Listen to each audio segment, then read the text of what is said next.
Hello and welcome to the LCK. We are here on a wonderful Thursday afternoon, and we have a big matchup for you guys here. KT Rolster up against Hanwha Life Esports. I'm Valdez, with me is Wolf, and this one could break a lot of records. It certainly could. So for KT Rolster, they are looking to break the record of the most wins in a row in LCK history, as well as their own win rate as an organization if they win the series. Yeah, it would break their match record in a row. They have tied it already with 8, and now trying to reach that lucky number 9. We'll have to wait and see what does happen, as Hanwha Life Esports has been on the come up here with Viper doing a great job to carry his team. Grizzly, the new addition into the jungle, has been great. Let's take a look at the standings and see where these two teams are at and what is the current situation in the LCK.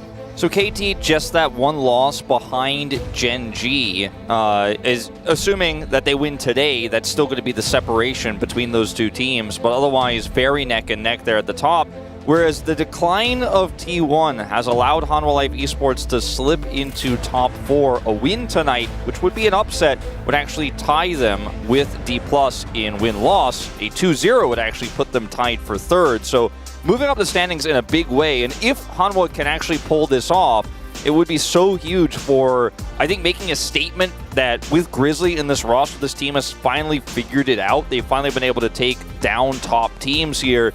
I would still put them as underdogs tonight, but we have been on a massive 2-0 streak here in the LCK. Today would be the 8th day of double 2-0s if it happens. So talk about that a little bit later. Here are those win streaks we were talking about. And this SK Telecom T1 record has stood for 8 years, and Gen G almost broke it in summer. D+ stopped them. So it feels like this record is just never going to be broken. It just feels impossible, right? It's one of those records of one of the most dominant eras, and honestly, the most dominant era of League of Legends for a single team of all time. And it feels sad to see it potentially erased, but if KT do take that 2-0 tonight, they will get 18 wins and actually set a new record. Insane to think that this team could do it. Yeah. And if they win 2-1, they can break their franchise record, but they're definitely going for the 18. That's the big one. Battle between Spear and Shield. Who shall triumph? So Viper is insane. Okay, this guy is carrying the team in a big way, and the team is really surrounding him and enabling him to do his job, whereas aiming just doesn't die. He has the lowest average deaths of any player in the LCK, which is 1. 1 death per game from aiming. The guy just doesn't die, even with Lehens running around the map doing whatever he wants. Yeah, he is extremely stable, but they will also play to him in the bottom side of the map if the draft asks for it. And Cuz versus Grizzly is a matchup that's so exciting for me because I think Cuz has been the most consistent jungler this season. Grizzly, though, has improved a lot. His mechanics have always been good. That's something we've been able to trust about him since Challengers. But challenging Cuz now, the best jungler in the LCK, is going to be a new level of being tested. As here come Hanwha Life Esports here, coming out on this Thursday evening, not in the Saturday Orange Day clothes, but this is a very tough matchup. As what was that? What's going on back there with Life, but little cat taunt? I don't know what that was. Not sure what that was about. But yeah, Hanwha Life, I mean, coming in tonight as underdogs, but this is the series we look at next to the T1 Nongshim series as one of the 2 series that might not be, one that we might see an upset in, right? Because otherwise we had nearly unanimous predictions across the board on the global side and the Korean side. Yeah, and funnily enough, this is not the match where any of us win for Hanwha Life Esports. Actually, everybody voted for KT Rolster to take this match down. And I don't think that's too much of a surprise. KT looking the strongest that they have been in a very long time since, you know, the 2018 days for this organization. So definitely going to be interesting to see if they can break some records tonight. And what's really interesting about another record that could be set here, and one that might shock you if you've been following Keen across his career, is that a win tonight with any score would actually finally have him break 50. And what that means is he would actually have a over 50% win rate in the LCK. Despite being such a consistent player throughout his career, he has been on weaker teams. He's been on Afrika for most of his career, right, where he's on that Gatekeeper 6th place team, will make that run happen in playoffs, but hasn't been able to dominate in regular season. This has been Keen's most dominant season, and he has the opportunity still to actually finish first place in regular season, but it's insane to think that it took this kind of season to push him over that 50 mark. If he's able to win the series tonight, he will. Yeah, it is. It's really insane, especially given his current form, which is probably the best he's ever played. But let's talk about the AD carries here. We talked about Viper, high duo kills. Aiming definitely can be played towards, but isn't really the focal point of the KT roster. Their top side of the map is maybe the strongest, only rivaled by Gen G currently. But Viper is really the focal point of Hanwha Life Esports. Now, notice this stat. This is insane to look at these two stats next to each other. Like, absolutely crazy. You'll never see numbers like this ever again. Goal difference of 15, number 1, but duo proximity, number 10. Actually crazy. So he is... Oh, boy. He is getting massively ahead with way less resources. He's killing people 1v2. He's getting solo kills. He's also getting ahead so early that then Lehens is able to go do other stuff on the map. And I think it's been kind of a bit of a misappropriation of what he's done as a player. People are saying, oh, he sits under turret, and then he scales. He's like Ghost. Oh. No, he's absolutely not. He will get ahead early, and Lehens is like, well, you don't need me anymore. I'm going to go do other stuff.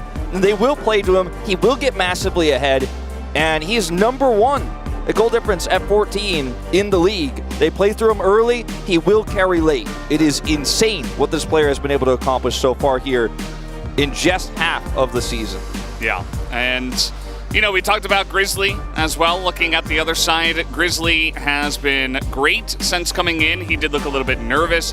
Honestly, to me, he looks a little bit nervous today. And Hanwha Life Esports, they're a team that are really good at stomping down in the lower half of the LCK, but I'm worried about them going up against a strong team. I want to see them play with confidence. They do have the ability to challenge KT, but sometimes in my mind it doesn't look like they have the self-confidence to do so and to, break out of the meta chains of the drafts and, get that Yone or the Silas that's been popping up a little bit more for Zeka and play around some of those win conditions that you have in your team. You have a lot of capable players. It doesn't have to be Viper that carries you every single time.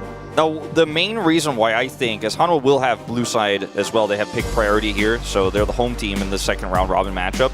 But the main reason I think this is probably going to be a one-sided KT match is that KT have such strong early jungle game that they'll play through BDD if he has prio. Otherwise, the soul lanes are so deadly.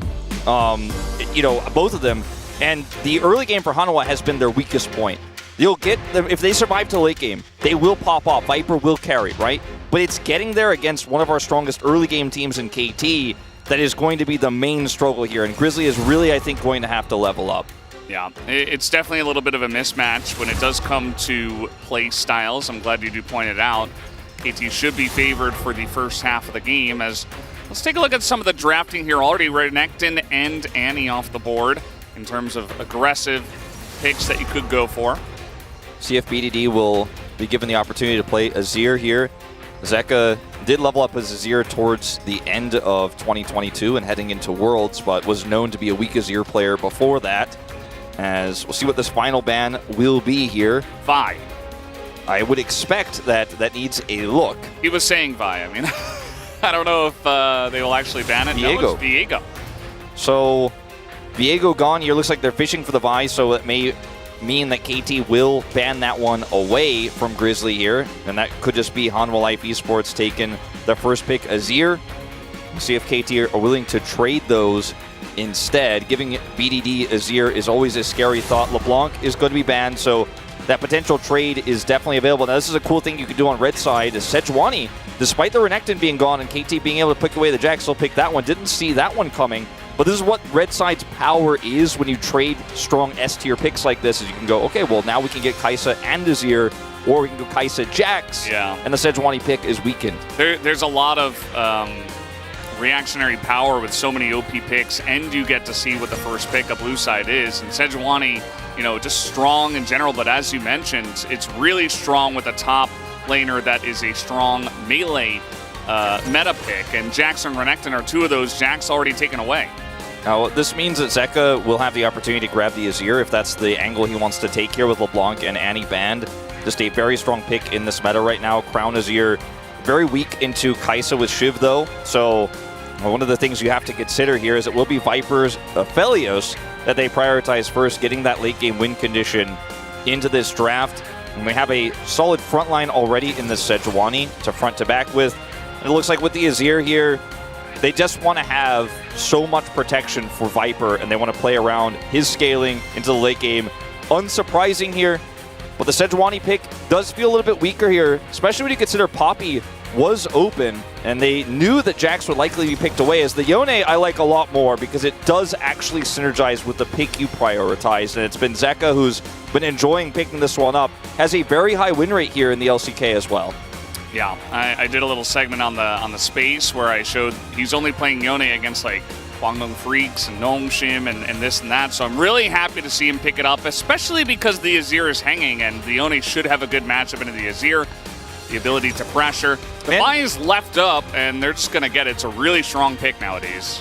So Vi is picked here because they don't want to lose it in the second banning phase. It's also fantastic into Sejuani early and can be very good with Jax because you could just simply point and click and then follow up with a Counter-Strike. Pretty good into the Yone as well because you will be able to follow the Yone and engage on him after he goes in. Rumble's banned, unsurprisingly. But I wonder if BDD has something special planned here because this is about as thin as the mid-champion pool goes. They'll take away his Azir. And I would not be shocked with this draft with the Jax side lane win condition for Keen that he's thinking about maybe playing something like a Twisted Fate in this composition. I would not be surprised at all. Yeah. Could be definitely a good look. We do have the Nautilus ban here. They're trying to weaken actually the bottom side of the map here and give their Aphelios a better chance. Will KT look at that bottom side and maybe take the Melio away? Could be an option if you do want to take some power out of Viper. But still a lot of strong supports available. So they're going to take away Gragas here to strengthen their Jax. You already have the Vi, and I like this Gragas ban for, as you say, they both take away the Rumble and the Gragas, which can be problematic for Jackson.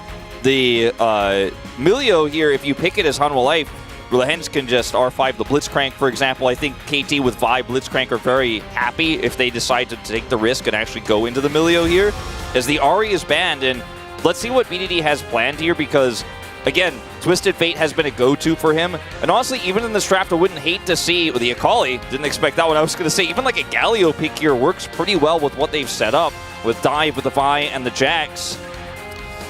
Yeah, I mean, it's hard to ban away BDD because you mentioned TF. Lissandra. He can play Talia as well, maybe not the best in this draft. The Azir was totally ignored, so they ban away Ahri instead of Azir, and BDD's like, well, that's my best champ, so I guess I'll just take it then. Yeah. It doesn't really suit their composition that much. You know, it has decent synergy with Vi, and you're not really peeling for a Kai'Sa in this composition. She wants to follow up and go in, so doesn't feel like a very strong Azir pick here, but it is, as you say, historically his best champion, and I'll be happy to play it into the Yone early, where Zeka has had some stumbles in the laning phase, as Kennen will be the option here to try to shore up some of that magic damage and to continue to protect this Aphelios. They'll even commit, it looks like here, to the Tahm Kench. Or Blind Crank, question mark? Blind Crank. Oh, I can see his eyes right there. He's fine. The set also a consideration. Life has hovered this multiple times. Set's pretty good into Rel. You know, we talked about this on the space a few times. It's come up a few times actually for Life, and he's played it a ton. But they're just expecting the Rel pick here. You know, I think with the Blitzcrank not being locked in, you feel like, okay, well, Rel's still pretty good here. But the Alistar and the Set potentially do kind of discourage it a little bit. And I actually like the Rakan more here, considering this comp has changed quite a bit with this Azir. It's not as all-in, it's not as divey. Similar situation here with the Renata Glass. It's not really going to be a straight-up dive composition. It has a lot of scaling win conditions here. You have the Jax side lane issue that Hanwha Life are going to struggle to deal with. Azir can also be somewhat of a threat there in a 1-3-1 situation or a 4-1 situation if he ends up getting that Nashor's Tooth. And Renata just shuts down Sejuani, Yone engaged pretty well. Also stops Kennen a lot of the time from actually getting value out of slicing Maelstrom. So works well here in the lane, especially against those early Alistar levels, especially when you first clash, the minions first hit. at level 1, the Renata can put the pressure on early, and Kaisa can get a nice lead here.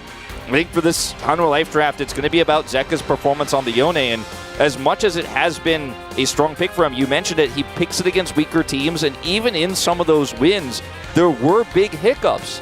Into the Azir matchup specifically as well. Yeah, there was that one game we all remember. I mean, he's been great, except for that one game. And not just him, other players too. Closers kind of stumbled on it. Yone hasn't really been this powerhouse in the mid lane, but it's been great because when you've got Sejuani, it just feels so good, especially with Azir so high up in the meta. Yeah, stacking Permafrost quickly is what Yone is going to want to do here in this composition. The Kennen pick here, very interesting into the Jax. We'll see how well Kingen can play it. Can be a volatile matchup, but he should have the edge here as KT, a lot of comfort. Yeah, a lot of comfort on that side. Aiming 6-0 on Kaisa. We'll see if he can hit 7 tonight as we hop on the rip for game number 1.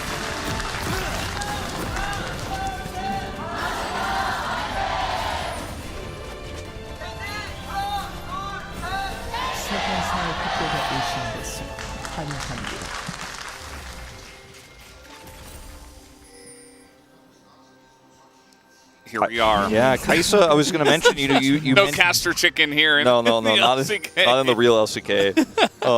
But sometimes I like to let it sit, let the tension go. You guys should watch Challengers, by the way. It's Monday, very fun. Tuesday, it's a lot of fun. We talk to chat, too.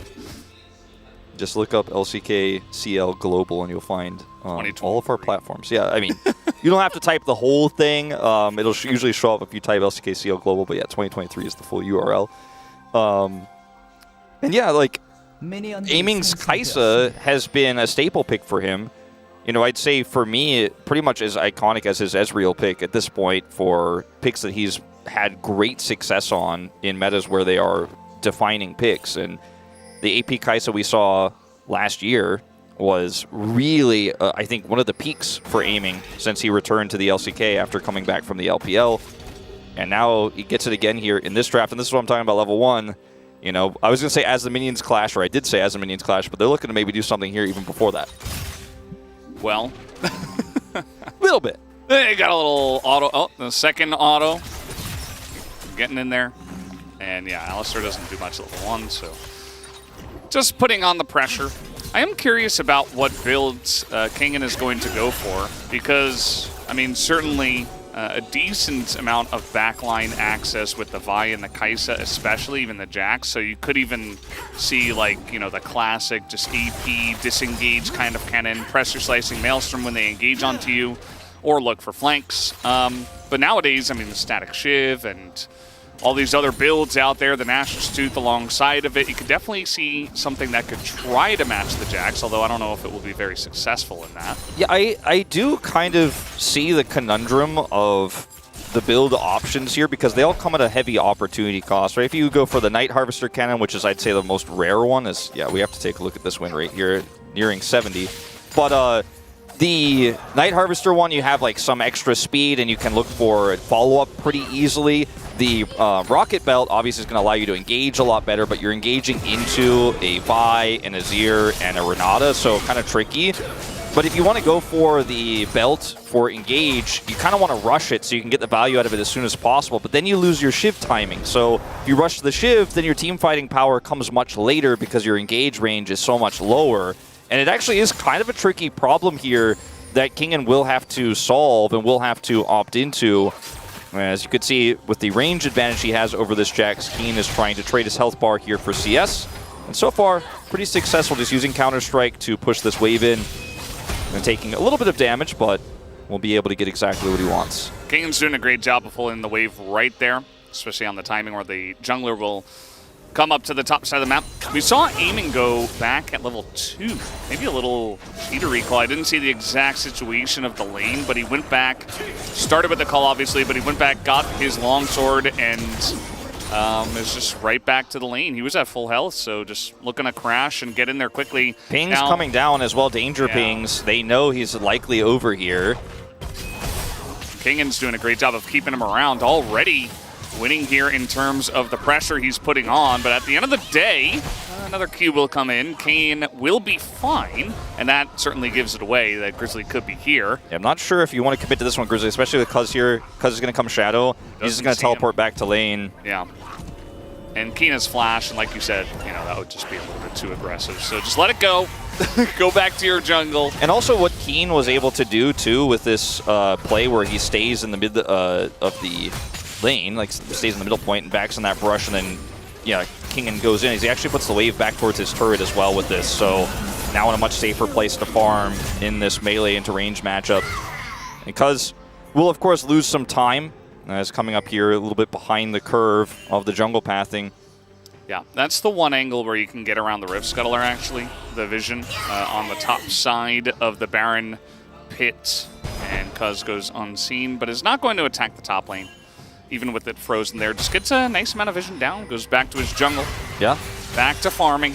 So Keen's pulled this wave back. We'll get a teleport out of Kingen. So even though, we had that pretty massive advantage for Kingen in the lane, he's keeping the CS even. He's got the wave where he wants it. Man, that ultimately did look scary for a second there for Keen, but now he's very comfortable here under turret. And now you can see Cuz heading down towards the bottom side of the map where maybe he can make some impact. Kingen looking for a stun here. Yeah. Looks like a heavy amount of AP will be invested for this cannon. So they've got a very nice kind of damage profile here. It's not usually every day nowadays in this meta that you get, that heavy AP source unless it comes from the mid lane. Summer Life Esports, they push in the bottom lane. They're looking to get on top of this first dragon, and KT say, well, go ahead and take it. Not much we can do about it. Yeah, not going to be committing to this. Losing control of that bottom lane. And with that early back from aiming, also falling significantly behind in CS, the BF sword is picked up here for Viper with that later back. So he has a huge amount of AD he's stacked up here now. Alistar going to be much more relevant at this point in time to put the pressure on in that lane. See that Life is trying to hold the wave away from the turret. Will be punished. How badly? Not too bad. He's Alistar. He's alright. He's got a pod. Just a headbutt to get away. And yeah, he's totally fine. Looks like Lahan's, or actually aiming. Gonna go back. And not a lot of action here in this early game. Both sides pretty even, but the Drake, the Mountain Drake, going to be pretty nice. Yeah, so it's not money in the Alistar at least. Not going to be Mountain Soul, and it's not going to be Hextech Soul. So two things we know here, but two very valuable Drakes to pick up early. The Mountain in particular does feel very nice here for Hanwha Life. The tempo aside. Yeah. And, across the map here, KT don't have massive advantages, right? 10 CS deficit here in the bot 2v2, 10 CS deficit in the top lane. Look for Cuz. He just hit level 6 on the enemy red, and he's coming. Hens and aiming are baiting this so well. Life is going to hit level 6, though, but Viper just picks up first blood before he even gets here. As now we're looking for a dive. Unbreakable Will. Life looking to set this one up. Meanwhile, a gank in mid. BDD's going to go down as aiming will survive, and this will be successful in the bottom lane at least for KT. A double kill for aiming on that gank. So when the dust settles here, I think definitely feels pretty good for KT. The gold deficit is starting to mount pretty significantly. It's almost 1,000, about 800 here at this point in time. But the fact that aiming is able to get 2 kills here and some additional time and freedom in this lane, can delete some of those minions as they crash through the turret, feels very nice. At the end of the day, though, that solo kill in the mid lane, well, not a solo kill, but BDD getting caught by the gank is really what's going to hurt, because now you have this accelerated Yone. They're going to be able to turn this pressure in mid and the faster rotation up here from Life into a Rift Herald start. Lehens does have his ultimate that he did not have in that last exchange, though. This is just really awkward here as Keen's going bottom. I think they're trying to sell the idea that they're contesting while not really heavily committing, and I think this is wise. And BDD with no ultimate after that mid gank as well just means Hanwha Life going to get both early objectives here, and it's just going to be a Jax slinking into the bottom lane. Now that he's seen, it's a really easy call here for Hanwha Life. Just commit topside. Yeah. So definitely, as you mentioned, the Kaisa is going to be in a really good spot, but as a team, Hanwha Life Esports pushing ahead, getting another objective. Grizzly is spotted here on this ward. He's not going to find it, actually, and clear it out, so that's kind of annoying for Hanwha Life Esports that everybody's spotted. Okay, he gets into the brush finally. Now he can clear it out. Yeah, I just didn't step into the bush while he was doing the blue. Now sees it. It's cleared away. See this mid gank. Zeka is putting the pressure on, unbinds, misses the knock-up, and then BDD just sends him into the turret, but that's the ult down. BDD has to flash the follow-up here, but doesn't know that Grizzly's there. Permafrost power here, this is exactly what we're talking about. This is why you pick the Yone with the Sejuani. And then over here, double knockup comes through, and Viper is able to identify, I have enough damage here to kill him, flashes for it. Now this is what is going to ultimately end up being his demise here, as aiming just kites back extremely well, buys enough time, does have a flash available, so flashes here, the Vi knockup, and Cuz will give both kills over. He has to get one more auto in there to make sure he gets it, but 2 kills do go to the Kai'Sa at the end of the day. Shiv is now online. Yeah, pretty interesting stuff down there. It seemed like they had no idea that Cuz was in their own jungle. And with Grizzly in mid, can get yourself in trouble. But that was looking like a juicy free kill onto the Kai'Sa that turned against them. As now aiming does pick up the Shiv. Zeka, though, also in a great spot. Unfortunately, too, Life got the kill in the bottom lane with the Ignite. So Viper didn't even get the kill, even though he flashed forward and did the majority of the damage. Still, you know, you see the gold difference here in the bottom lane is actually Viper favored slightly. Like, it's going back and forth as, you know, it's not a massive advantage. Okay, ult Grizzly. Here, Grizzly, no flash to use it on the gank in mid, and the entire team is coming down here to get a little piece of the action, but it's just going to be BDD and Cuz who make the kill happen and give that kill over to Azir. I'm not entirely sure the setup of what went down over there. It did get spotted on the deep vision that KT have set up over the wall there. They have a ward in the river brush as well as one over that wall. There's one above the blue buff. I mean, the vision control that KT have on the map is just sublime. I mean, look at all of the setup. They have topside, they have scuttle bottom before this Drake spawns as well. Aiming's going to pick up a plate. And things like this can happen when your opponent just has better vision than you do and has great setup. And it's the matchup into the Sejuani. Unfortunately, like you mentioned, the flash not back up just yet. He does end up getting picked. As Keen is going to have to hold his own here for a little bit against Viper, which means this should be also a plate traded back. Plus 175, so both bottom laners will pick up some money. Yeah. Viper's Aphelios, scary thing, doesn't seem to miss cues, especially with Calibrum. Very important, as this will be 2 Drakes going the way of Humble Life Esports, what with the pressure on the top side, and it's Infernal Soul after all of that, so 2 important solo Drakes over to Humble Life Esports, plus now they're ahead 2 Drakes on the Infernal Soul. This feels really good for Hanwha, especially if you consider that this has been historically kind of their weakest part of the game, and they have both objectives. A small gold lead here. It's going to balloon a little bit bigger with this crash of the Rift Herald. And you also have to consider that Keen has kind of been put down in this game. He hasn't had any resources. He's playing into a ranged matchup here. He's been kind of catching waves, but has no power on this Jax. He will eventually become a side lane threat, but it's much later than Keen normally gets to actually be relevant in games like this, because he usually gets a lot of attention when he's playing the picks like the Jax, but he didn't have the Sejuani with him. Cuz was playing around bottom side. His aiming will pick up a plate here. Nothing too significant, but it does count as, you know, moving towards that second item and getting your W evolve. But at this point in time, Hanwha Life have such a tempo advantage with this composition, and it feels hard to lose control, even with some of the things going well. Keen getting in there with the ult, as Kingen going to be forced to slice a Maelstrom, as Cuz also making his way up to the top side of the map. It looks like Kingen is reading the play very well, though. He's far back on the turret. Cuz is just doing the Gromp. The timing of this is actually really cool, too, because this is the timing where they back bottom side. They're going to pull Grizzly up here, and then Cuz can just get out. He's going to pick up some plate gold, and we're talking about how Keen wasn't really getting resources. Finally, he trades ult. The Slicing Maelstrom is so useful defensively against dives, but when that's down, because Keen looks for that all-in, his ultimate trade is definitely a trade up, and then now you grab a plate, and it's really just Cuz who comes over the area, doesn't even have to commit any summoners or any ults. Just comes over the vicinity, King and backs out, and now the Jax gets a gold lead here for KT with a plate that was picked up bottom side for aiming, and KT playing the map very well despite the deficit, now taking a lead. Yeah, we've seen, you know, the last 2 or 3 matchups for KT, they've played against some of the bottom teams of the LCK, and they were having a bit of fun, right? Like, the games were not very clean.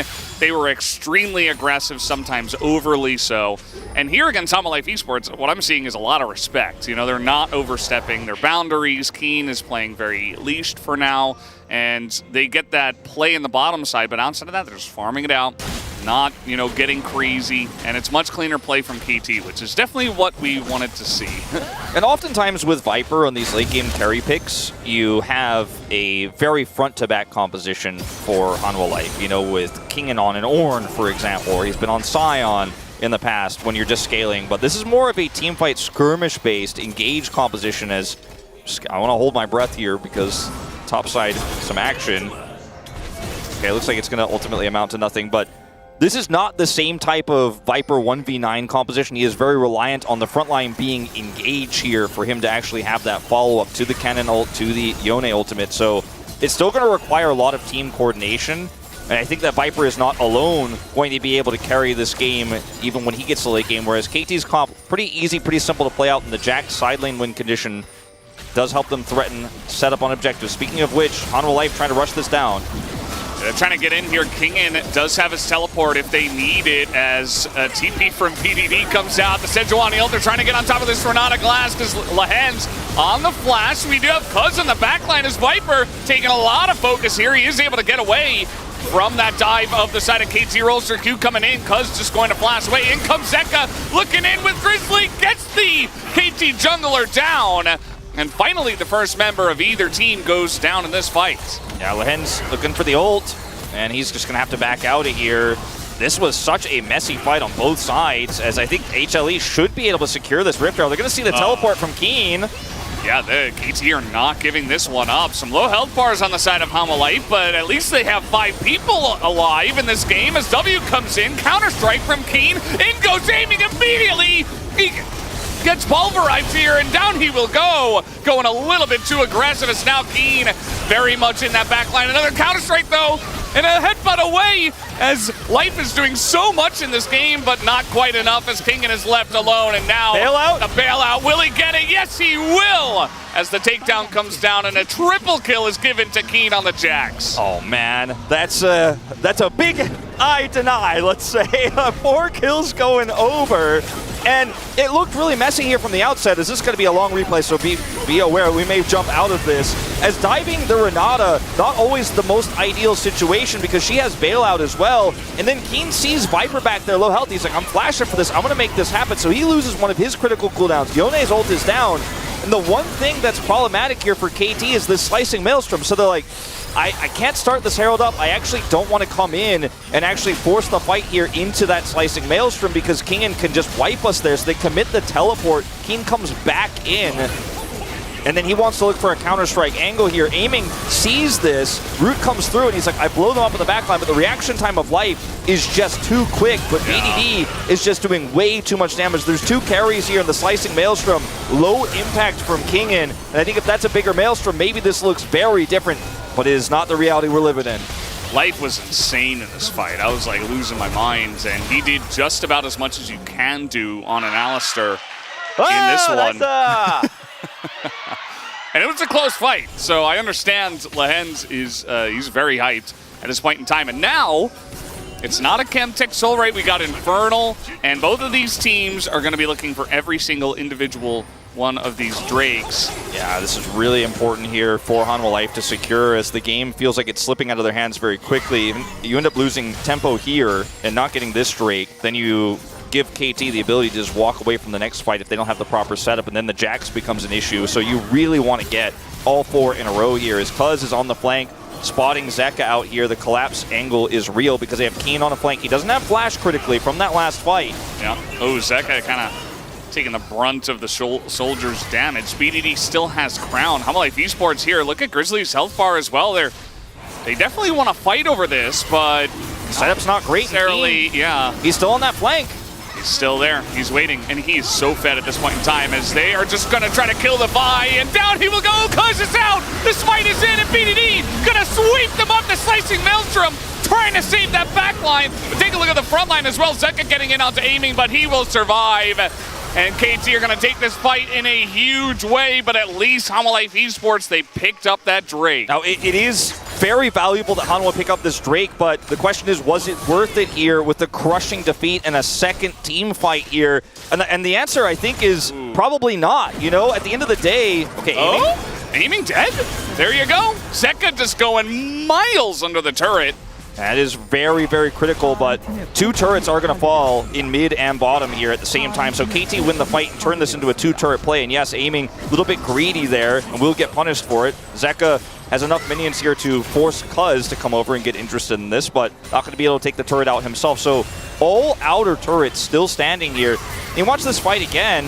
Zeka comes into this fight very late, and Keen's just waiting for an opportunity here in this brush, and he's like, I think I'm going to get this, but then they commit to the Vi to win the smite fight. So you basically, at that point, have opted into, we will get the dragon, but we will lose the fight. And this hostile takeover makes it so difficult for Kingen to actually do anything with his slicing maelstrom outside of just catching the fringe there. And once the Aphelios is caught by the Emperor's Divide of BDD, there's no front to back in this situation anymore. And you see this is the solo kill here onto aiming. Well played, using the Gale Force for some additional range.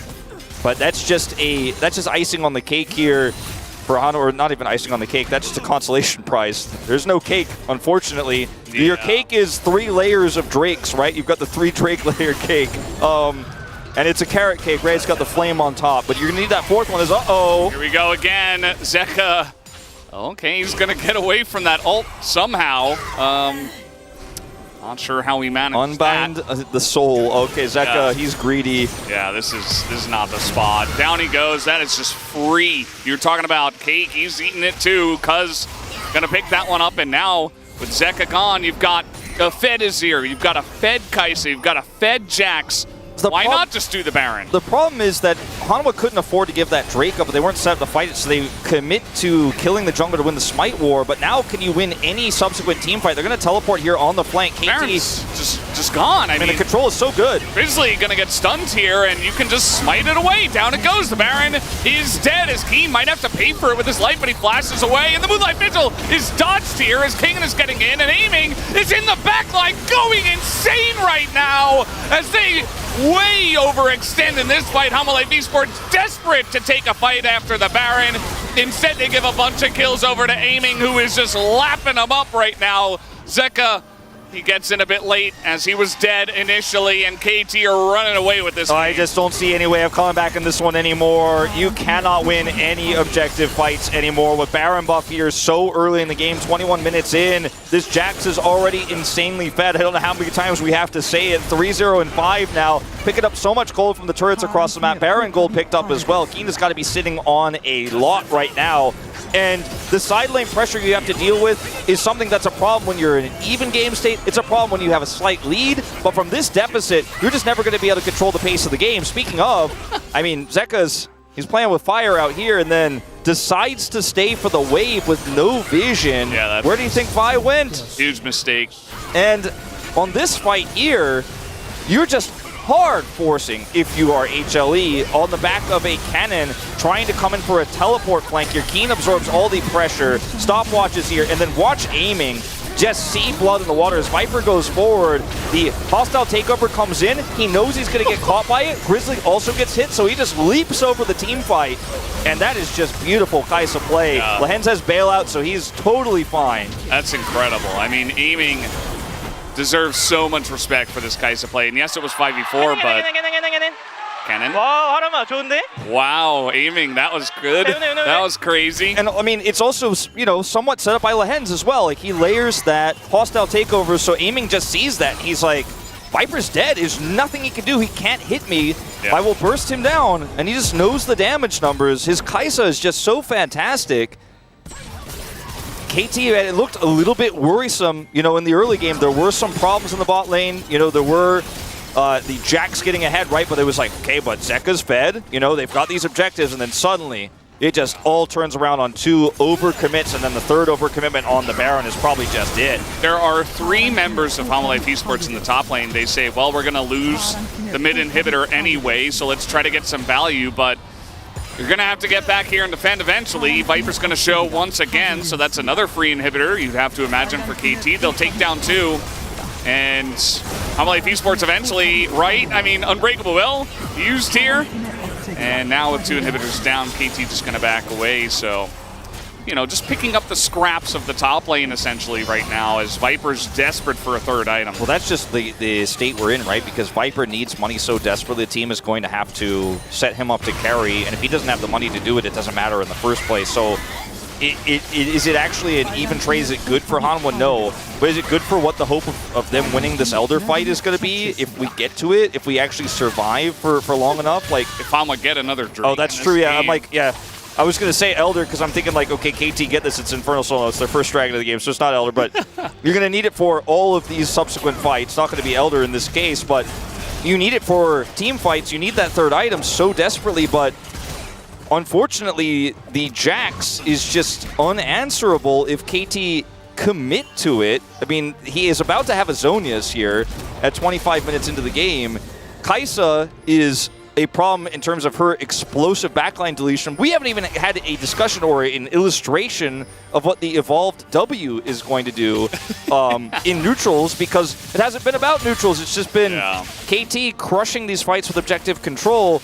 And BDD, I think he's kind of been secretly the OP main character of this, because his Emperor's Divides have defined all of these fights, even when Keen's engages haven't been clean. And even though Light has been so good at shutting him down, so good at shutting down the Kai'Sa, BDD has warped these fights in the middle of them with big Emperor's Divides, holding his ultimate until critical moments. Yeah, it's just that every single lane got fed. Even after BDD died in the one gank, he immediately came back and won a team fight for the team. So what are you going to do? KT are just unstoppable. They're zoning them away with a real zoning ultimate that comes out, and now they're just ganging up on Grizzly. He is taking a huge amount of damage. That's that Evolved W coming in, and yeah, 1R in as he sees blood in the water once again. Zeka pretty much done. His Cuz maybe a little bit too far there. Maybe a little bit. And down he will go. Viper a little bit scary, as so is Kane. Gonna push the Slicing Maelstrom in as they have the exhaust, and it is enough. They're too far ahead. Even Zeka is gonna try his hand at this, but not going to have much luck. A lot of low health bars here, but that is 3 inhibitors for KT Rolster. Not sure if trolling or proving a point. BDD's like, I think we still kill him, actually. Yeah. I think we actually still win. I think we're that ahead. I'm just going to put that Slice and Maelstrom on top of my team and still win it. Wow. KT 20 kills to 7. KT, by the way, the team with the biggest kill discrepancy in the LCK by a huge margin in terms of how they finish games. They are often... They're clean. Doubling, if not getting close to tripling the kills in these games. When they get ahead, when they get fed, they just dominate, and it's a bloodbath. Yeah, and there you have it. Keen and KT Rolster. I almost said Keen Team Rolster. I mean, that kind of makes sense. But yeah, these guys are just insane. Like, they took some easy games against some other opponents, and now they face Hanwha Life Esports. They immediately clean things up, and they crush them here in game number 1, even after some early game shenanigans. And now KT are on the board for the longest winning streak. They haven't broken it, but they will now be tied with SK Telecom T1 and Gen G at 17 wins. So even if they lose this series now, someone else is going to have to break that record before that can be wiped from history. This is such a dominant team right now, and despite some hiccups for BDD in the early game, and Keen losing control early as well, being very far behind this Kennen, they just team fought so brilliantly, and Hanwha Life dropping the ball all around the map, and KT bounced back.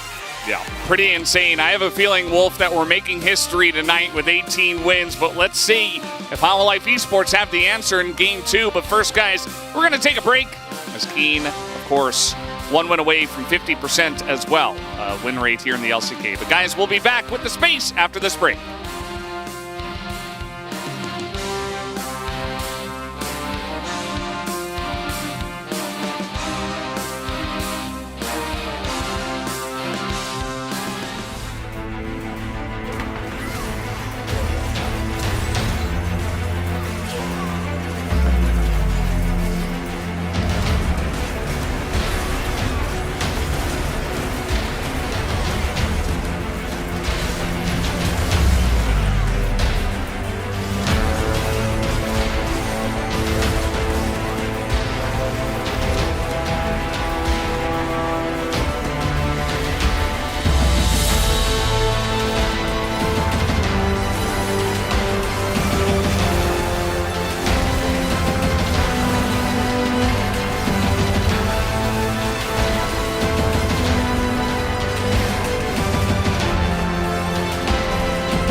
볼게.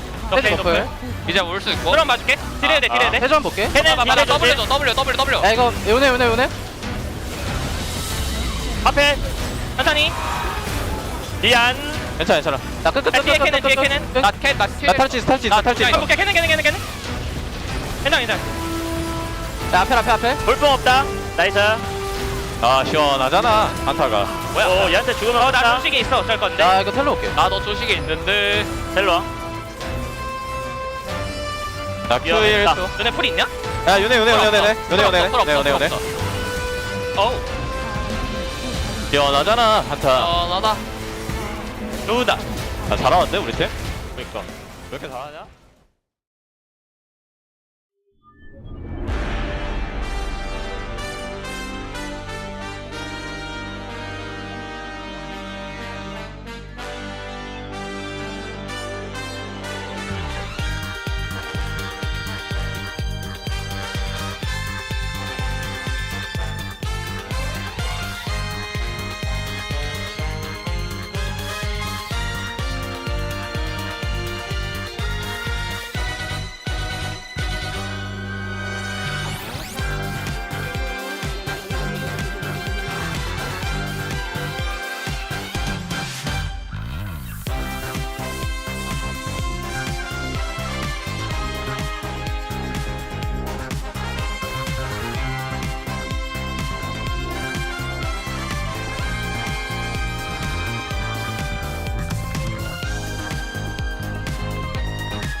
Walk through the fire. Walk through the fire. Into the night.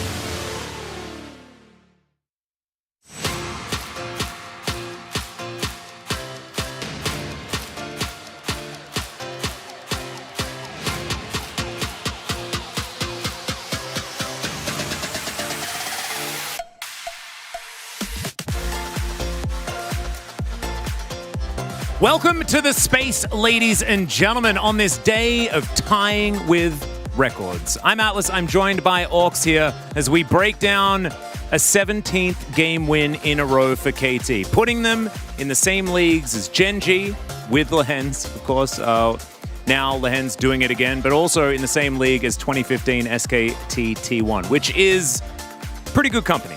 Yeah, pretty crazy. And I feel like, you know, expectation after their strong spring performance was that KT would probably look pretty good, but the momentum they've come into the season with and that they've kept up has been really something. It has been absolutely incredible. And now, ladies and gentlemen, we can have a look at how they did it. Let's jump into the draft for game number 1. This is one that we were kind of okay with on the side of Humble Life Esports. I think in-game was where things started to really go wrong. Yeah, we saw a lot of pivots. So, for example, the early Sejuani with Renekton banned, you know, we see the Jax denial because they didn't want to give over Sejuani Jax. And then we saw the Yone come out, which is really cool. Obviously, the no BDD is a big Azir player. Zeka's been phenomenal on this pick, into Azir especially.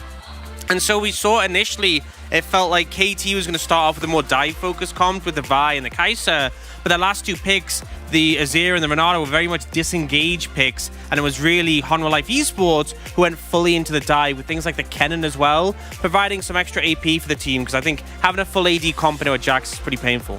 It certainly isn't the ideal scenario, but we do have to have a look at Zeka and the fact that he hasn't necessarily been trying his tried and true picks against the top teams. This is in fact the first time that he's done it, right? Yeah, so we've actually seen him have a 100% win rate on Yone, but he's only picked it against teams in the bottom 5. So you can see there, up against Kwangdong Freaks, up against Nongshim, up against Brion.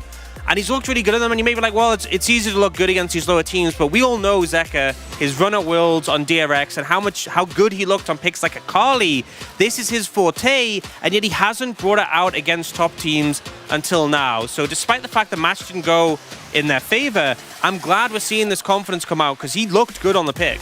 I think he did too. 3-0-1 at one point in that game. It was a tale of, is it going to be the Yone for Zeka that's carrying, or BDD's Azir at 4-1-4 at that time? Let's jump into our first highlight, though, because this is where things went a little bit iffy for Humble Life Esports. Yeah, so one thing that we know is that Life and Viper have the highest duo kills in the entire league in bot lane 2v2. They've been constantly looking to get advantages in the lane, and we see here Kurz actually clears his control ward, and then the expectation is he's going to go back to his jungle, clear his red, and look how overextended Viper and Life are, trying to get an advantage, trying to challenge the 2v2, and they actually do manage here to get a kill in this situation. They take out Lehen's disengage, which, you know, again, adding to that stat of having the highest 2v2 kills, but Kuz has this beautiful path behind that just punishes them so heavily for this. And not being able to take down aiming in the situation as well. Viper had red-white guns. He was pretty scary at this point in time, but aiming getting a double kill there really did stop the potential snowball of that bottom lane, because we've seen aiming in the past, when he gets behind, sometimes it's difficult for him to get back up again. This time around, though, those 2 kills certainly helping him get towards that carry position in the later stages. Yeah, absolutely. And I think as well, when you have, you know, a composition like the one that we saw from Honor Life Esports with a lot of dive threat, a lot of dive potential, a pick like Kai'Sa, when fed, when you're able to get your evolves, like your E-evolve early, is really hard to deal with, really hard to pin down, and can honestly just dual picks like Yone if they find the right amount of space in fights. Yeah, exactly. Especially with the fact that you get evolutions after a certain amount of money has been earned as well. So it's Money good. like, yeah, money's pretty good for the good old Kai'Sa. And she's pretty good in fights around Herald as well. Let's jump into our second highlight here and really have a look at how... And I don't like being negative, right? But I feel like Harmolife Esports botched this one just a little bit, mainly to do with usage of a Kennen ultimate. Yeah, so it ends up being a super scrappy fight. In this one, you know, a lot of tools coming out initially. They look to try and jump on a Cuz in this situation. And Zeka actually doing a pretty solid job, able to get the kills. So immediately, Harmolife Esports like, right, we took out the jungler. They have no spite. We should be in a really good position. But the problem is, the health bar is super low on the side of Harmolife Esports. And we find the re-engage coming in from KT. And I think the big thing for me was how much of a difference Keen made, especially compared to King. And this Jax proved to be so problematic because, you know, the Sejuani can't stack passive very easily when the Jax has the E up. Both the Aphelios and the Yone can't do damage to Jax when he has his E up. And King's just running rampant here, ends up taking out Viper in the situation, and King in that ult there completely whiffs, and that could have been the difference maker if that was able to connect. Yeah, didn't quite find a moment beforehand to pull the trigger. I think Lehen survives because of that, gets the bailout, makes sure that Keen doesn't die. But let's have a look at the POG and who's going to pick it up in this particular game. It will be aiming on the Kai'Sa. We had a little bit of a Keen trip up here on our particular desk, but he had a fantastic game as well, especially in these team fights. Yeah, honestly, I think both Aiming and BDD were really solid mentions, like that shuffle there from BDD Massive. Both of them performed really well. We did vote for Keen, but I honestly just think his contribution in that Herald fight was massive for me, especially when he had a rough lane matchup. But I think there's a lot of members of KT that can be definitely respected for the impact they had in this game. No, I 100% agree, and it's when it's so difficult to vote that you know you've got a pretty good team on your hands. And now they can finally, potentially, break that 17 victories record. Something that I have like a couple of feelings about because SKT T1 in 2015 are such an iconic team. And this is the kind of eclectic split that we were looking for here. It is going to be tie broken by the KR analysts, but we cannot dwell on it too much. We need to get into game number 2. So let's give it back to the casters and get into it. Thank you, Spacers, for that wonderful breakdown. As great to hear about how KT Rolster were exactly able to get over the line. And we'll have to wait and see what changes here in the draft for game number 2. I think taking away the Jax, or at least having a better answer, should definitely be, you know, obstacle number 1, perhaps. I think so. Harmolife will maintain blue side here, and look, the Jax was a problem, the Azir was a problem, the team fighting, I think, was the major problem. And I mentioned on the cast, I think it was further explained there on the space, the Jax, or excuse me, the Kennen ultimate there were so many opportunities. He had the flash available. He just wanted to break Crown first and was so slow to go in. You've got to be using your team fight abilities together in tandem to make sure that you can actually take those fights and buy space for aiming. Enough about game 1, though. We'll focus on this draft, which looks very similar to the previous one. We'll see if Harmolife is, with that LeBlanc man coming through, see if they're going to focus the same way on that Sejuani. Is now KT could just go Kai'Sa, Jax, because Jax, Sejuani's too strong. Kai'Sa's aiming's best champion right now. And in some ways, I think for Harmolife here, you're looking at this draft going, we should have won that. If we fought those objective fights better, we do win that. And I think there is some truth to that mindset. But is this the series you're going to really heavily commit? Okay, the answer is no. I'm going to go for the Xayah pick here for Viper instead. He was assassinated by aiming many times in those late game fights. We'll stick with the Yone, though, for the Sejuani synergy. Now things get very interesting here for KT, as they may want to opt into the Azir early if they want to keep it, as I think Harmolife will definitely ban that over the Nautilus. Vi also... I only know because BDD was saying bye. Well, it's very obvious when they are saying bye. Yeah. I don't think this is a bad pick, but you will lose the Azir. And you know, I think, I mean, I thought they were going to lose it last time, and Hope they banned so. Nautilus instead. So I'm feeling like maybe Nazir ban this time around, Hanwha Life. As you let the Jax through, obviously, and Rakan is a no-brainer with Azaya already locked in. They banned away Rumble and Gragas to give the Jax Keen in this case a better spot. But this time, focusing on the bottom lane a little bit more. I think maybe we'll still see the Rumble ban come through once again, as that has been a pretty strong pick right now, or a very common pick, let's say, on the kind of our reverted 13.12. It wasn't strong or used in 13.12, but when we moved back to it, it's been a pick that people have kind of discovered retroactively. Gragas is a better King and Champ, though. I think that's agree kind of with like that. the toss-up. It's like, has he practiced this new, like, found OP champ in Rumble, or is he just going to play his comfort Gragas? Yeah, I mean, that's a good point, especially because Kingan's not really an innovator. He's not the type of player who, outside of his Ornn, he was kind of an innovator on Ornn, but otherwise hasn't really been the guy who leads the meta and is the one picking up the new picks early. He kind of follows and plays standard. So I do kind of see your sentiment there, as we will have both of these bans come through towards solo lanes. The Azir this time not available for BDD. Let's see what he wants to do with the last time, because last time we were talking about maybe he plays Twisted Fate. You know, it's an opportunity here to play that pick. Fairly risky pick, but only BDD really piloting it in the LCK. We'll save that counter pick for Lehens in the bottom lane. Instead, because there's so many picks banned away, they want to hide BDD's pick here and pick the Alistar and weaken a Rel pick for Hanwha Life. Trying to figure this out. You see kind of sheepish grins for both Life and Kingin. What are their choices going to be?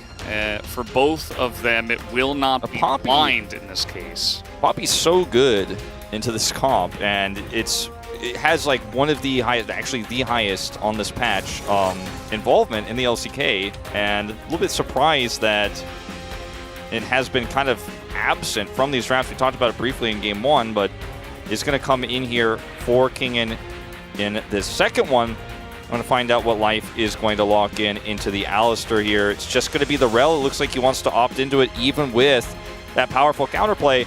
The Alistar alone hasn't always been enough, though, because they have so many engaged tools in this composition you have to deal with. And now let's find out what BDD's doing. I wouldn't mind the TF in this case. I don't think you want to index into more dive with like an Akali he was hovering before against a Poppy. Yeah, I'd rather... Something with range, even Talia, you know? I'd rather BDD picks. the Talia or the TF than something like a Galio or an Akali. Veigar also was a pick that he's picked in this exact situation. There you go. When they were tested last time around with all of those mid bans. So another pick that's also fantastic into dive. You want to engage with Rel, Yone, Poppy, even Sejuani. The Veigar Cage, the Event Horizon, is going to block a lot of that, while also subsequently creating a playground for Jack's Counter-Strike, for Alistar knockups, etc. And just like game one, KT's re-engage is actually so fantastic here. And even though with the Vi Jax locked in early, you're like, oh, this is a dive comp, it's got Kai'Sa. But as we've seen, Kai'Sa can quite literally leap across the team fight and assassinate the backline. When the Rel goes in, there's no peel anymore for the Xayah. If she's used her ultimate, she's going to be a vulnerable backline target potentially. And I think KT have proven that we could trust that they can pilot a composition like this already in this series. I think that the more well-rounded comp and the more meta composition is definitely on Hanwha Life's side. But I think KT, they have been able to quite nicely kind of pivot here 2 times in a row and get something that's both strong but also comfort. Yeah, I feel like KT have really navigated these drafts very well. I do think that this time around, the answer from Hanwha Life Esports a bit better. I am a little bit wary about the fact that they did give over, once again, Kai'Sa and Jax, who are the 2 biggest issues against you in game 1, plus Vi, who's considered kind of an OP pick at this point in time. But either way, we'll see if the execution is there as we hop on the rip for game 2.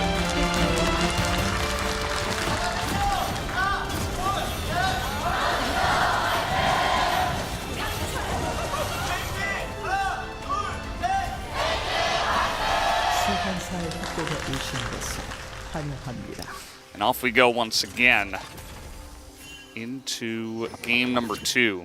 KT Rolster, we talked about it before, in terms of making records, a lot of them will be broken here tonight with a victory in this game too. They will get 18 game wins in a row, which would be the longest streak of any team ever in Korean League of Legends history. Yeah. And Keen that also, would be insane. he just hit 50%, and he's now 289 wins, 289 losses. To win this one would put him over 50, which is still just mind-boggling every time I read the stat.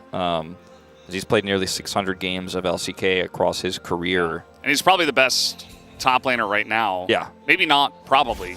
I think he is just the best top laner right now in the LCK. I'm ready to have a conversation about whether he is the first vote for MVP. Yeah. Because he has been so individually talented. Yes, the players have played around him, but he has... Him or Pays at this point, Exactly. right? That's it. I think there's only two names that should be thrown in the pile. And Pays may be able to pick up the... I mean, Rookie of the Year, it's done. We don't even... If you're actually voting for anyone else, like, your vote's taken away in my mind. But yeah. But I mean, he may be able to pick up Rookie of the Year and MVP with how dominant he's been this year as well. Picked up Finals MVP for spring. So I mean, it's a bit early to be having these conversations, but I don't know if anyone's really going to turn it around at this point. As the Crashdown will miss, but unfortunate. Especially against this level 1 Alistar, you want to be able to get something done with that first Crashdown, but will not be. Yeah. Just putting on the pressure. The Xayah and the Rel, in this case, will get more pressure in compared to in the last game state where we saw the Hens and aiming hit level 2 first, mostly due to the Alistar. Alistar is not very... he's not great at level 1. We talk about this every single time. Yeah. You basically get pushed in and lose level 2. The lane is often defined by how much damage the Alistar comp takes in those first few levels because of level 1, and so then at level 2, you know, you took enough damage to where, yeah, you're relevant at level 2, but then can you really go for aggressive plays because you're super far behind because you lost too much health? Lands and aiming have taken very little damage in terms of their health bars here, but this turret has been the focal point instead here for Hanwha Life, and nearly a plate going down here at 3 minutes is exactly the kind of pressure you're looking for. As KT just going to sit back, unfortunately, and have to defend it. As top side of the map, the Poppy pick into the Jax, it has been a matchup that feels very safe, like the Gragas, right? Steadfast presence similar to Body Slam. As Grizzly is coming up here, he will be seen by a ward. Yeah, eventually, once he does go in that tri-brush, but no. Just going to back away, puts down a ward of his own, gets started on... He's baiting this. Rift Scuttler, and yeah, trying to bait this one in, but Kingen not going to bite the bait. Very safe laner in his own right. Keen is just going to have to let this one push into him. Yeah, I'm going to have to chug a potion, and ends up being very nice for Keen as he reacts quickly, and then Keen takes a bad trade because he wanted to sell the idea. Now finds himself a little bit more vulnerable than he'd like to be. He's going to just go ahead and take a back timing here. I'd like to. Doesn't want to get bucklered. Yeah. Definitely would not feel good to take a buckler to the face. Honestly, to anywhere. Somebody hit me in the arm with a buckler, I'd be like, ow, that's... Hurts a lot, yeah. Atlas pointed out on a broadcast, not sure if it was Challengers or LCK, but in fact, Poppy does have a buckler with the Doran shield that she is carrying, so it counts. That's where the buckler comes from. Yeah, you get to keep it in your inventory even when it's on the floor, though. Yeah. It's crazy. It's very important. You don't want to lose that item. You don't have any aggressive items anymore in terms of like consumables in League of Legends. Yeah, not really. I mean, Corrupting Pot is yeah. That's the only one, I guess. That counts. No one's starting elixirs to not to anymore. go and get the pressure on. Put that pressure on early. There used to be the top lane meta. You go for the red pot. Yeah. The red elixir in the top lane. Remember mana potions? That was another like consumable you could use for pressure. BDD gonna say, do not get any closer to me. Don't stand so close to me. Grizzly gonna take this first Drake once again. Yeah, he's got a control vision set up here, so no one can come over here and stop him or deny him. And even if they knew, there wouldn't be anything they could do about it with the control that the Yone and the Rel lanes have. As it's going to be first Drake once again for Hanwha Life. We'll see what ends up coming of this. It's not the same level of impact this time around, but at least you know it's not Chemtech Soul, so that feels good. It's not Hextech Soul either, though. Yeah, no, Hextech again. Could be Infernal, could be Mountain this time. Could be Ocean. Could be Ocean. Could be Cloud. Okay, we did it. We did it. Okay. All the options, we got them out there. That's good. This bottom lane, once again, is pretty annoying. Note that neither side of this matchup went for call start. No. Whereas both sides of the last matchup went for the call start. You're not going to deny that Demolish proc. Keen will take one turret shot. He has been putting the pressure on here without really any risk, right? He hasn't been under any threat outside of, you know, the one time where he went up there and took that bad trade to try to bait for Cuz, but otherwise it's just been extremely aggressive. He's now going to proxy minions, and this is pulling Grizzly away from the bottom side of the map. So no dives here when he's getting closer to 6, no setup for this Yone with a permafrost type gank situation onto the Veigar, which is very difficult to gank Veigar because of his event horizon. Pulling the enemy jungler around while getting a small CS lead, grabbing a plate with Demolish. These are the kind of things, the small victories that King can take in this matchup where the counterpick is there. Even going to get the counterstrike despite the steadfast presence, excuse me, and a steadfast present? No, not a gift. Not in this case. It's Christmas in July. He was steadfast right now in this current point. Oh, little engage coming in from the hands, getting life under the turret, but it's first blood for Viper as flash forward, but the Ignite still gets in. Guess who's here again? It's Cuz at level 6 as Viper does have flash though, and he is going to get away. This Q is not in range. He's just Ghost and Flash, and he survives. He's going to back away. Doesn't want to get Void Seekered here by aiming Void either. Sought. Yeah, I was going to say that, but it sounded weird, but then after I didn't say it, I was like, oh, I should have said it. And you said it, so I feel good about it now. We did it. Zeka, last time around after that exchange, was able to get a kill with the Sejuani. This time is just going to grab a plate. And actually, Viper will stick around here and be able to pick up some of these minions. So, small victories here. So, it's a trade of kills. First blood going over to Hanwha Life Esports. And critically, the kill going to Lehens here on the bottom side of the map for KT. Rolster aiming, not able to pick that one up. Just the assist gold for him. And with the back timing here of Viper as well, he delays, takes those minions. Now they don't know where he is, so really difficult for KT to actually contest this Herald.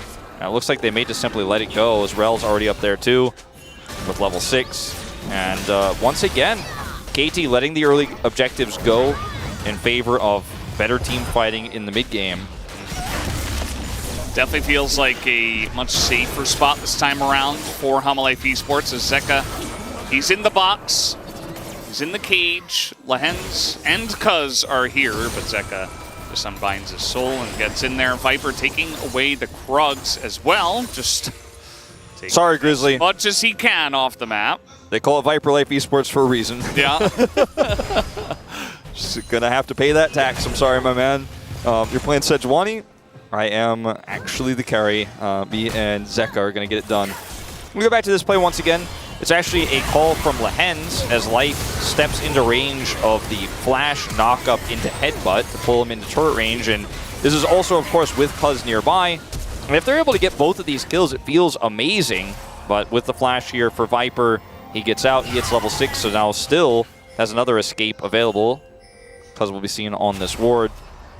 And, you know, in the mid lane, they were trying to maybe set up for a pick onto Zeka. He reacted very quickly, and it was not sold very well either. Like he's like standing on the left side of the Yone, and they're like, okay, I'm pretty sure he's not alone. Yeah. But this is kind of going back to what I was saying in the draft about Hanwha Life. If like, okay, we just play similar draft, almost the same here, but actually we don't make those mistakes on those early team fights or mid-game team fights, let's say. Maybe this comp actually works for us, and now we're kind of living in that game state where Hanwha Life may be able to pull this off much better than they did in the last one if we can actually see high impact ult from Kingen. Zeka setting up Viper for success with his ultimates. Plate gold going over to the Yone here again in the mid lane. Keen, definitely a pretty easy start for him so far in this game, and that side lane threat is still going to exist, but definitely feeling a lot more hopeful here this time around for Hanwha Life with no big errors, no Fed Kai'Sa. Grizzly around and waiting for this gank. Flash available for BDD. Cuz is here as well as the Unbound Soul comes through. Gonna catch him on that Soul, but Grizzly is here. I think BDD, oh, they're gonna get caught by that one as the Sentinel comes in onto the Viker as well. And now Cuz is in a lot of trouble and they are stacking up that permafrost. He just goes down. It's a double kill for Hanwha Life Esports in the mid lane. Keen knowing the jungler is there, wants to put some pressure up here on the top side, but will go down. And unfortunately, it's just mistimed. BDD with the event horizon on Zeka because Zeka decides, okay, I know the timing of this. I'm not going to go back to my soul. I'm not going to send my soul back to my body, whatever. He's going to rebind a little bit later, and so will not be caught or stunned by that. And then the follow-up there is very awkward for BDD because he's like, well, I was actually reliant on this actually connecting for us to have the combos. Lehens may have to ult here. Looks like he's going to be fine.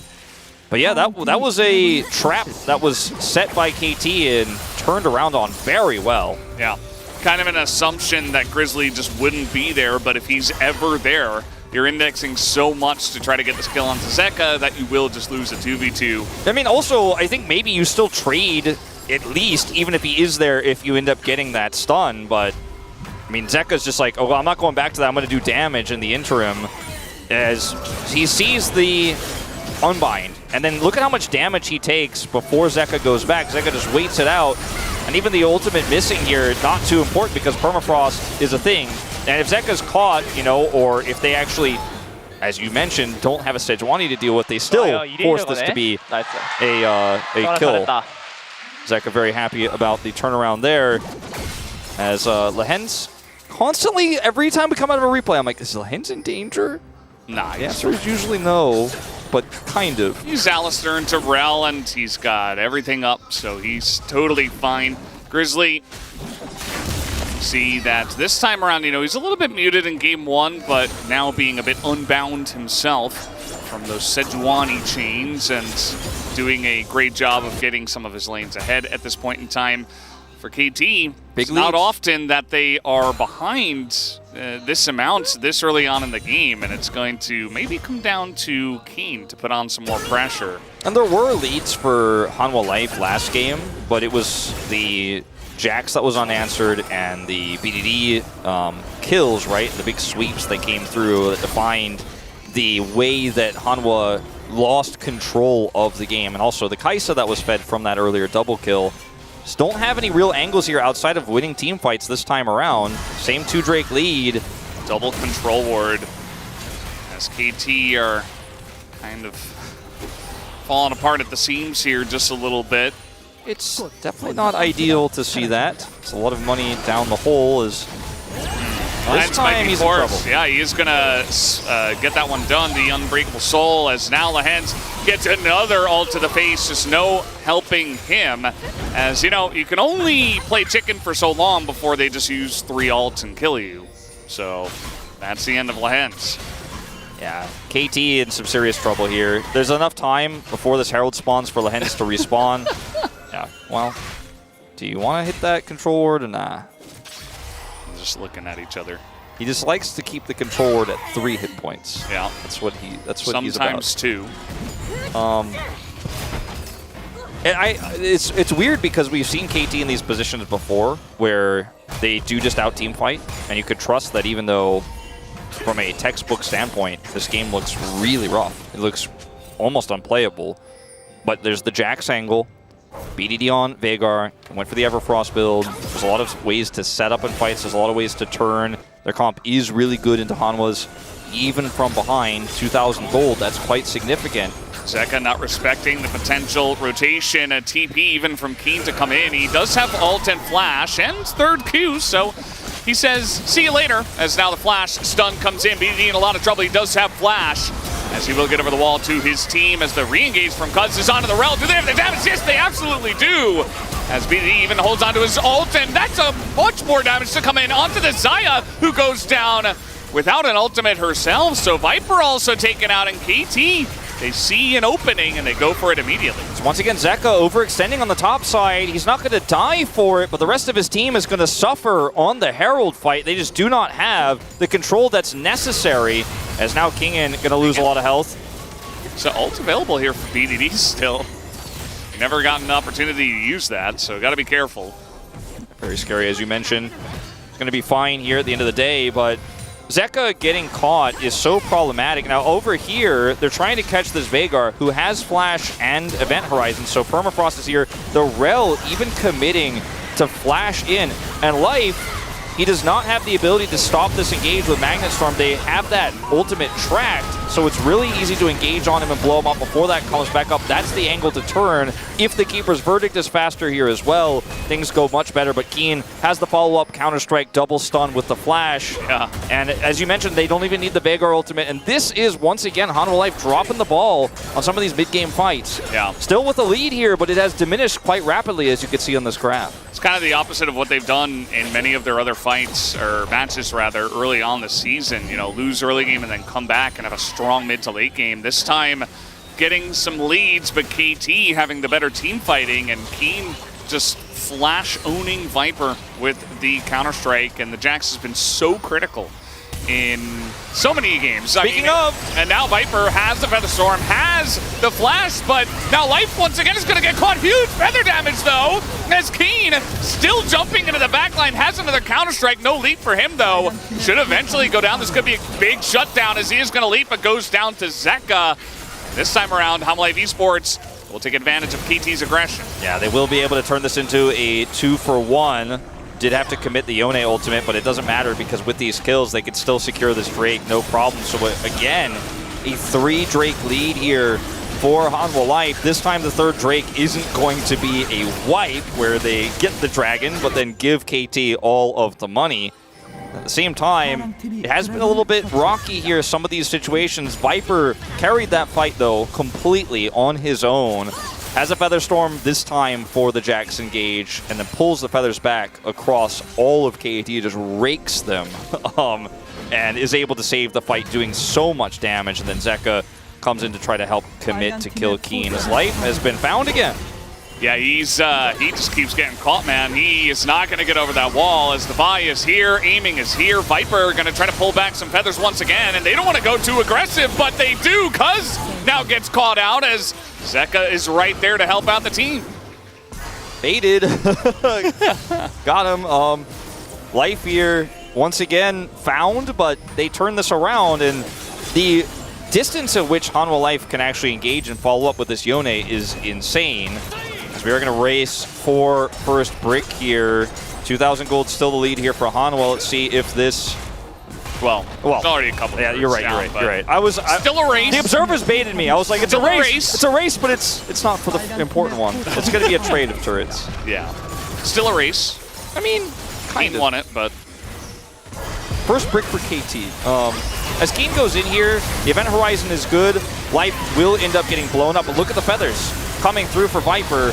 That's it. Just too much damage here, and KT can't follow up anymore. When the cage is down, Keen is just left alone. And with the Yone rotating over, there's no way to save him. There's no way to turn this around. And then this time around, Life is also caught, but he's able to turn this with some help from Viper and from Zeka. Zeka comes over here, over the wall. Even though he's seen on this ward, KT realized too late. And once again, a feather pull from Viper. He's just so fantastic at Xayah. He has been all year long. And now he's 2-1-3, soon to be on that second item. BDD, on the other hand, he is starting to scale. You know, his Seraphs is coming online here. He stacked up a ton of AP. And we haven't really seen KT take a fight on their terms. It's been constant skirmishes. And if they end up getting objective control with this Jax, then the Veigar becomes a little bit more oppressive. As this Herald is out there. 50 gold. Yeah. Yeah.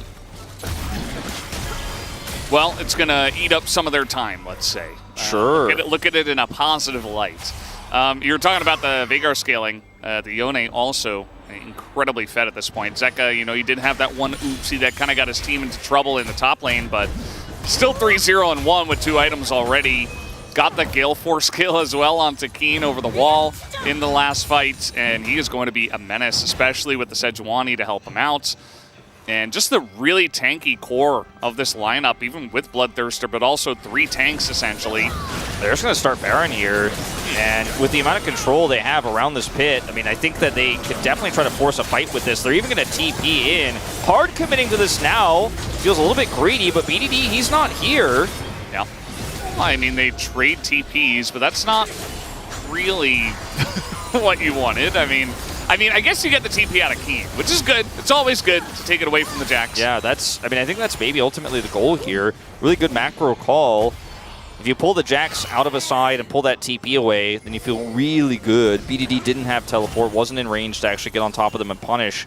And they have a Yone, so if KT overextend trying to push through to that Baron without really any strong vision, then you just wombo them and win the fight, win the game with Baron. So they basically said, KT, I'm taking your teleport, worst case, I'm winning the game, best case. And KT still don't have vision against this Yone. This is so oppressive, it's so difficult. They're doing it. Yeah. As we can see, KT doesn't know, but now they know. Already half health on this Baron. And Cuz is around, but the Keeper's Verdict, and away goes the jungler. It's free Baron. Just like that, the power of the Poppy showing its face once again. And we are getting now to the late game where Viper has, a ton of opportunities to pop off and carry. They have leads basically everywhere outside of the top matchup. And you have Baron money plus the additional map control. You are going to be able to take this Ocean Soul in 40 seconds here. Probably uncontested. KT winning this fight is going to be so difficult without Prio, and your reward is a solo Drake here. Probably best to just stack some more AP and walk away, let that soul go, because fighting this against Baron buff as well is just such a monumentous task, and they don't have control. They don't have Prio. They're still grouping for this. BDD is going to have to teleport in if they actually contest, and I think this is just unwise. Keen also now being pushed away by this Baron buff, so the Jax irrelevant in sides, and it looks like this may be the tie of the streak as far as it goes, because KT so limited in their options in this game right now. Well, they are going to let it go. HLE Esports to take an Ocean Drake, or Soul rather, on top of the Baron buff. And with this, I mean, you've got to imagine they have the tools to get it done. The Veigar's not quite online. The Kai'Sa not nearly as fed as last time. Q3 is going to miss, but look at the damage. Aiming is going to have some help from Keen, but even having to just escape with his own ult, it's not a good feel for aiming here. He wants to be going in. Yeah. And he's up against 3 tanks and 2 guys with stopwatches, 3 of them now. And they're just going to go for this bottom inhibitor, boring into this composition, and there's just no stopping it without BDD. BDD is so slow to come back. He's actually going to try to get some bounty gold in trade here, but without his help, it's just going to be an inhibitor going down no matter what. No way that KT can engage. Cuz maybe trying to set something up here, but you can't do it without your Veigar. You can't do it without a cage setup. And they're just going to be able to sneak out. They're just letting it go. They just say, well, we can't get it done. So just like we saw HLE Esports at the end of the last game, just trying to trade on the map. So is BDD. And BDD he gets a needlessly large rod here at least. Yeah, I was going to say, I mean, he's getting towards that death cap, but he's not even halfway there, unfortunately. So he's going to need a lot more time than this. At the end of the day, the gold that was picked up here by this Baron power play, not too significant in terms of what they're able to gain advantage-wise because of that bounty gold picked up by BDD. But the inhibitor being down on the bottom side of the map is going to be an annoyance they will have to deal with, and this Jax has just not been the threat that they want him to be, as Keen is not able to actually force any fights. He lost his teleport in that last exchange for Baron. It's back up now.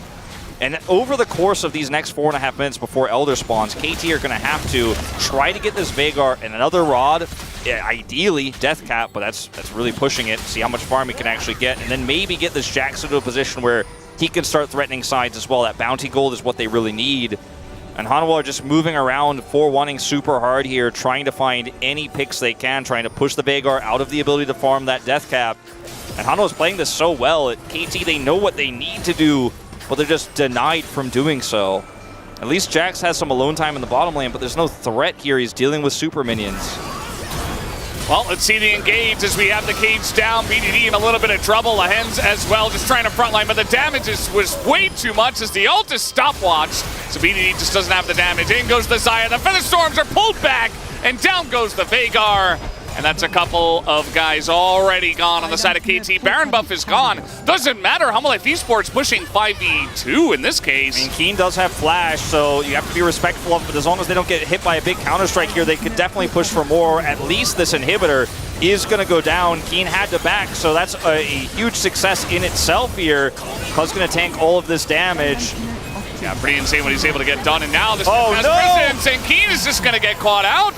There's not much of a wave, but it's like a leaky faucet. I mean, drip by drip, Humble Life Esports just keep getting bit by bit in this one as the W is going to hit, but I don't think you want to get into that aiming. But at this point, you're feeling a bit desperate, perhaps.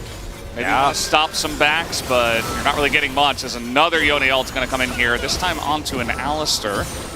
Well, Hens didn't have ult, but he's just going to walk it out.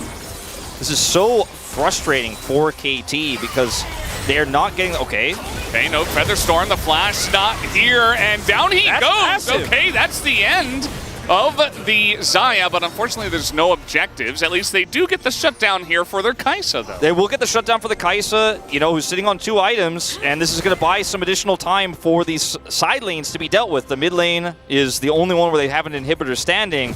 As here, so desperate are KT to just get this Veigar fed. Lehens is the bodyguard here, and it's 4-1 with Poppy in the 1, so it's an extremely strong 4 as BDD over here trying his best to defend. The cage not going to help him out. It's a nice try here from Keen, to be honest, but I mean, at this point, maybe just wait to try to defend Nexus turrets because he is going to get caught. Steadfast Presence going to keep him in. No way for him to get out. They still survive, though. The base survives. Zeka is going to commit the ultimate here, and then the turn onto Viper, who's greeting super hard here and does not have the ultimate to get away. So this is a huge shutdown. More than the money, though, I think the time it buys for KT is massive. They could somehow get that inhibitor up in bottom lane. Unfortunately, top one's still going to be a problem on the opposite side of the map of the Elder, but... A bunch of TPs coming in here. KT aiming especially. They're looking to get in onto this Poppy. Another teleport and Steadfast Presence. It's like one ability. Okay, And now they're nobody trapped. can engage, and yeah, they are trapped here as goodbye to the Veigar, but not very far away as the cage still available here. Humble Life Esports not willing to press the trigger as you see Grizzly already used his ult. But Baron, I mean, Baron is up here. Yeah. These minions are starting to get stacked up on the bottom lane. Still 30 seconds on that inhibitor. No TP for KT either. As, oh man, a 3-man Q, and in goes the Yone. Zeka looking for that backline. Doesn't get any kills, but so low are the health bars here of KT, and they have to back. And no teleports, so I mean, that's Yeah. Baron, and Baron's a death sentence because Baron leads to Elder. The timing of this basically just is Exodia for Humble Life Esports. Yeah, you're going to get your inhibitor back, but there is nothing you're going to be able to do against the Elder push. And so checkmate has been reached unless a miracle happens, a literal miracle. There is just no way Hanwha are walking away with an L tonight in this second game. Let's see how the execution is, as Lehens is, He's just well, trying to get some vision here on the very Elder. desperate, right? You know, but it might just work if you get a pick on the Viper or something. Maybe that's the way you get back in this team fight. But Humble Life Esports, they don't care about the Elder right now. They just want to break the base first. Yeah, Zeka has GA, and they know Lehens is missing, so they're just trying to stick together here. And a lot of time is being bought here. I mean, ultimately, that one cannon minion is all they're pushing with here. The bottom inhibitor has respawned. Hanwha, you're going to have to be a little bit more decisive, I think. I mean, it's still in a fantastic position, but feels like something better should have occurred at this point in time as they're just so worried about Lehens' flank that they're sticking together. The weave, and they are going to get it in here because Caught has to flash away. That's the flash now down for a potential engage from that guy as here comes the cow, and a big engage comes in. Viper does not have a lot of health, but he has to go in, and Viper goes into a stopwatch, but they have backline access. There's the counter-strike, but the rest of the team is just gone, and Zeka is too fed at this point, as Keen will have to literally 1v4 if he wants to win this game. I don't think it's happening this time around, Wolf. Does not look like it. KT, the streak is over. Finally stopped as Lehens trying to hold waves now. They do not want to lose this game, but it is definitely inevitable. As Keen, he has Zhonya's. Holding on. And there is the counter-strike, the unbreakable will. Keen, again, I said it before, he has to 1v4. He's got some help from the Vi. Maybe another counter-strike. That's a 4-man stun, but it just doesn't matter. As down will go the Jackson, down will go the Alistair, plus the Nexus. It's a 1+1 deal. Down goes the Nexus, and that will be Life Esports breaking the streak and keeping their hopes alive in this series. The curse of SK Telecom T1's 2015 summer season. It stopped Gen G in 2022 summer, and here in 2023 summer, it will stop KT Rolster. It's now a 3-way tie across 17 wins as Life Esports bounced back, the first team to take a game off KT Rolster since that Gen G series so long ago. And it's off the back of finally fantastic play from Zeka on this Yone. He plays it well, has that one mistake topside. Otherwise, I think his best game of Yone against a tough opponent here that we've seen in a while. And then Viper, the feathers in all of those skirmishes that we saw. He was so critical. His stopwatch timing perfect on Lehenz's extremely long con flank play. He's just so good at Xayah. It is insane what he's able to accomplish here. And we have, for the first time in 7 series, a series on our hands, Valdez, going to 3. It's all over my hands, Wolf. I can't get it off. This is a real series, and it's on our hands. And yeah, you can take out Viper at the end, but you won't take out Zeka, who ended up doing the most damage on the team on his Yone. Gets the job done against one of the strongest teams in the LCK. It is possible. We're just happy to see him confident enough to do so. So guys, we are done here for game number 2. We will come back after the space and the break for game number 3.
바텀 탑도 이제 와. 미드 라인 있거든? 탑이 이제 웨이브 오거든? 한 번만 침착해봐 이거. 아 이거 잭스 오면 잭스한테 몸 대지 마, 몸 대지 마, 몸 대지 마. 바텀으로 이거 밀면 될 것 같아. 바텀 이거 깨고 깨 일단 이거 깨. 이거 천천히 이거 그냥 가면 돼. 얘네 30초야. 3대 5야, 3대 5야. 타워 좀 때려줘. 알리 로컬 잭스랑. 타워 좀 때려줘. 잭스 한거. 야 요네 같이 써. 잭스 1번. 같이 써, 같이 써. 바이공. 잭스 먼저 봐, 잭스 봐야 돼, 잭스. 더블 잭스 봐. 잭스 조냐 있어? 알리 더블 그거 한번 쓸 거야. 나이스. 잘했다. 다음 경기 보자. 나이스.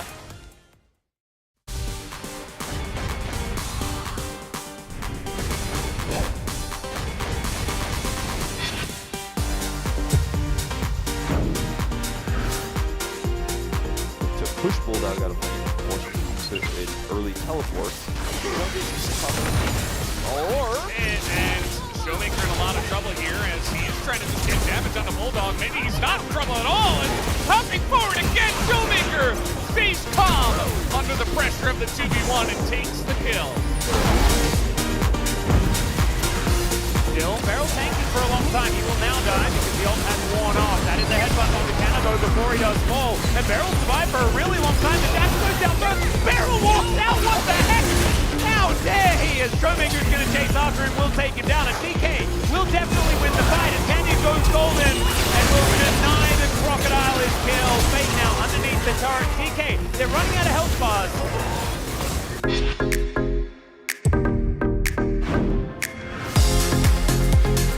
Common trade is here, level 6, and Poby's way up in the lane.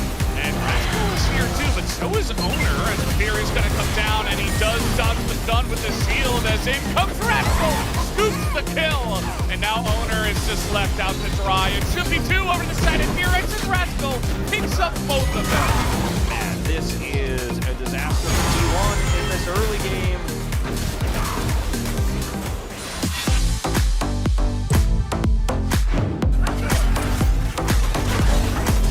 You gotta grab this inhibitor as well. Profile looks Zambok's been defending relatively well as Cody dives in. Yeah, we're gonna connect on top of speed. Does the roll in time though. And the knock-ups are pretty big, but that Emperor's divide even bigger. Delight trying to get out. Trophy somehow survives, and now it's phase on cleanup duty. Teddy can't do anything. The cleanse is somewhat late, but he's going to be able to stop watch. Look at Kyle. He's like a fucking door, but there's nothing he can do. Double knock-up on Delight as well, as that is the pentakill in the end. For phase on his Kaiser. Oh, and Genji will now just win the game. How did none of them die?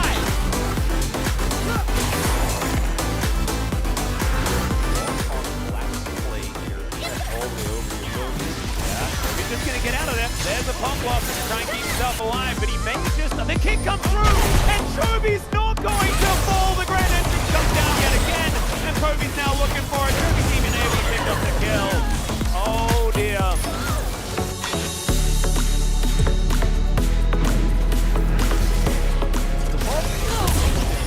They could survive the next 20 seconds without losing any hits. Looks like they'll lose. Oh, Black Simmons! Teddy is going to be able to get out. Does have the superchargers now. T was trying to get these auto attacks over, and he will find them. It's a double kill. Already a knock shift. Oh, no. I don't know how it's happening, Wolf, but it's happening. Obviously, you would have expected from there they take the easy win. Feels like everybody on the side of Humble Sports has stasis. Every single person. We have Sonya for 3. Viper just looking to kill Dudu. I was looking at items. He's just going to assassinate someone. Down he will go as the stun hits him. After the TA, and Dudu just dies because Viper saw him and looked at him and he died. And they might even go for the Dragon.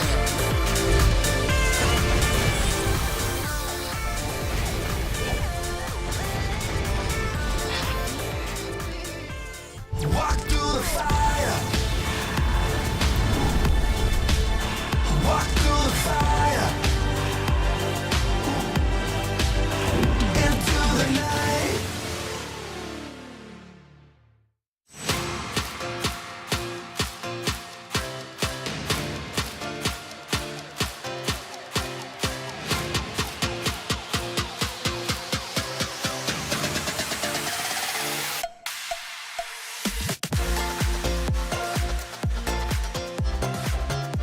Welcome back, ladies and gentlemen, to the space where we're here to celebrate the 17-game winning streak staying alive. SK Telecom's record from 2015 is still going to be there. Lehens isn't taking all of the records away, but now he has tied his record on Gen G. So the only man ever to do it twice on 2 different teams. Pretty impressive, but yeah, win enough to take down Honor Life Esports, and I love that they stuck with the Yone. I think it was one of the shining factors in that game one. They ran it back, and this is really the Honor Life Esports that I wanted to see all season long, because this is how I feel like they took down D+ in spring, when everyone saw that as it was a massive upset. And I feel like instead of trying to replicate the styles of other teams, trying to copy what Gen G and KT are doing, embrace what your team has. Embrace the fact that Zek on these melee mid laners won worlds playing these sorts of picks, and I mean, you saw what he did in that Yone. It was fantastic. It was amazing, and I actually think that I want to echo that and sort of add on to the fact that they have these players that are so good at these roles. Like, alleviate Viper's pressure a little bit by allowing Zeka to pop off, and that's certainly what's working out here in this series so far. The adaptation in this draft is my favorite part of it. I think the Poppy was fantastic for neutralizing a Jax on the top side of the map, and I don't think that the Veigar was what KT necessarily needed to bring down Zeka. I also think, I mean, it's more so for Gen G but definitely for KT as well, having a strong mid-jungle is really important. BDD, when they had their big upswing in spring, a big factor was him being able to move and impact the rest of the map. So if you come in with a strong mid-jungle, it limits their ability to do so, and it also means you're more likely to get like a isolated 2v2 bot lane, and we've seen that Life and Viper are excellent. If they can have an isolated 2v2 without jungle interference, they will do well into any bot lane in the league. They definitely will. And it's also, you know, Viper versus Lehens. These two have a lot of experience against one another. And let's jump into our first highlight here and see how it all started happening. And of course, we're in the mid lane where this play from Grizzly and Zeka was just beautifully orchestrated. A little bit of a whoopsie from BDD there as well on the timing. Yeah, a little bit too early on the cage. And the thing is, especially at this point of the game, the Veigar just doesn't have enough power in the 2v2. They opt into the fight and they honestly just get decimated. And that gives a lot of power over to the Jone. And then we see this moment trying to look for the engage. Again, the cage is used quite early to no effect against Viper, who gets that massive blade caller. And then you can see the rest of the fight is just so easy for Hunter Life Esports to clean up, especially as the Yone comes in and gets a nice little Gale Force kill. Yeah, and there weren't a lot of like really big team fights, right? There weren't like big team fight aces and things like this. It was just pick after pick after pick for Hummer Life Esports. And I also felt like after Cuz died that third time, he stopped wanting to go in. He wanted to sort of preserve himself a little bit there as well. And I think that they needed a few Hail Marys and he wasn't willing to throw them. But Cuz certainly looked a little bit iffy in that early game. And I feel like the problem is it's quite hard to engage because you know you have the Yone, who's very slippery. You have the Xayah, which is a terrible option to go for, and the rest of the team are tanks. Yeah. So, you know, leading in charge as that Vi doesn't feel very good. And the thing is, you also have the Veigar, who's a bit at odds with that, you know? Like, at least with the Azir, like, the Azir can follow up and shuffle when you're going for an aggressive play, but the Veigar kind of wants to sit back and cage on repeat. And I feel like it just didn't mesh as well in terms of what the composition wanted to do. It didn't quite work out. Let's have a look at our second highlight here and our final one for this particular game. Things weren't going well for KT at this particular moment in time, but we wanted to illustrate just how well Hummer Life Esports were playing this together. And I want a special shout out to Grizzly. This guy's Sejuani was absolutely fantastic in this game. Solid as a rock for a rookie. Yeah, I mean, I feel like the star of the show was definitely Zeka, but the supporting cast, right, the backup singer, Grizzly, and those two as a duo doing really well. And again, not even that he's a rookie, right? The fact that he's come in so late to the season as an addition to this team, and really every time we see him, he's performing better and better. So really fantastic to see. Yep, it's exactly right. KT going to move over to the blue side as we get into the third and final game. Our third game in like... It's forgotten we had third game. I know, exactly. Wasn't it best of two? It felt like it. Let's jump in and have a look at who picks up POG first. Is it going to be Zeka? I have a feeling. Yeah, there it is. Yeah. So it was the obvious choice, but I think having like a spattering of jungle votes is a nice thing, you know? It's a bit of decoration. Yeah, I think everyone expected Zek to be winning this, and it's 100% deserved. We actually voted for Grizzly just because I think honorable mention. Well, I mean, we is strong. I voted for Grizzly. Honorable mention, I think he had a really good performance as well. But yeah, Zeka is just so good on this pick. Before today, he was 100% win rate. Obviously, that was against lower standing teams, but now bringing it out against KT and taking them down with it, making them bleed for the first time in a long time. Super impressive, and I'm really hoping that they continue this theme, because every time I'd see them pick Yone against weaker teams, I'm like, this is great. I can't wait till they do this against a stronger team, and then they wouldn't. They'd stick him on like a Azir or something, or Annie, which admittedly his Annie was okay. But seeing him on the Yone against the good teams gives me so much hope, and I'm sure all the Honor Life Esports fans will feel the same. I agree, and now Zeka going to move up to equal with Chovy. As far as our mid laners are concerned, he's actually #1, as we do have that smattering of other votes, a couple of them going over towards Viper there as well. I think the Blade Caller in the mid lane, 100%. He got caught out of position multiple times, but I was still like, maybe it's a Viper angle, just because he's so good. No, I think that's a good spread of votes. I like it. Love to see it. It's a good smattering, and we do love a good smattering here. And do you know what we also love that I forgot that I loved? 3-game series. It's just... been too long. It's such a foreign concept, but it's so beautiful. Look at all of the League of Legends we get to enjoy. It's not only 2 Nexuses that explode, it's 3. 50% more. Buy 2, get 1 free. Oh, it's absolutely absurd. I'm so glad they brought the deal back, and I think it's now time to bring this particular broadcast back to the casters to get us into that incredibly... Oh, never mind. No. We're not doing that. We're not going back to them yet. We We've got don't so want much to. time, so much league. Now that KT's on the blue side, I have one final question. What is the adaptation you need to make? Because you're staring down the barrel of a Viper Kai'Sa, probably. Probably ban the stuff in the mid jungle. Like, you can ban Sejuani, but Yone might make a lot of sense as well. I think we've seen them look a lot weaker without these picks. And then it's on Hanwha Life Esports to show they have more than just Zeka's Yone with the Sejuani. Yeah, well, we'll see whether they can actually get that, as I believe now it is time to throw it back to the casters to get us into our incredible and very rare game number 3. Thank you for throwing it over to us. I caught it immediately as we are ready to go into game number 3. Weird to say that, as they were highlighting. But yeah, KT Rolster on blue side. We got to see something mix up, although I don't think it's 100% about the drafting in this one. We have seen a lot of teams feel a lot more comfortable on the blue side, at least. Yeah, I think there were some problems in the early game, and then some really fantastic skirmishes from Hanwha Life. I think Ux really hit the nail on the head when he was saying, if you're a Hanwha Life fan, you watch the confidence from Zeka, you see them willing to draft like this, and even kind of running the draft back. For me, I liked it. I think a lot of people were rolling their eyes at it going, well, they just lost with this. But there were some good adaptations, and this is a performance from Zeka that you could say reminds you that he is a defending world champion. And I think a lot of this year we haven't been able to say that. And I think that that is a good sign. Grizzly's starting to mesh with the team.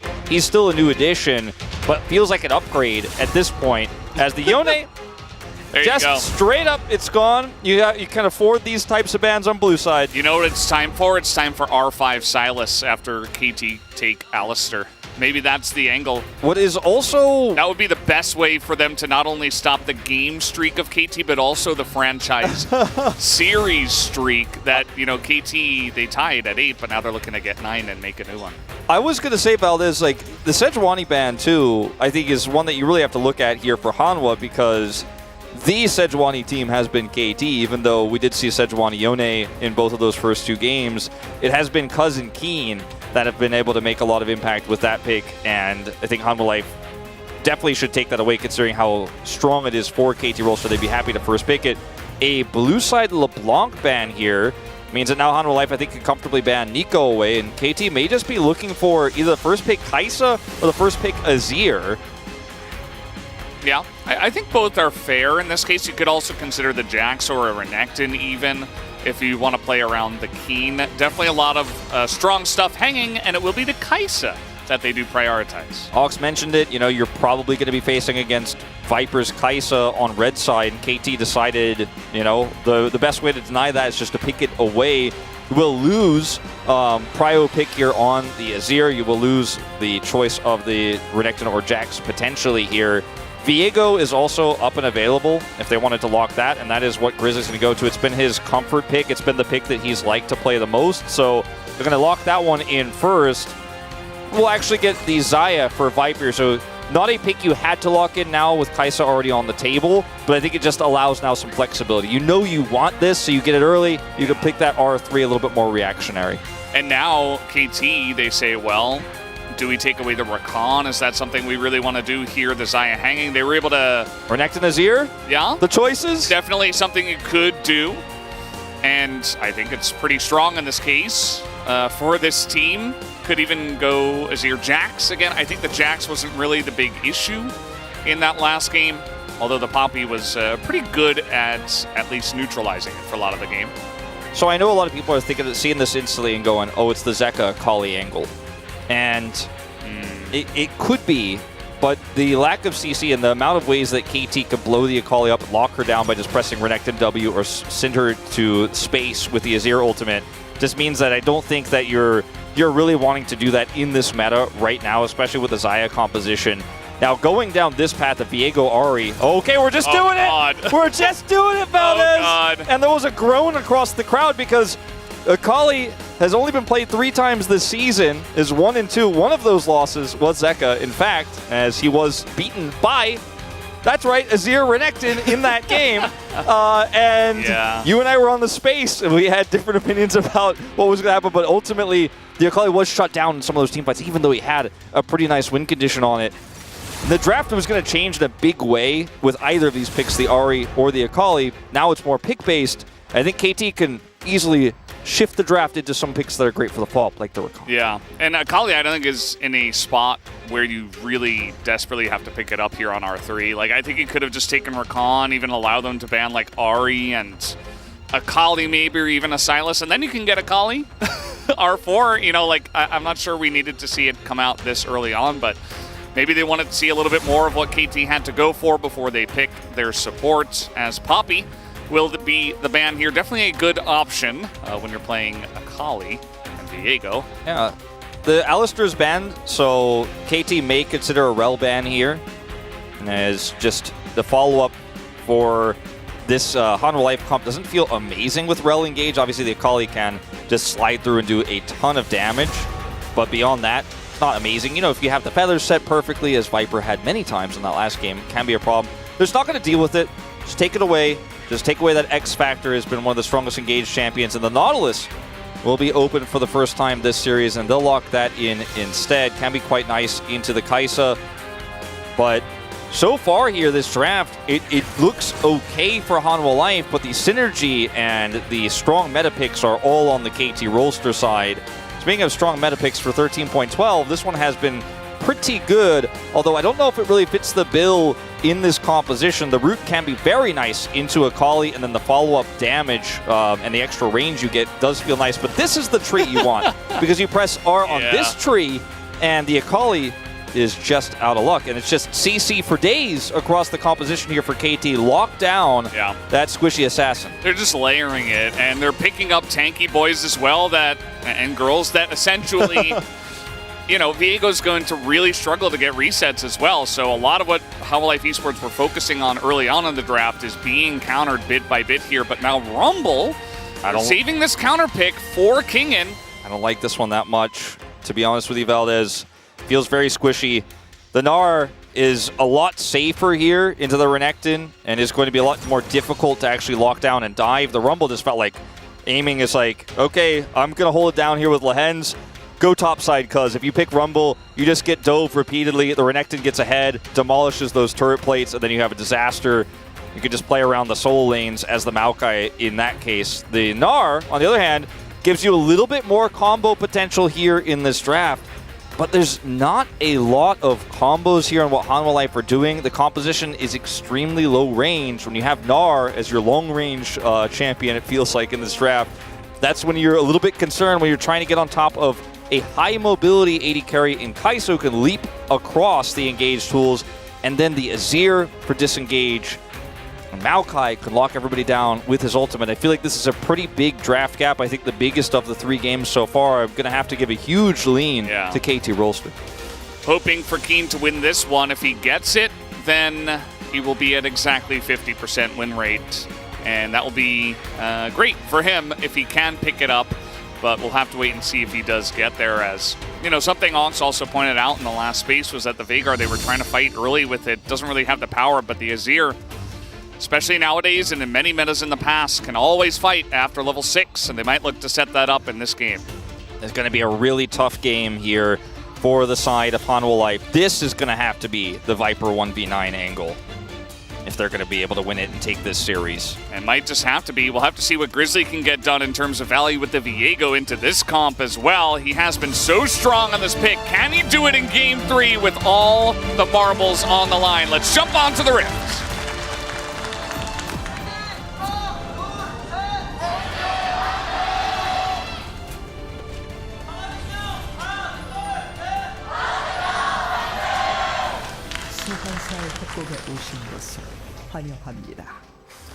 Had some pretty good skin synergy over there. Kind of like the edgy red and black line. Definitely not the same ones. What about this skin? Line.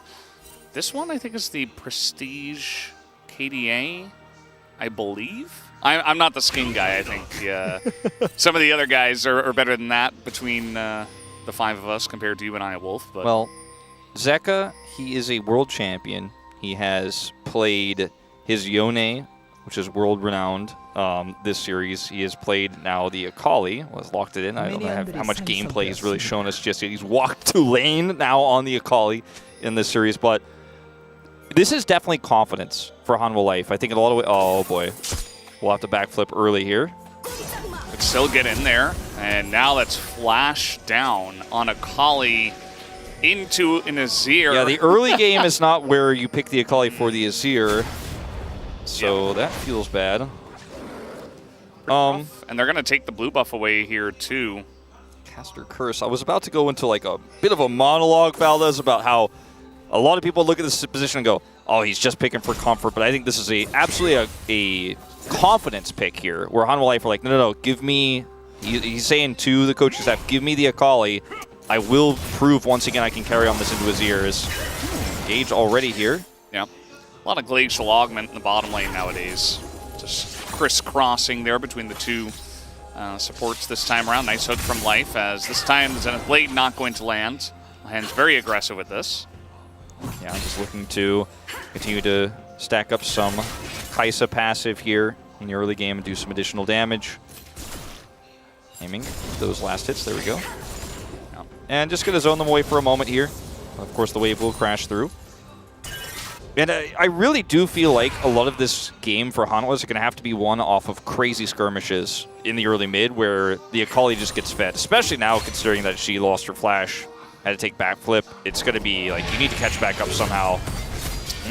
Well, you have mid prio, so Cuz immediately wants to take this fight. Grizzly is soon realizing that that was a mistake, has to flash himself. You gotta understand that your Akali, especially down a flash, is never going to be able to help out in that scenario. Yeah, and as confident as you may be, as this matchup has gone both ways. The early game strong for the Azir, team fighting prowess is there. The Akali, obviously great, and can go through the Emperor's Divide and do a lot of work. 13-4. But back to the Viego move there. You can't really outplay a Maokai. He's just going to get on top of you, and without prio, it's problematic. Because Zeka's already proving that even in these early levels, he's got the moves.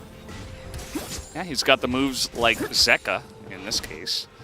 And Grizzly, he's unfazed, cleared out his whole top side of the jungle at least.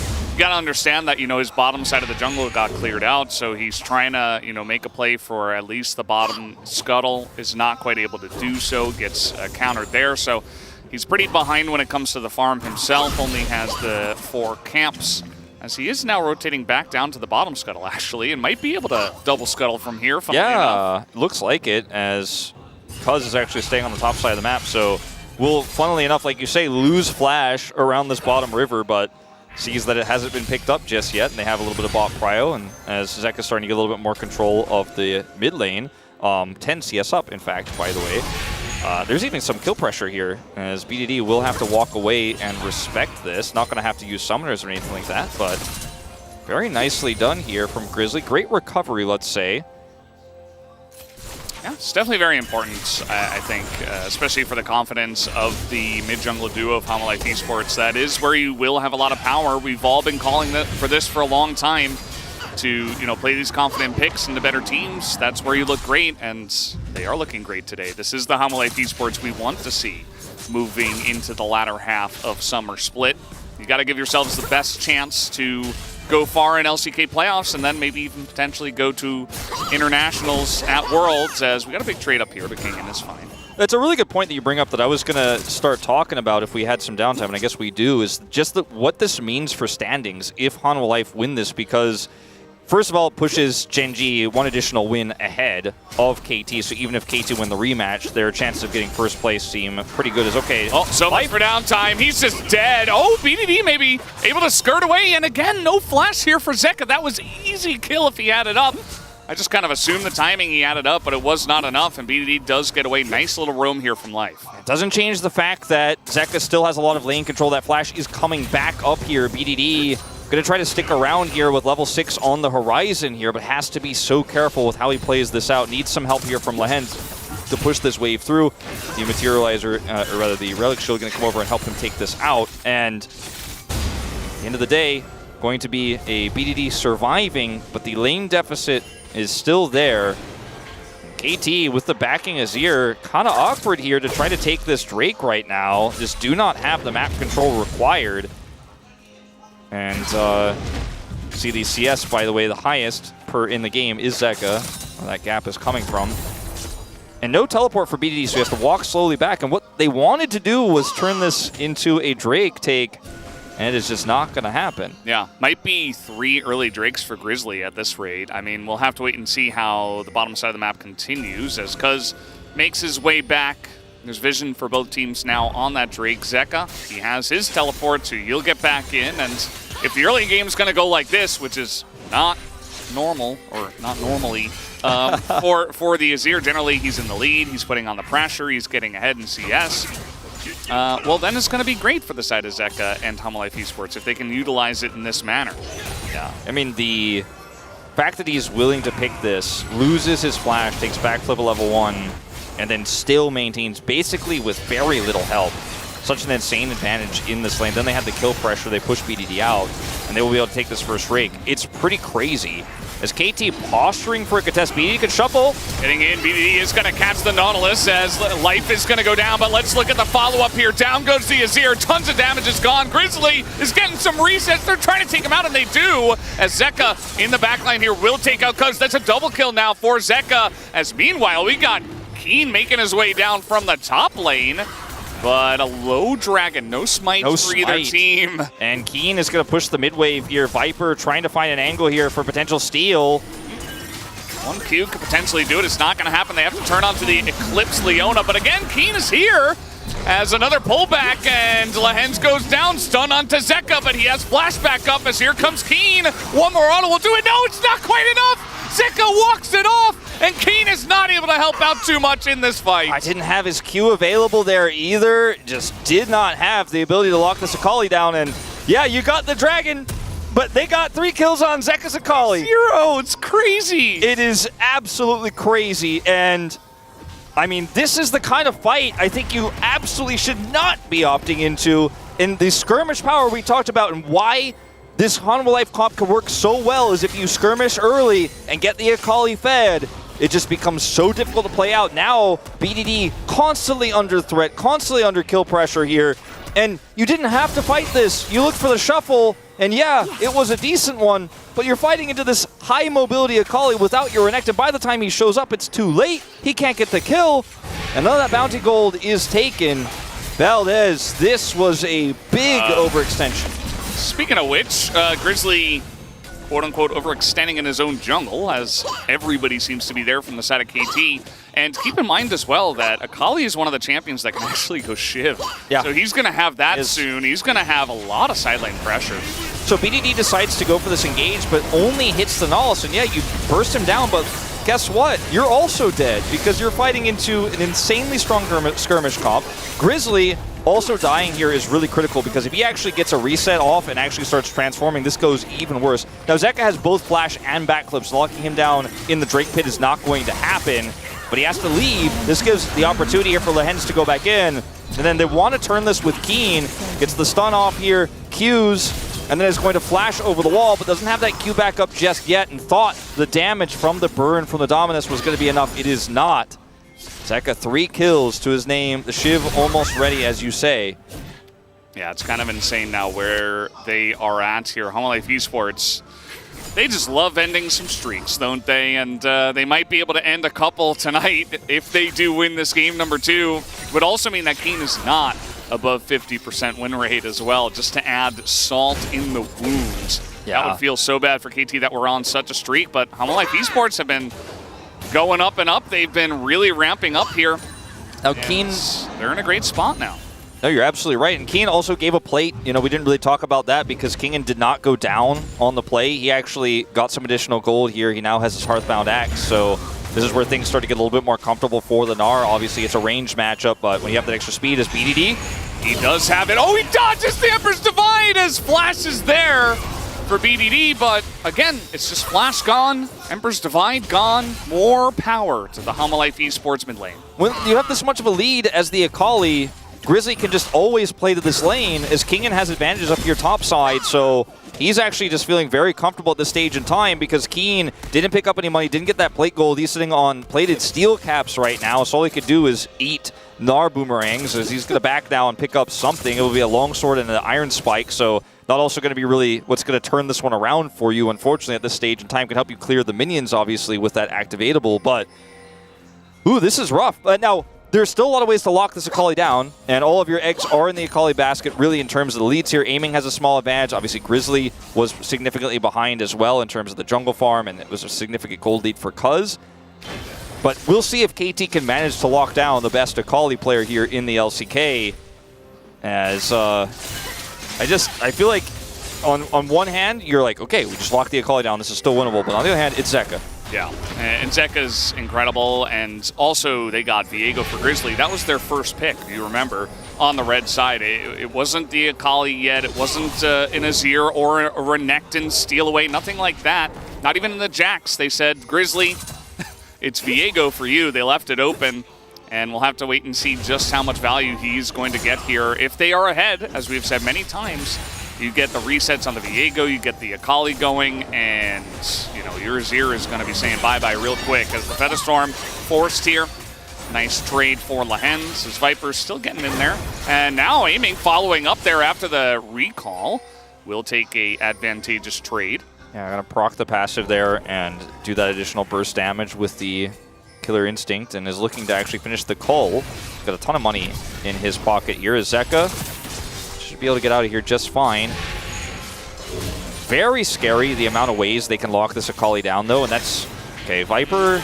He's sticking around. I mean, he's just dead. I don't know why he's staying there. He has Flash, thought he could get away. That's not the case. Now they're just going in onto the Azir, who doesn't have Flash, and there it is! The Shuriken was held by Zeka, picks up a 4th kill. Will he get any more here as he's got Grizzly on Azir, of all champions that he was able to steal, goes back in, but now Keen and Kingen are in this fight as a big re-engage comes in from KT. Grizzly's taken out. He's not able to get that value on the Viego. And continuing fights here from Kingen, trying to keep this one alive, but it's not going to happen. They're all clumped up there, so that's the playground of the Gnar, but also the playground of the Renekton. As will Aiming get punished by this teleport? I think the answer is yes.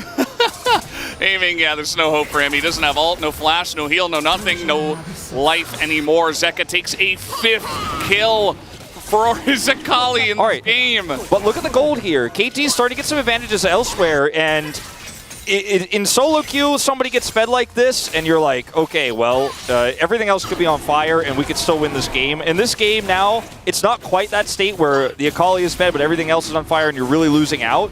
But the more the advantages become only on the Akali, the more easy it is to shut her down in team fights. This is just greed from Viper. Fantastic play here from Aiming, even without the ultimate. The W maybe.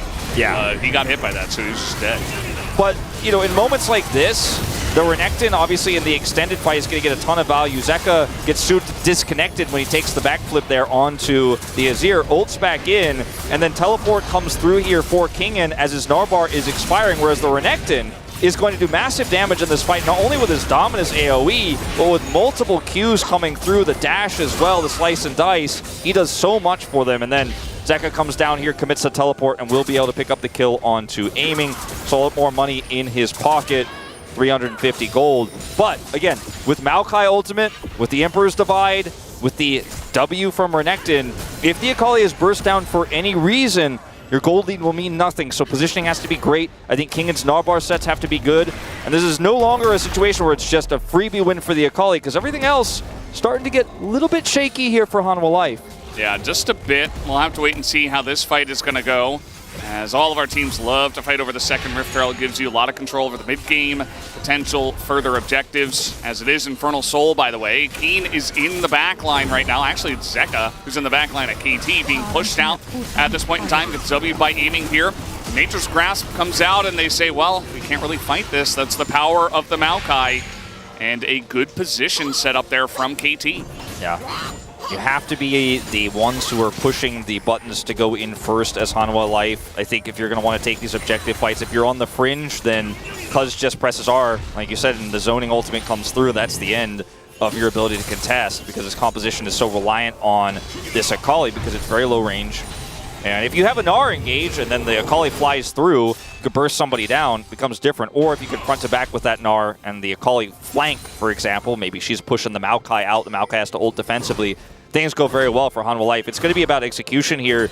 The gold lead for KT means less if the fights are good for Hanwha with everything set up. And they have still some threat here with this Akali. She has Shiv, so she can clear waves very quickly. It's not like Akali normally where you're like, oh man, she has no wave clear, so it's going to be a problem. She actually can sit under a turret like this and actually clear these waves so quickly because of the Shiv build here that Hanwha, they're still in this game, like still completely relevant.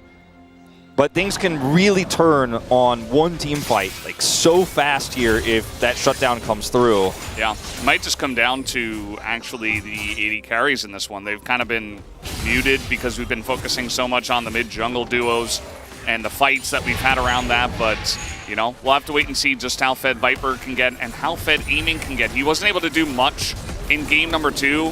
And we've seen this Kai'Sa into... as we're going to take the red buff down. Jonas Strong very happy about that. We've seen this Kai'Sa into Xayah matchup like so many times and so many metas pass as well. And the Xayah coming back as an answer to the Kai'Sa was great in game number 2. Will it have that same value in game number 3? You'd have to imagine, especially with all that hard engage from the side of KT. I mean, Kai'Sa is basically designed to go in, right? And the Xayah is designed to counter engage compositions because she can ult to avoid the hard engage, but also can use her feathers to collapse them in and root anybody who's actually trying to dive as well.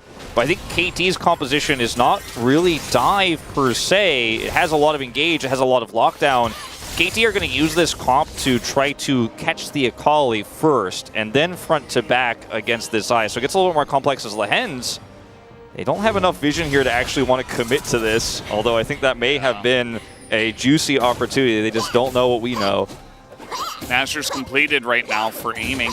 He's on 2 items now, getting closer to a level 12 spike. He's going to have some evolves right in this kind of position, and it's great timing because he gets it right before the Infernal Drake is up. You'd have to imagine Viper is behind on a bit of gold here. He's not quite going to be able to pick up that second item. Maybe he gets it right before the Drake, but doesn't look like he has enough yet.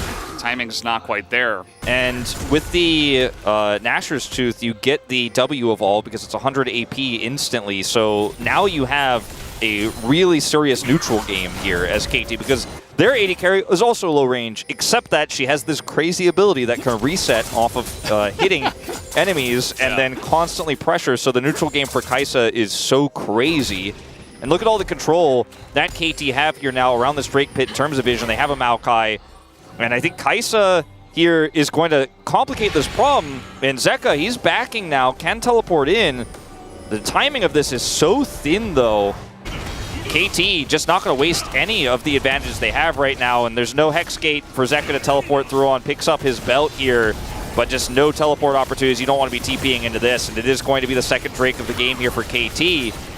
Yeah, the timing is just perfect for KT, not so perfect. Even Nature's Grasp, I mean, they have vision of that jungle, but I guess to be 100% sure rather than 95% sure. Don't know if they're on the right side of that one, so they just throw it in. Maybe the Viego's kind of sneaking around. And yeah, either way, they're going to lock down the Infernal Drake and get even farther ahead. Yeah, Zeka backing, I think, was what they were scared. They're like, he backed. He might be on a weird flank. Let's just make sure the rest of the team can't follow up. We could just turn on the Akali if he comes from a weird angle. We didn't see. Maybe they had a teleport ward to the left of the Drake pit where we don't have that much vision. I actually really respect the call because for KT here, you're just like, just don't end up getting flanked. Don't let this Akali make an impact. Our comp is so good at shutting her down. And, you know, at this stage, especially with the belt online, that is the real threat for this Kai'Sa, you know, for the Azir as well. This is a crazy game here because normally when you have an Akali that's 5-0, you're like, well, how was your day today? Let's not talk about the video game. But because of the comps here, you know, it's still relevant. KT taking those critical fights. Yeah, they've taken a lot more map objectives when it does come down to it as well. So they're feeling pretty good about their position in this game. They have their gold spread out. They've got a Kai'Sa that's in a great spot, an Azir that's in a great spot. The top lane, even though they did give that one plate over to King N, still Keen is in a great spot, was able to pick up the 1 kill. And Zeka, I mean, alone, he's level 14. He's definitely the king of the Rift right now, but, you know, how much is he actually able to do alone here? He's got to deal with a Maokai that's got Radiant Virtue, a Leona with Locket, right? There's a lot of defensive tools here on the side of KT. You were already talking about it in the draft the second you saw Azir and Renekton, that even those two should be able to lock down the Akali. But there's just so much more that KT added into their comp in the draft that should be able to lock down this pick. Now, the Akali side lane is a real thing. Obviously, when you have Shiv, you can clear waves very quickly. So he has been able to be a threat in both of these outers, in top and in bottom. Like, Kingen will pick this one up, but a lot of that damage was actually done by Zeka earlier, too. Kingen also doing quite a bit himself. So they're able to actually pick up 2 turrets worth of gold to shore up some of that gold deficit. Now, my issue here is like you said, Val, is all the things we're talking about with this Akali, she hasn't died yet. There's so many ways to kill her, and yet she hasn't died. But that's because Hanwha have kind of left these objectives to go after KT started to get these carries online. And eventually, you will have to opt into a fight. That eventually may just be on a potential Baron take. They're at least trying to sell the idea of it right now. And we will get the first test of can Zeka actually somehow navigate all of this CC and get into the backline, because he has done it before. He is one of the best players at doing this. So you want to trust, but that's what this game is ultimately going to come down to. And if Hanwha Life are too scared to pull the trigger and just keep giving these objectives away, KT will eventually just become too big to fail. Yeah, and their turn is fantastic too. We've talked so much about the Akali, don't even want to mention it anymore, but yeah, they're going to be able to at least get onto the beat of the Hanwha Life Esports composition if a fight does come down to it, as finally we did have Viper pick up a second item. It took him quite a while, but the quick blades are finished, and that is going to be a nice spike here for the side of Hanwha Life Esports. Who knows, I mean, what they're saying in the comms, maybe they're just waiting for that to go for the fight. They want to give up the one Infernal Drake so that they can take a strong fight on the second Infernal Drake fight. Could be the case, especially now with Baron available. You've got that extra damage if you want to try to rush that down. And they've also put some wards over here in the Baron pit now. Not in the Baron pit, but around it. So you're pretty aware of what KT is doing. They're showing on the map, so you know you have some additional space. I think they called the bluff pretty well there, knowing that there's so much CC and so much engage. And also, as you mentioned, the fantastic turn. Hanwha are like, I think they're not doing the Baron yet. Like, they don't have enough damage with the item builds here with the, you know, Azir, yeah, does tons of damage, but with this build, it's not like you can do it at the snap of your fingers. You can do it quite quickly, but Hanwha Life called them out. Let's wait for Viper's second item. And in 45 seconds, I mean, that's the whole point here for KT. That's probably where we're going to see our first team fight here, a first real 5v5. Yeah. The Akali has been able to take those skirmishes and get those leads and get that side lane kill onto aiming, but in a team fight. You know, this game is literally all about Zeka. Yeah. And so, I mean, we have talked about it to death, but it is the only thing to discuss here, pretty much. Yeah, it will come down to what angles he can get. And you have to imagine that both teams will fight over the Infernal, or if that doesn't happen, somebody's getting a Baron, right? If you're giving over a free Infernal Drake, Hanwha Life is not that far behind as a team where they just give away an Infernal Drake or a Baron at this point. Ooh, Kingen's going to try to, as they contest Vision, maybe try to solo this. I don't think it's going to work. He will get called out. And this control ward super valuable. Zeka's going to take this away. This is just a Vision fight right now at this point around the Baron, as KT can make the decision to actually try to collapse on and kill Kingen here in the bottom lane, but they will, of course, lose prio on the Dragon. Solo him? I don't know about that. I guess no Gnar. Mini Gnar, probably, right? As he's got red buff too. Kingen taking a huge chunk of damage, and Amy's just coming down here, picking up a solo kill just like that. Just takes him out. Kingen had no idea that that would ever happen. A very tricky play gets KT ahead. Yeah, and the one place they didn't have vision was really on the bottom side of the map, where they decided to push out to try to threaten that inner turret there. Didn't actually try to show on Dragon or anything like that. It wasn't like Kingen was just over here saying, all right, I'm going to take this breakdown solo. Speaking of, his aiming is good. This doesn't even hit the Void Seeker on the Gnar, and is still able to just 100-0 him with the red buff. And that is, that's a problem, you know? This is a big turning point in this game, because now you get the Dragon for free, and Hanwha Life still haven't team fought. This game, they still haven't been able to make this Akali work, and if a 5-0 Akali doesn't show up to a team fight, does she make a sound? The answer is no, you know? Like, yeah. She's on 3 items, but if she never actually team fights, then it doesn't matter. It doesn't matter how ahead you are, and if you're so worried about all of the ways the Akali is going to get locked down, which you should be, maybe No, some consideration should have been made in the draft. I mean, the Leona is such a great adaptation as well here. Yeah. And this is the power of the Kai'Sa, too, in a side lane, right? We've seen teams try to do, like, 2v1s with Kai'Sa, where the Kai'Sa joins, obviously, with her killer instinct, but this is just straight up, okay, you don't have vision in the jungle. You're not going to be scared of just the Renekton as the Gnar, but if the Kai'Sa is ever there, you're dead 100%. And so KT is kind of like, they've got this tricky style. They find this little angle that Kingen was obviously not expecting, and it gets them a Drake here, an Infernal Drake, as the grass comes through. That's just dead life! Life is just gone from the fight as now Cuz and lands the front line. Here's Zeka on the back line, lands that Shuriken. Where's the Shroud? Stopwatch is getting so much value for BDD, and Zeka just dies. It's just a free shutdown for the Kai'Sa. Aiming is level 16 in this game, as Viper's like, man, I wish I had some kind of front line in this game. I guess I don't. No, he does Grizzly not. goes away, and that should be Baron here for KT, unless Grizzly's got the masterful steal. Let's see if he's got the angle here. He only has flash. For it. And he's just going to have to flash away. They hold on to the Baron. They don't know exactly where he is, though, and oh, that was close. Very, very close, but not going to happen. Grizzly goes down. Nice try, and KT have run away with this game now. Yeah, I think the game is pretty much over now, and I think that the fact that Grizzly with no Heartbreaker still tries for this, and he makes it close, to be fair, but the fact that he's committing to this really just tells the tale, is this game is so doomed if the Baron goes over. And yet, you know, we came out of a replay of that Gnar kill, but look at the power of Maokai here, and Zeka is showing mid. So by the time he teleports in, they know he can't be a threat on the flank angle. Look at the positioning here of KT. They have both BDD and aiming ready to instantly kill the Akali if she decides to come in, and yet the top side of the fight is also decisively won by KT. Rolster Lehen sacrifices himself, but it's well worth it.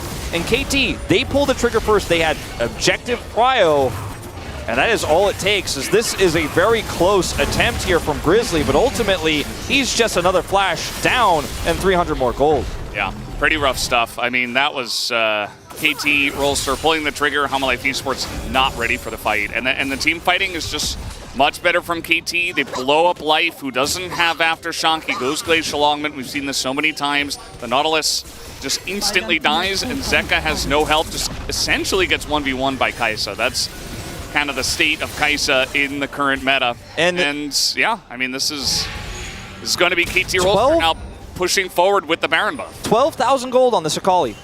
Team fights? Yeah. Zero team fights. He has not been able to take a team fight. I would not call what happened to him in that last one an Akali team fight, you know? Like a 1v1, yeah. And he was showing in mid. KT are just so decisive. They're like, if he comes in, it will be too late. If he doesn't come in, we get Baron. Checkmate, Hanwha Life, and he was just farming mid, trying to deal with that mid wave.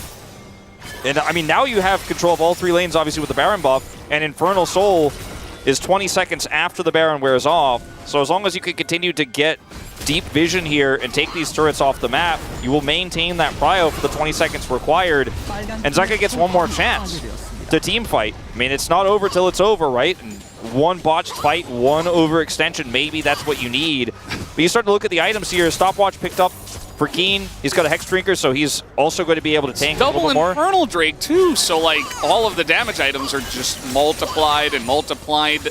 I mean, I want to see some of the numbers, like the AD numbers, the AP numbers on BDD and aiming. We got 369 AD on this Renekton right now. Shout outs to 369. Play Like, some Renekton come on, this time. This guy is like, he is a tank. He is a bruiser in Riot's favorite way. I mean, this is... He's also high mobility. Crazy. Yeah. Zeka's just pushed out of mid here. They're pushing 3 bottom to try to get some setup for the Drake, but with Baron here, that's inhibitor down, and KT are like, are you guys coming home? Anybody home? I think the answer is no. He's not coming home for Hamalife Esports. Okay, potential flank. Well, let's see. Okay, he does get the hook, but that pesky little rock is in the way. BDD is going to be fine. Mega Gnar is coming in here. Keen in a little bit of trouble. Cuz trying to frontline, but down he goes. Keen immediately traded back, and BDD just going to sweep up that Viego into this one. Zeka trying his best. Viper trying his best. Kiting it back, but Aiming goes in. Gets the shutdown, and Aiming will be able to carry this game. It's a triple kill for the Kai'Sa, and Zeka is all alone. Lands a Shuriken. But he's up against Aiming a BDD with Lehens just chaperoning them into the base. Hanwha Life coming alive. That's it. Down he goes, just like a wet piece of toilet paper, just disappears, and down will go the Nexus. That is the 2-0 for KT Rolster. 9 series wins in a row. They break their franchise record, and KT Rolster are looking stronger than ever. Stronger than ever, 9 wins in a row. And Hanwha Life, they came alive in this series. They were able to take Game 2. Game 1 was close. You know, they had the Sejuani Yone back-to-back. Game 1, they had some serious leads. They had big advantages, but couldn't actually win the mid-game team fights. In this third and final game, Zeka's confident enough, despite the meta saying absolutely do not pick Akali, despite all the CC in his opponent's draft, he had the confidence. He lost his flash at level 1, took back flip, got a 10 CS lead, got 5 kills. And that was the last we've ever heard of him, heard from him on this Akali. Yeah. He was otherwise just off in the side lane, shivving minions. As KT, they pushed aggressively around objective control. They pushed the deep vision. They won the side lanes. Aiming, killing the Gnar was the first big step, because once the Gnar goes down, you actually have control over the map. And because he likes to do this pose, and he's going deep into the camera as well. I mean, KT are so dominant right now, but I will say, Hanwha Life have really turned it around here towards the end of the first round robin, and even though they lose to KT, our second best team in terms of the standings right now, it was a series that gives you hope. Yeah, it absolutely does. The top of the standings getting more and more interesting as we watch the games go by, as don't leave yet, we got to see your side. Probably just getting into position to watch the interview as they generally huddle up in the middle to watch the players. As Aiming, he knows he did his job today. He got 3 games of Kai'Sa. Imagine giving Aiming... All right, what's going on here? It's a snake! It's a viper? Yeah, it's a viper. I guess. Whoa! Oh man, some lucky fans. They're going to have to rip that snake in 2. I think 2 of them got it. I don't know who's going to end up winning out on that one. But, okay, no, he got it. Right away. Yeah. Oh, he got it. Feels bad to be the guy with the Michigan shirt next to him, but his friend's like, oh, goddamn. Wasn't me today. Sometimes unlucky. And, I mean, we have to give Zeka credit where it's due for what he was able to do despite the early deficit, but unfortunately, KT were the better team, and they said, all your eggs are in the Akali basket, and, I mean, it's just so sad to see, because you know in these skirmishes too, KT opted into this and Zeka gets ahead, and you're like, okay, I mean, this shouldn't happen, but Zeka's online. But you and I the whole time were cautioning everyone that this is still a very hard composition to pilot Akali into. And it's no surprise that things ended up as they did, but it was really just decisive calls from Aiming too throughout any lull state. He's like, well, I'm going to make something happen. Yeah. By myself. Whatever. I think, you know, Kai'Sa is really strong. There's some players you shouldn't give it to. Aiming is definitely on that list. Maybe that's one thing to look at for the following games against KT. Just don't let him get that. Look at this. I mean, he's barely even able to proc his Glacial Walk. And then at the end, he just dies instantly. Aiming is, once again in this fight, just taking matters into his own hands. He's like, yeah, okay, Akali, that's supposed to assassinate the AD carry? I don't think so. Pretty sure that's not how it works. Better in this assassin game. is Kai'Sa in this meta, it turns out. Yeah. Final moments here on this push to end. Calling for Nautilus. Calling Gnar as well. They didn't actually call the TP, but they just call to focus him down once he's seen. Saya no ult. And that's kind of the call that gives Aiming the angle to go in. Got him.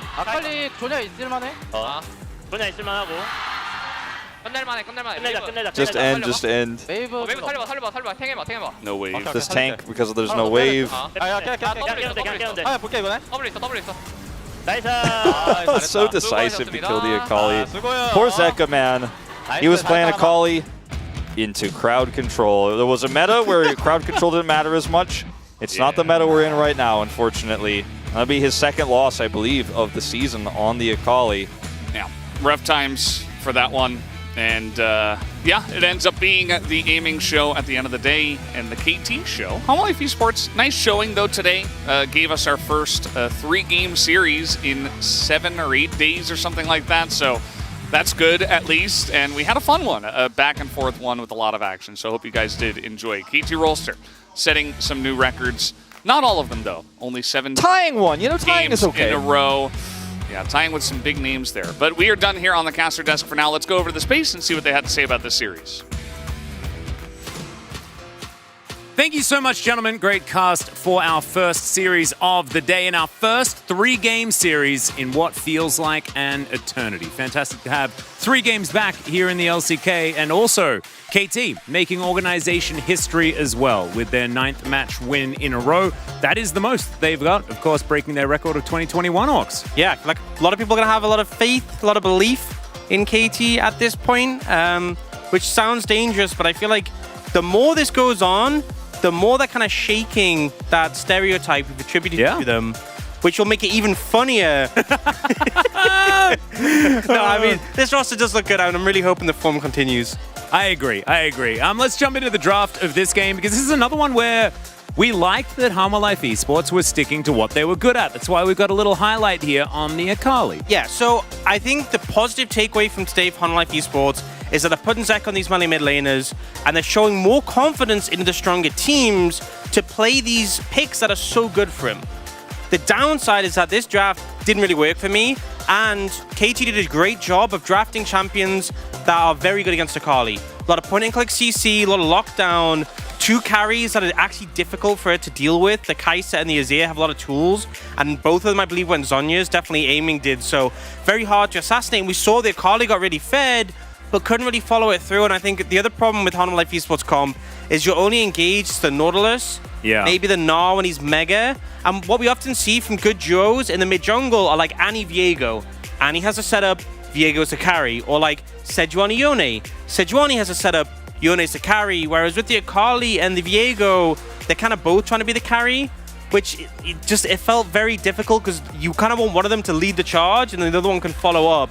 And they were really reliant on Life, and he just got blown up. Every fight at the start of the fight, you just saw him got exploded because the Leona would just pick on him. Lehen's kind of bullying him out. Yeah, it just didn't quite work out, and then eventually we had the aiming assassin. But it all started with an Akali that blew a flash at before the laning phase and then went on to kill everyone. So let's have a look at our first highlight of... actually, hang on. Let's first have a look at Keen, because he managed to get to his 50% win rate. This is something that he's looked for.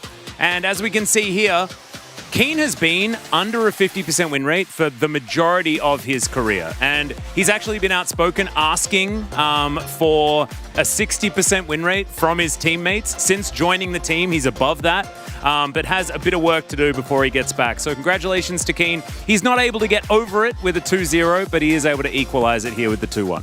Yeah, and I feel like in the current form, good chance he manages to get over it and keep it climbing, but it's crazy how many games he's played. And I think a lot of people focus on teams like the current roster of T1, and they're like, whoa, look at all these sick win rates, but not every team, not every player is going to have such a fantastic win rate. A lot of players go through good patches, then rough patches, and I think Keen shown that he is someone who's battled through some trickier moments, but looking really good right now. He absolutely is, and I think he's always someone that we've talked up throughout his entire career, but has never really had the stats to back it up, and he's starting to build towards that. Let's get back into this game, though, and talk about Zeka, because Zeka was amazing. You may have watched the video from LoL Esports about the DRX run. Sort of reminded me as to what Zeka looked like during that tournament, and we had some glimpses in the early game here of what he looked like. So let's have a look at the Zeka kill reel as he just took everyone out in this early game. Yeah, I think there's 2 sides to this. Firstly, the execution from Zeka pretty flawless, like going in there, landing everything. Every shuriken connecting, but also it's kind of on KT for opting into this fight when you know there are such good skirmishes on the side of Hana Life Esports, and yet they decide to try and challenge them in this early skirmish. You see the play ends up getting quite extended here, but Zeka is just still having so much impact, and I love this. Very patiently waiting the Shroud so they can one-shot Leona, and then managing to just get away from Keen there and survive on like a sliver of HP. And then we have this later fight around the mid lane, and between both of these he ended up with 5 kills on the Akali. Yeah, no, it was absolutely absurd. And then we were waiting, much like the cast has illustrated already, we were waiting for his impact in a team fight. And Zeker is the kind of guy that can make miracles happen as far as that front is concerned. And these little 3v3s and things like that, that is exactly where the Akali will flourish. And playing in side lanes with his Shiv build that he did bring out as well is something that he can do. Aiming here, caught by himself. I think Aiming took this particular play very seriously, though, because that's something that we're going to get to in our next highlight, where I believe we'll see the revenge of Aiming. Yeah, I think that's the thing, is that you get the Akali 5-0, but it's very hard to play into the enemy composition. Really difficult. Isn't that an old TV series? Akali 5-0? No? Akali 5-0? No, I don't think so. Okay, slightly different name, perhaps. Slightly different naming. But yeah, I think ultimately we saw the Akali struggle to translate that lead.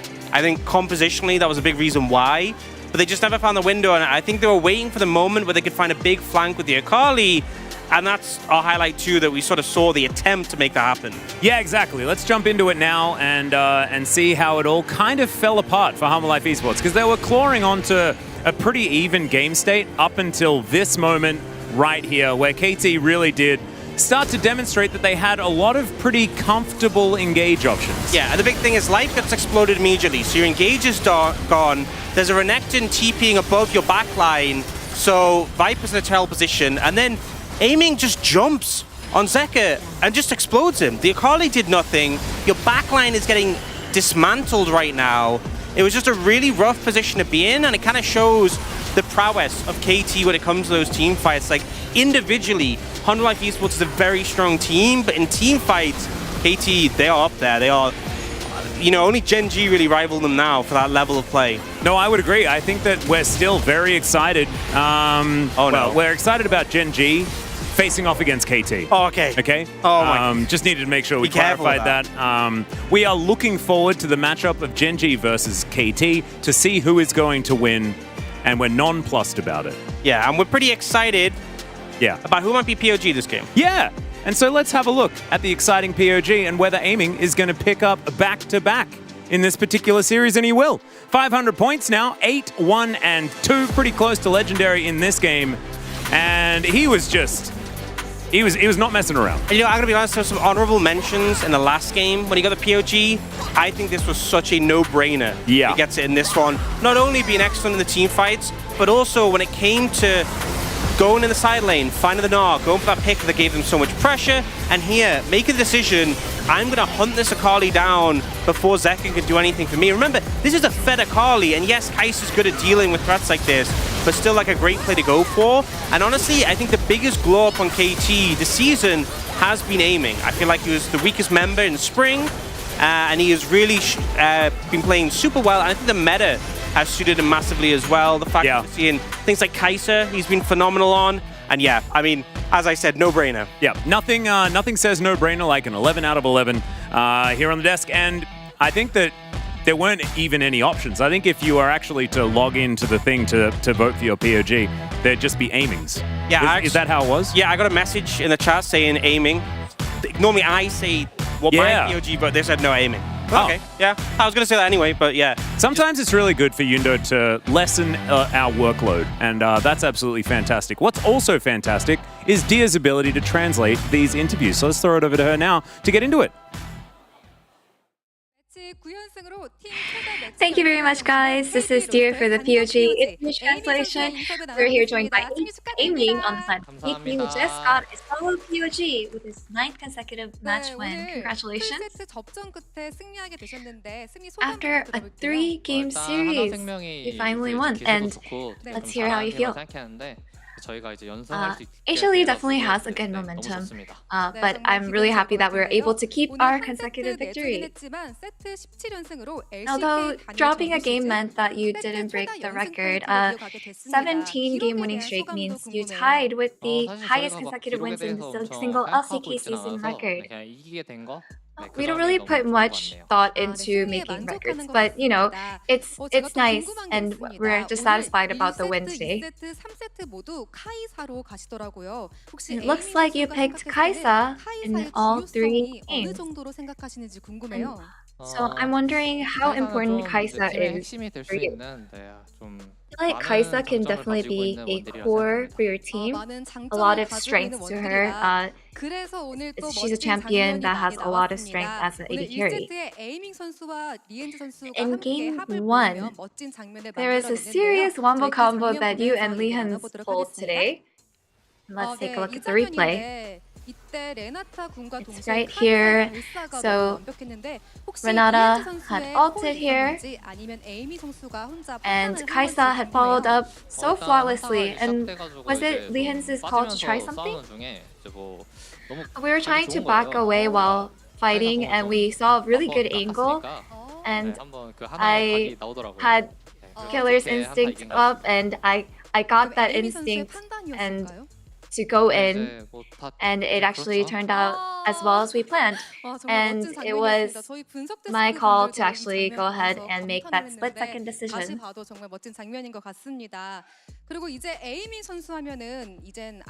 And aiming, you are becoming the symbol of secure plays. Did you know that you have scored the lowest average death this summer? Is there a secret to not having a lot of deaths? It's because my teammates do really well for me, and whenever I team fight, there's just not an opening for me to die. There's EDD, Leehan, Kazkeen, so they just don't let me die. And KT's winning streak had come to an end at game 2.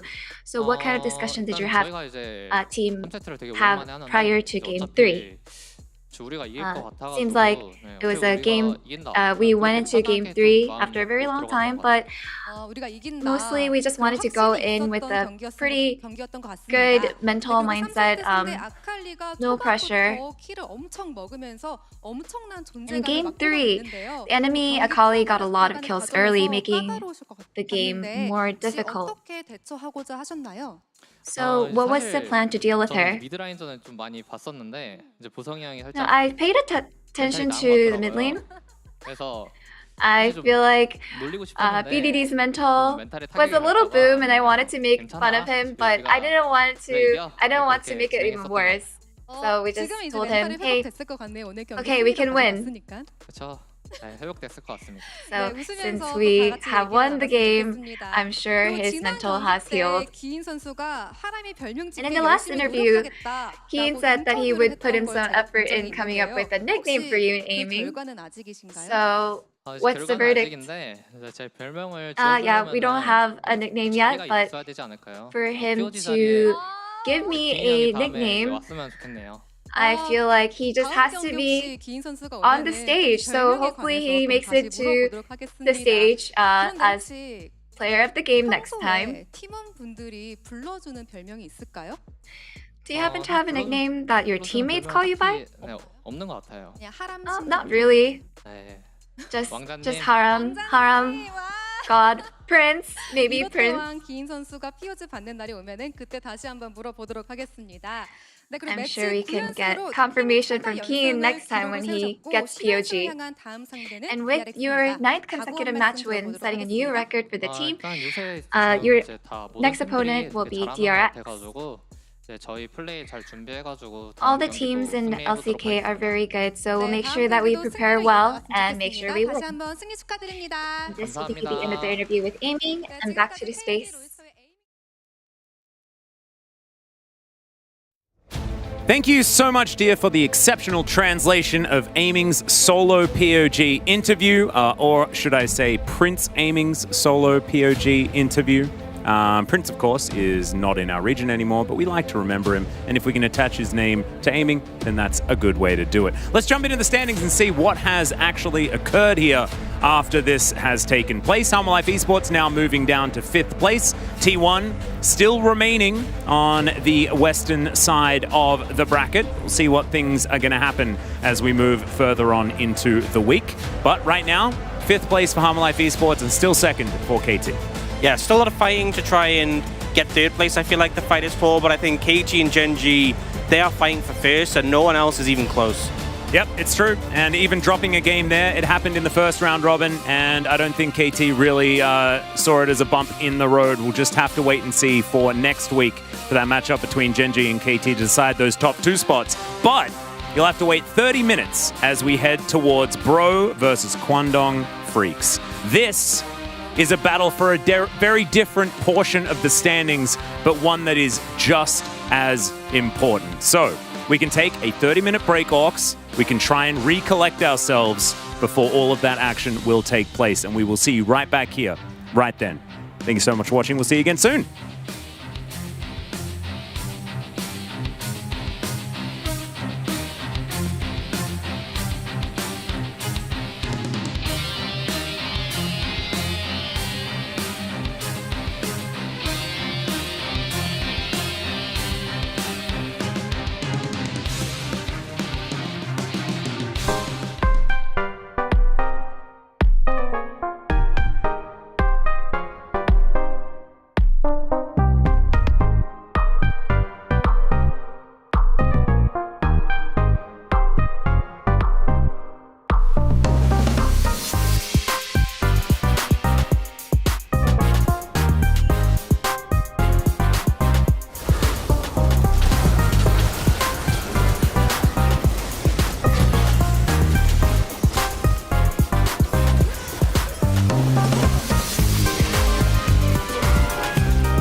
이제 지금은 시작을 무조건 다 해야 되는 상황입니다. 동부의 왕자를 일단 노릴 수 있는 그런 매치예요. 광동 제1거 부왕이 가는 길이 곧 길이 돼요. 리브 샌드박스입니다. 달성합니다. 테디 동부의 왕을 노리는 두 팀입니다. Walk through the fire. Walk through the fire. Into the night. Walk through the fire. I gotta fight. Walk through the fire. Into the night. Walk through the fire. Into the night. And I want to be very as I think we're leading into the T1 conversation anyway. Yeah. This is not just Faker's injury. Like the team was already spiraling before that, as evidenced by their play against Nongshim. And obviously Faker was already dealing with his injury back then. And it's not about Faker's play individually, which has been worse this split, but makes complete sense given the situation. But T1 as a team were already spiraling before. KDF went from, to me, being the best player in the world to not even a top 5 support in the LCK. Missing like, Alistair combos. And they crazy. He was on Barrel's level. They genuinely lost. Well, he still is now. Yeah, he still is on Barrel's level, if I may. I'm just saying, like, watching the Alice. How dare you speak evil of the goat? But isn't this No, that's not what I'm insane saying. that I'm What I'm taught? saying Like, is bad. this is the ridiculous thing, because if you came into this conversation in 2019, you just like popped into this part of the Pog State, and I'm like, Carrier really was on Barrel's level on Alistair this week. You could have heard that as the best compliment ever. Because Barrel's 2019 Alistair was the best. Yeah. In my opinion, in the world, he was absolutely insane incredible. what he was doing. It was so good. And now, like, just horrendous levels of dying all the time. And for both of them, it is so sad. They lost, but they dropped a game against Nongshim, and that was when they locked the Twitch support, and like they were clearly happy gaming, right? But the fact that they lost a genuine, there was no happy gaming, there was no like weird drafts.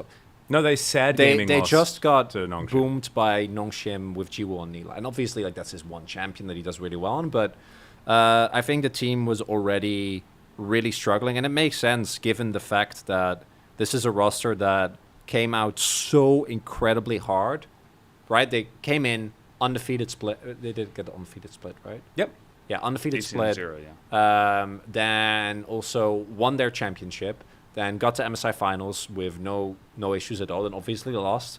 And then at Worlds the same thing. And I think after Worlds the team has not looked the same. And I think MSI was like the actual shove off the rock.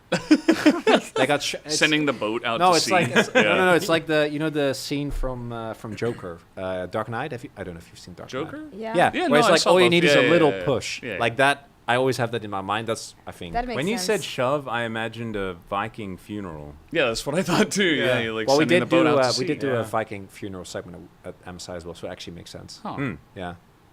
And that's it. When All the when do we neurons shoot the linking. arrow? When do we light the thing on fire?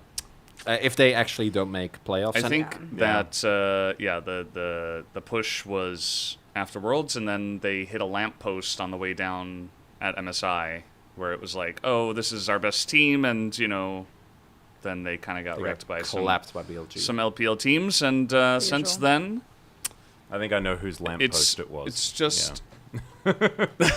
Yeah. So since it all works. Nice it one. does. Mm-hmm. Since then, it's just been they just don't look the same at all. Like even at the beginning of summer, it's like, oh, is it MSI Hangover? Well, no, it's like MSI like. Well, it's also maybe like worse so than many Hangover. expectations, and So, I do want to say the mental overload is just way too much at this point. So okay, let's have a chat just briefly before we end the episode, which has been going for quite some time. But first, we need to have a bit of a brief discussion about Asia Games and how we think things are going to go, because I think that as far as the Kanavi ruler options are concerned, feeling super great about that. Everything looking good. Awesome. Chovy also going well. Awesome. I just want to have I understand that these decisions were made after the spring split and based on results Of the last 2 years specifically. So they make complete success sense. Yeah. and things like this, right? And so it makes sense In that that it's light. majoritively the T1 roster. But I would have loved to see Keen, just because, he's older, doesn't have the opportunity to play in the next one before going to military. Yeah. And Zeus will. He's a baby. He can go into the next one and it'll be fine. Yeah, not even talking about gameplay, because obviously... No, in yeah, terms of this is the game- thing. Because Asia Games is about, for a lot of players... Avoiding the military. If you don't know, yeah. yeah. Because and it ruins it can negatively impact a player's career a lot. Of course, you can join afterwards, like Bible, for example. Did military first, and then became a pro player. Deft has been outspoken, saying I'm just going to go to military, should be fine. I'm an 80 carry, I'm going to practice with a gun for a bit, and then I'm going to come back, Did we have returning players like Khan, I think? No. No, he hasn't. No, he went he's there afterwards. now. Okay, that's fine. I'm just Bible, like you mentioned. It's just Bible. Just Bible. Okay. And he didn't really play before. I'm still waiting for Ixu to come back. Oh, man. There's a fun story about the military that we always tell about this, that in the past for StarCraft Brood War, there was a Air Force team, because there were so many players in the military, so they would just play for the Air Force team. That's crazy. And then they would stay in shape while on that team, and then they would come back. That's so they could actively play. So they could actively practice. Yeah. That's nice. Yeah. We don't have that in League of Legends. So that's much more difficult. Much more difficult to set up for a 5-man roster. That's the main thing. Yeah. I think it was that a different time. I also think that the Asia Games performance will be individual performance of Carry and Zeus will be very different when performing on a team that is not T1. And I don't think it'll suddenly be amazing, but I do think the change of environment, not being in the same the same team dynamic, right? The same fandom. I think it'll change up a lot of stuff. If not, though, then obviously we're gonna get clapped, especially because the changes that were made to the Chinese roster, I think, were a pretty big upgrade, particularly getting also Shun. how are we feeling about like, should the LCK now have the ability to pivot? Like, what should we do as far as like the decision that's made? Like, yeah, I don't know. That's like a whole nother discussion. It's pretty interesting, the whole thought process. Yeah, because I actually think that this roster works in like a really cool way. Yeah. Because like Chovy and Carrier, previous teammates, Kanavi and Chovy have played together before, like old Griffin alumni. All really good players. Zeus is top lane, so it doesn't matter. No synergy required. You're a top laner. Oh, he's island. It's fine. No It's one beginning cares. to matter more and more. Yep. Nowadays, And which is cool. if Faker That's is just a injured, Sejuani then split. he's still on the team. It's fine. Like they can use his huge brain. Coma there as well, who knows how to deal with these players and pressure. And I trust and respect that guy quite a lot.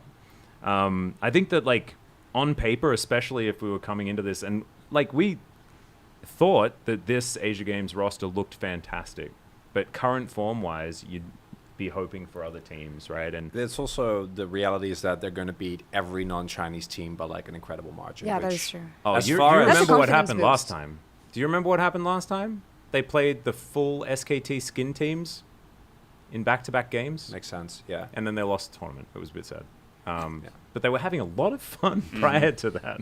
Yeah, but I'm talking like even like the Hong Kong teams, I think, were looking pretty good. Still don't expect like any non-Chinese team to really stand any chance. It's an LPL versus LCK tournament with one team for each, is how it kind of goes. Which makes sense. It's not a slight to the other regions. They just don't have... Like, It's just the depth of talent, right? Yeah. It's the Just player the diff. reality of it. Yeah, for Asia Games, I expect the roster to individually, if Ruler, Zeus and Carrier can step it up, then obviously they're insane. I have like Ruler and Carrier, if Carrier plays well, also make a lot of sense to me because That's a Ruler cool combo. has always It been is. very lane focused. Yep. And again, AD carry. Ruler knows exactly what he wants. We saw that Oh, with Hands, who yeah. was basically OTP enchanters for years. The Oh, yeah. meta wanted this as well, but like, Ruler and Life's comps they were great. yeah. I really enjoyed them. Yeah, at least Life got to express himself when he played set. Yeah. You know, like there was some times where he was allowed to do things as well. But yeah. Hangzhou's a great city. I've been there. Nice. Yeah, me too, It's actually. very beautiful. Yeah, I've yeah. never been there. Great city. Never been to China, but I Yeah, came me into Hangzhou, actually, I had some of the best noodles of my life. What kind? Really in good that city. food. Because that's just up from Guangzhou, right? I wanna know. Up Yeah, I wanna towards know. Shanghai. I think I love so, food, yeah. so. What kind of It's on noodles? it's on the- So it was middle of winter, and they were like super hot. It was almost like ramen, but with clear broth, and I can't remember what it was. That's fine. I'm not expecting. But it was just really yummy, and it had a lot of seaweed, and Thank you. it was just great. I don't know. It was seafoody vibed, but with no actual seafood. I don't know. It was I mean, if there's delicious. seaweed in it, that makes Yeah. sense. Yeah. Maybe fish broth. It was yum. I love cooking. This was in 2009, so it's a long time ago that I had it. I was there in 2012. It's also very long. Hmm. Never been. Never 'Cause, been like, there. Fun No. times. Yep, fun times. There we go. Hangzhou. Maybe we could get we could put this on our application. Can we please cast Asia Games? So we Yes, can get please, the noodles. Yeah, I yeah, would that would be love nice. the Atlas and the Velden lists.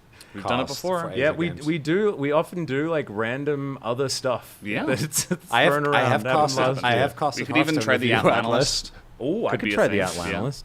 The problem is Be that some fun. I struggle to not yell if team fight happened. Brendan's brain is a little bit less monkey than mine. We really appreciate know your about very that. short highway between brain and mouth. That's how it goes. Yeah. You know, that's what we pride ourselves on here in the play-by-play game. That's how it goes. One final thing, I just want to say another goodbye to you, Law. It has been such a pleasure having you with us in the LCK family. Likewise. And We're gonna miss you a lot. we're gonna miss you I'm a gonna lot miss you before guys you as come well. back forever. Yeah. Right? I'm never going. I'm never leaving Right? again. Never leave again. But you're allowed to have your trial exit period. If you Okay. come back, we're locking the door behind Oh you. no. We're making the calls. That's not true. I mean, yeah, we have World it's- in Korea, so hopefully I will be here as well. Yep. So back for playoffs, but Yeah. for the rest of the time, you're gonna have to deal with the Valdez and Atlas hosts. Gross. What was your highlight? Yeah. What was your favorite part? And why Outside was of it- the why was it flowers from Nongshim G-Sung, winning 'cause they're yesterday? beautiful. Honestly, like that's what I said today on the cast. Like I'm leaving on a good note, given the fiestas that we've been seeing from yesterday and Yeah. today as well. No, honestly, it's just discovering a new production, working with you guys, and coming back when KT is actually good again. Oh! So yeah. Coincidence?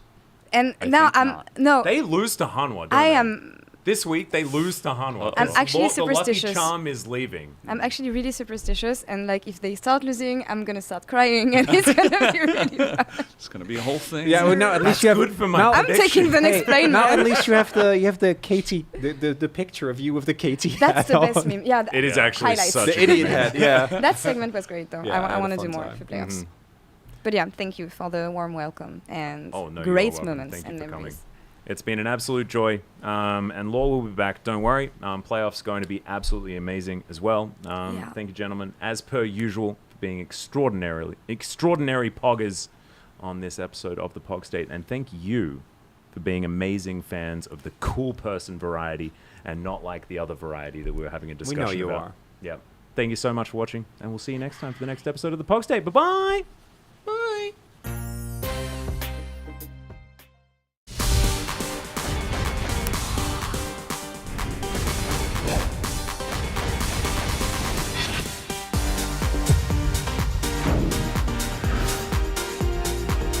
Push Bulldog out of lane, so it's early teleport. And Showmaker in a lot of trouble here as he's trying to just get damage on the Bulldog. Maybe he's not in trouble at all. And hopping forward again, Showmaker stays calm under the pressure of the 2v1 and takes the kill. Still, Barrel tanking for a long time. He will now die because the ult has worn off. That is the headbutt on the Canado before he does fall. And Barrel survived for a really long time. The dash goes down first. Barrel walks out. What the heck? How dare he? As Showmaker's going to chase after him, will take him down. And TK will definitely win the fight. And Candy goes golden and will deny the Crocodile his kill. Fate now underneath the turret. TK, they're running out of health bars.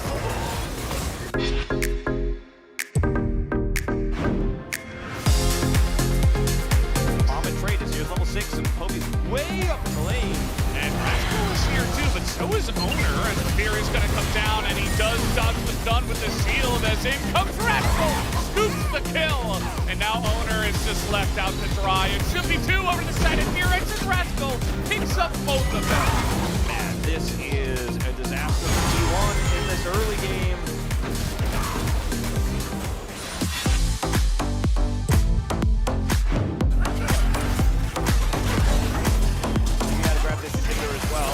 Example speed defending relatively well as Kirby dives in. Arrow gonna connect on top of speed. Does the roll in time though. And the knockup's are pretty big, but that Emperor's divide even bigger. Delight trying to get out. Kirby somehow survives, and now it's Phase on cleanup duty. Teddy can't do anything. The cleanse is somewhat late, but he's gonna be out of stopwatch. Look at Kyle. He's like a fucking door, but there's nothing he can do. Double knockup on the line as well, as that is the pentakill in the end. For Phase on his Kaiser. Oh, and Genji will now just win the game.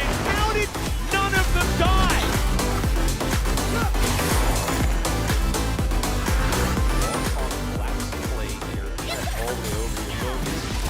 He's just going to get out of there. There's a pump block to try and keep himself alive, but he may just... The kick comes through, and Chobi's not going to fall. The Grand Entrance comes down yet again, and Chobi's now looking for it. Chobi's even able to pick up the kill. Oh, dear.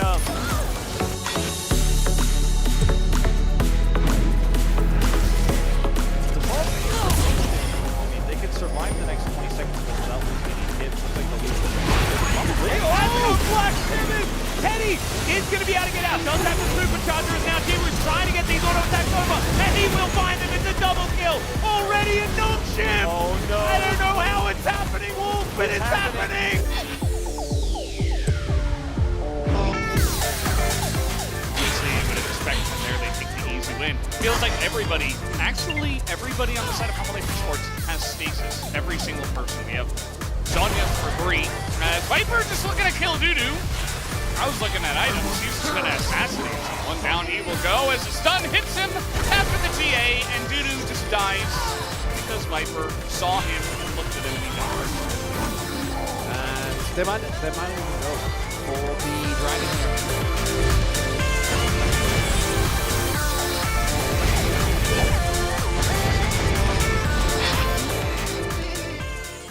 It's a 1v1. And Divine gets it. Unreal. All coming down to that 1v1 duel. After the game ends, it's really break our heart. But the pressure was too much for Gen G to come back on this redemption arc. 너무 아쉽고 화도 나고. Zeta Division will not be playing in Tokyo. スタート東京にはすごく出たかったんで、かなり落ち込むって言ったらあれですけど、メンタルにダメージが来たなっていうのは覚えてます。We won't give up, we will emerge.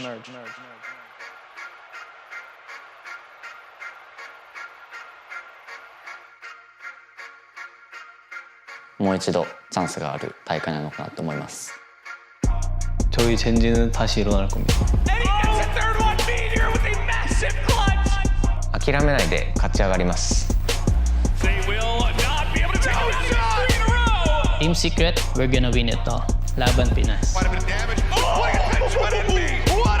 We're gonna win with the power of friendship. Flips good for 2 more, and he gets 4 kills. Global Esports gonna win it all.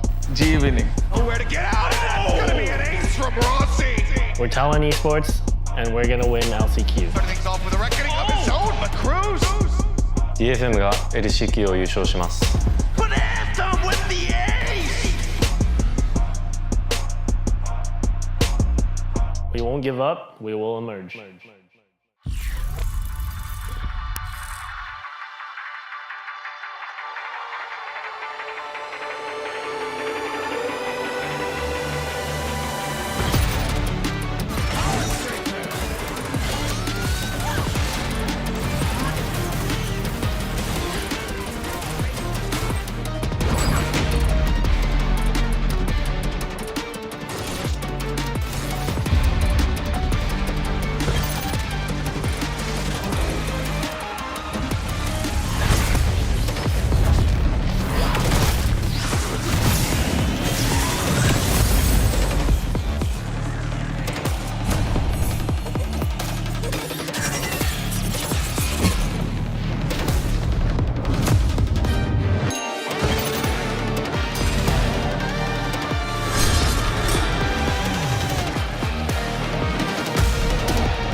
Hello and welcome back to the LCK. We're here for the second match of the night. OK Brion up against Kwangdong Freaks. And this one is going to be a little bit of a different pace from our first series. Maybe a little bit of a slowdown. We have Bro in this after all. And Kwangdong Freaks might be up to them to up the tempo in this match.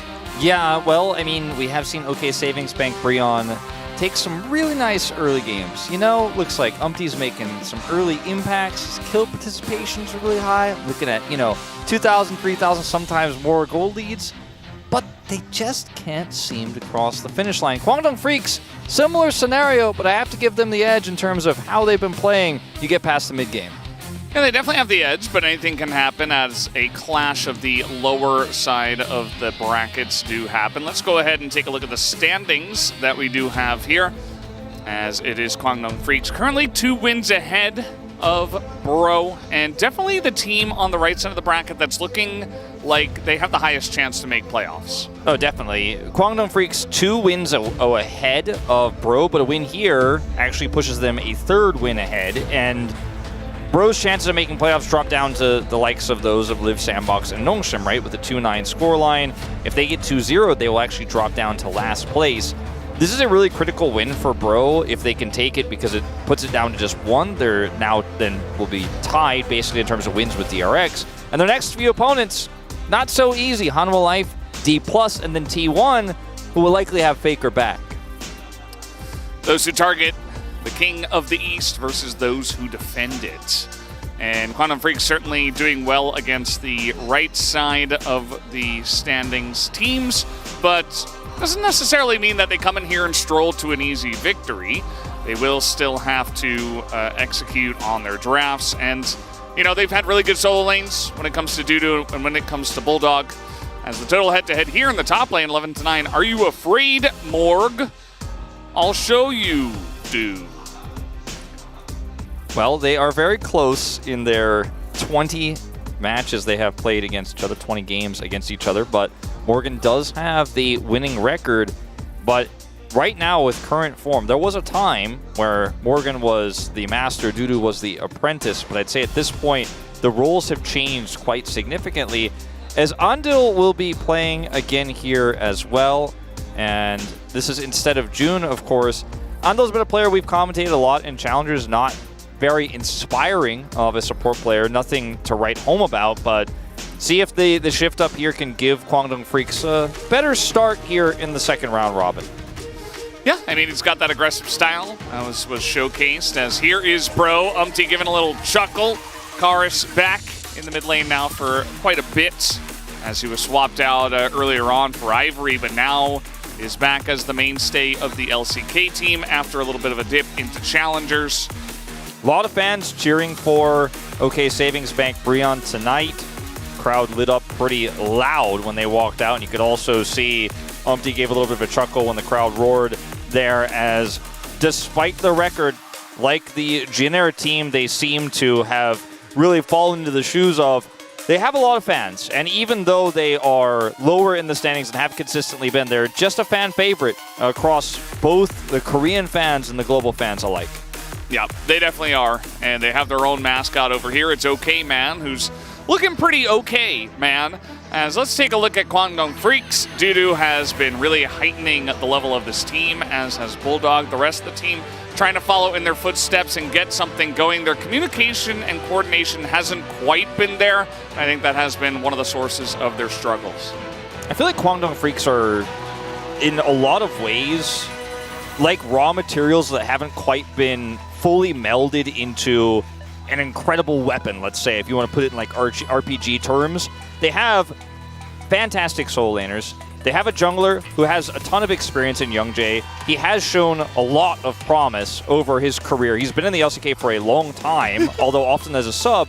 Then you have the bottom lane where you have Taeyun, who also has a lot of experience and has shown some really high highs. He just doesn't show them too often. I feel like this team is headed potentially for greatness if they stay together, as Dudu is hitting first place in a lot of these metrics.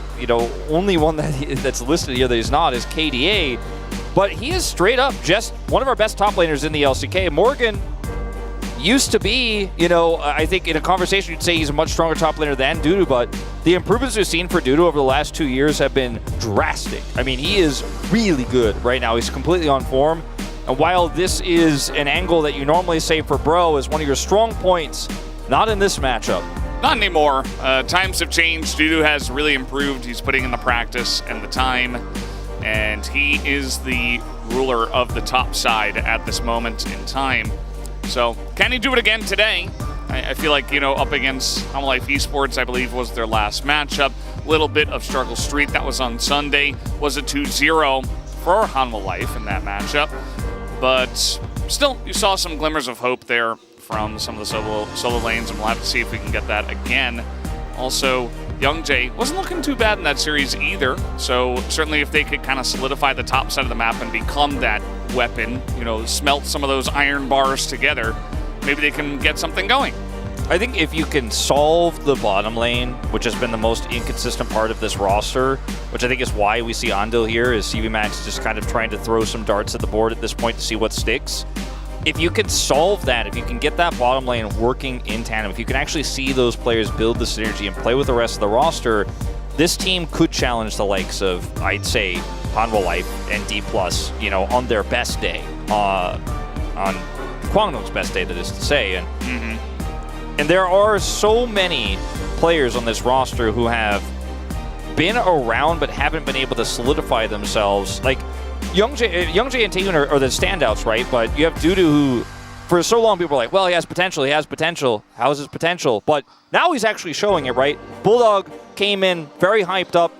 He did better than his team did as a whole. Now the team is kind of rising to meet his individual performance.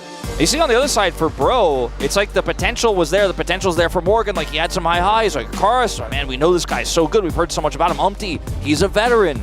But they have just not been able to turn that potential into anything. And it feels like, in a weird way, Kwangdong Freaks are kind of getting the torch, like a passing of the torch of that 6th place slot in playoffs of the potential team. But Kwangdong, like, more likely to realize it is the feeling here going into this one. Is for Bro, you're kind of running out of time with this roster in a lot of ways, not only in terms of the race for playoffs, but some of these players, you know, when are you going to just say, it's time to rebuild? Yeah, it's definitely a good question once it comes down to another year of failing to hit some big results. And for Bro, I mean, you know, they have had moments, but when it comes to mid-game macro decisions and team calls to go in and coordination, it's just not there. I mean, it's something that we have harped on many, many times. But either way, let's get into the draft, as we do have LeBlanc and Sejuani targeted here on the blue side. Yeah, see the Ivern banned away, and the Renekton for Morgan. Very famous for that pick in particular. Sejuani being banned here will not have a Renekton with it either, so Kwangdong Freaks with some really interesting bans, but this means a lot's going to be up. You know, Poppy's now banned away, but you have Kaisa 100% going to be available, Azir's going to be available, Nico, I think probably the one that they're looking at here now, but Tristana is up. So, you know, you have to make some choices here as Kwangdong Freaks, but they want to trade, and because they're on red side, they say, well, you'll get one, we'll get two. Well, I might say something weird here as this final ban, not Tristana, not the Nico. They will actually ultimately decide to ban the Nico, and Karis, is he going to be confident enough to play Tristana? When you think about Karis, you don't think of him as a Tristana player. You better hope so. Tristana is incredibly strong. You need to pick it here. You cannot give that to Bulldog. But like, I feel like Karis... If you leave this through and you give it to Bulldog, just go next. Yeah, I agree with you. But at the same time, you know, it's Karis. So are you confident he's going to be able to pilot this champion to the level it needs to be? That's the question. You feel a lot more comfortable as Bulldog now picking Azir into this player. You know, we've seen, for example, Chovy on Tristana absolutely just blast Azirs out of the game. But, you know, maybe Kwangdong Freaks, the lane matchup here, Bulldog being the stronger player at the moment, I feel like it's okay. Kaisa will come through with the Maokai. Oh, actually, Vi being hovered instead here. I do like the Maokai to Tristana a lot. Yeah, a lot of strong junglers here. They have their pick of the litter. It just depends on what angle do they want to take. If you pick the Maokai, you lose the Vi. They will take the Vi. So, you know, this is a concern, but Maokai is very strong into Vi. You'll also lose the Azir if they decide to play this Tristana bottom. which is going back to kind of what you were saying is if you can't play this one, maybe you should have banned it, as Kwangdong Freaks are like, what? You know, I think they're probably going to be pretty shocked to see this come through. And I think Edgar's face says everything. As Karas will go back to comfort, the Jacks will go into the top lane. So your solos are locked up. You've chosen an AD carry, but it's split away from support. And Bro's draft is all over the place. Well, I mean, it's a lot of power picks at least, and we'll have to see how this flexed Tristana down towards the bottom lane will do, and what the answer will be for Kwangdong Freaks. Do they want to solidify their bottom lane, or just picked up another power pick, and it will be K'Sante. Doo-doo's K'Sante at that. Dusante. K'Sante's win rate is very low because we've kind of moved away from that meta. He's been hit with the nerf bat many times, and it's been a little bit less front to back and a little bit more on the engage and early advantages for top lane. So nerf Natofo, actually. Sorry. Yeah. Thank you. He's been hit with the nerf Natofos. Yeah. And like eventually they hit him with the Q3.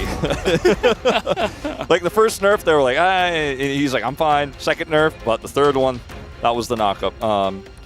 But Skarner will be banned here away from Umpty, who's been a player who's utilized this pick quite well in the past. We saw Cuz play it too when he was targeted last week. Still no mid lane here for Kwangdong Freaks. I mean, you could play Kai'Sa, but you almost definitely don't want to. It could be K'Sante even. I mean, there's a lot of stuff you could flex. It's not really the meta where we see that all the time.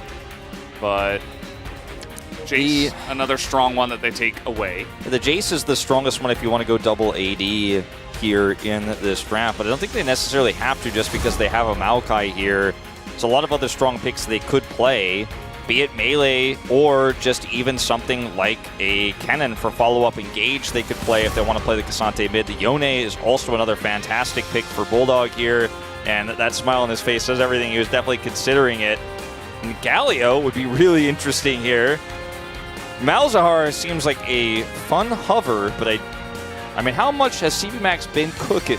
Yeah. How overcooked are we going to CB Max, we gotta cook. Xerath. Okay. What? Okay, what year is it? But it's not. What year is it, Wolf? It's. I mean, my phone says 2023 right there, but because Xerath used to be the Azir counter back in, I don't know, back when like Atlas was a kid. It's a long time ago. Okay, Vi Alistair. Rel was open. Got strong synergy with the Tristana, but they decided to go with the Alistair here instead. Potentially just worried that the Rel synergy with Maokai is going to be too much, as the Xerath looks like it is going to go mid here. Thought perhaps they'd see something crazy come through it to flex this into support, and we'd have support Xerath with Kai'Sa in the bottom lane. That sounds pretty risky into Tristana, and it looks like it will be the Nautilus to come through here. So in terms of what you can do in this composition as Kwangdong Freaks, cover the Xerath, okay? You have Maokai, you could set up the K'Sante, you could front to back, you can also dive into backline targets like the Azir. But with the Xerath here, you have a lot of range, okay? I'll give you that. You've got some CC, you have a lot of burst damage, but you also are very fragile. You do not really have an escape outside of your stun. So I'm going to be honest, as fun as this one is, and as excited as I am to see it, I'm a little bit worried about what it means because Tristana can all-in that Xerath. Vi can all-in that Xerath. The Jax is going to get on top of that Xerath. Xerath is not going to have much protection.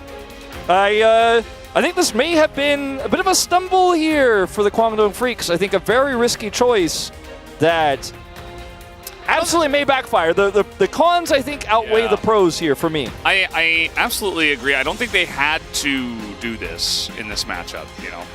But they're going to be cooking up something. They're going to be testing something. And yes, the Xerath in the lane. It will outrange the Azir.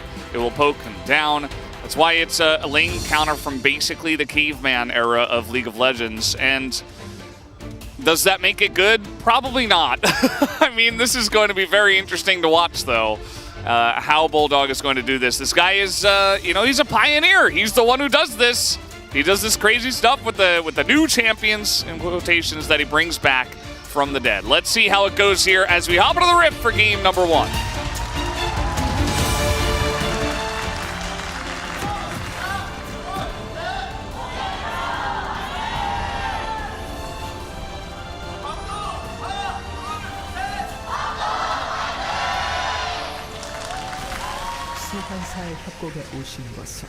And here we go.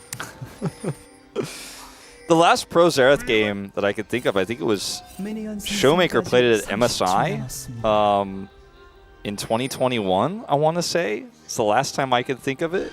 I was watching at Atlas's house with him. That is the last time I could think of that I saw it with a Korean team. May have happened in another region and I didn't see it. Do you know what his stun is called? Nope. Shocking Orb. Shocking. I don't know, that name is just funny to me. Let's see how shocking this pick will be. Shocking pick in this case, yeah. And we'll have to wait and see. I just wanna see what this guy goes for as Is it just the Modu matchup. Showing that he didn't hit the ward or ping it to get the gold, I guess, is what the observers are showcasing there. It's sitting on 500, not 505. If your character sees the ward go down and it disappears, you can still ping that spot and get the gold. Yeah, you can. So do that. Yeah. This reference goes deeper than anyone else knows. All right, so Valdez, Xerath. He outranges Azir, can chip away at Azir. One of the cool things about Xerath is he can do this, where he pokes and uses his Comet to outrange the Sand Soldiers, and what he's going to look to do is to put some pressure on mid and get some prio. And then, obviously, there is some really strong follow-up with the Maokai ultimate because he roots somebody in place, and the Xerath can, from a million miles away, basically blast them to death. So he's better Jace in that way. With his ultimate, he's going to be able to do more damage. He has the ability to precisely use his ultimate when the Maokai root comes down, wherever he is, and he cannot be blocked by a tank, for example. That pesky Alistair's not going to be in his way. As, yeah, it's been a while. 2019. That was almost 4 years ago. You guys might not realize, but when you think about it, almost 1,500 days since we've seen this pick. It was BDD. Yeah. On KT. Against Sandbox's dub. Not even Live Sandbox back then. Just regular old Sandbox Gaming. It's the regular one. And I think this pick is good for the composition for what it does. But my concerns go back to, if you guys didn't hear what Valdez and I were talking about a little bit in the draft, is how easy it is to get on top of the Xerath and potentially kill him. So Dudu is going to have to be doing a fantastic job of peeling. But even still, Vi can go through your entire team. You have to worry about the Jax. Speaking of Vi... oh, he totally missed it. I don't think Bulldog has any clue. And the timing of this is huge. Well, okay. I mean, somebody might have told him on his team, like, by the way, I'm pretty sure Vi was just there. I'm just really glad that we have Scryer's Orb to just deny us from any future action. You know, these plants that they added to the Rift to deny us from more action. Really awesome. I'm just so glad they put those in. It's the rare time where you see Scryer's Orb mess with our action. Generally, it's Blast Plant. But Valdez hates those plants. Yeah. That is just a showcasing of, you know, probably would have been at least a flash, you know, a nice play, some action, something to get hyped about. I honestly didn't. Instead, he auto-attacks a plant that was randomly there in front of him, and the gank is denied. I didn't even realize he scryed, to be honest. I thought someone on his team just told him, like, hey, I'm pretty sure I saw Vi on the main map. Watch out for that. Here's Xerath. We're going back to the point. I mean, we almost had the point illustrated. Pre-6. The Vi, you know, just dives this immobile carry. Will be able to force his flash, potentially. There will be some serious kill pressure post-6 for the Vi and the Azir. So, let's see how good his positioning is. Let's see if he can use that stun for enough peel here with the Maokai ult, with the Cassante. Because, I mean, we're really cooking here.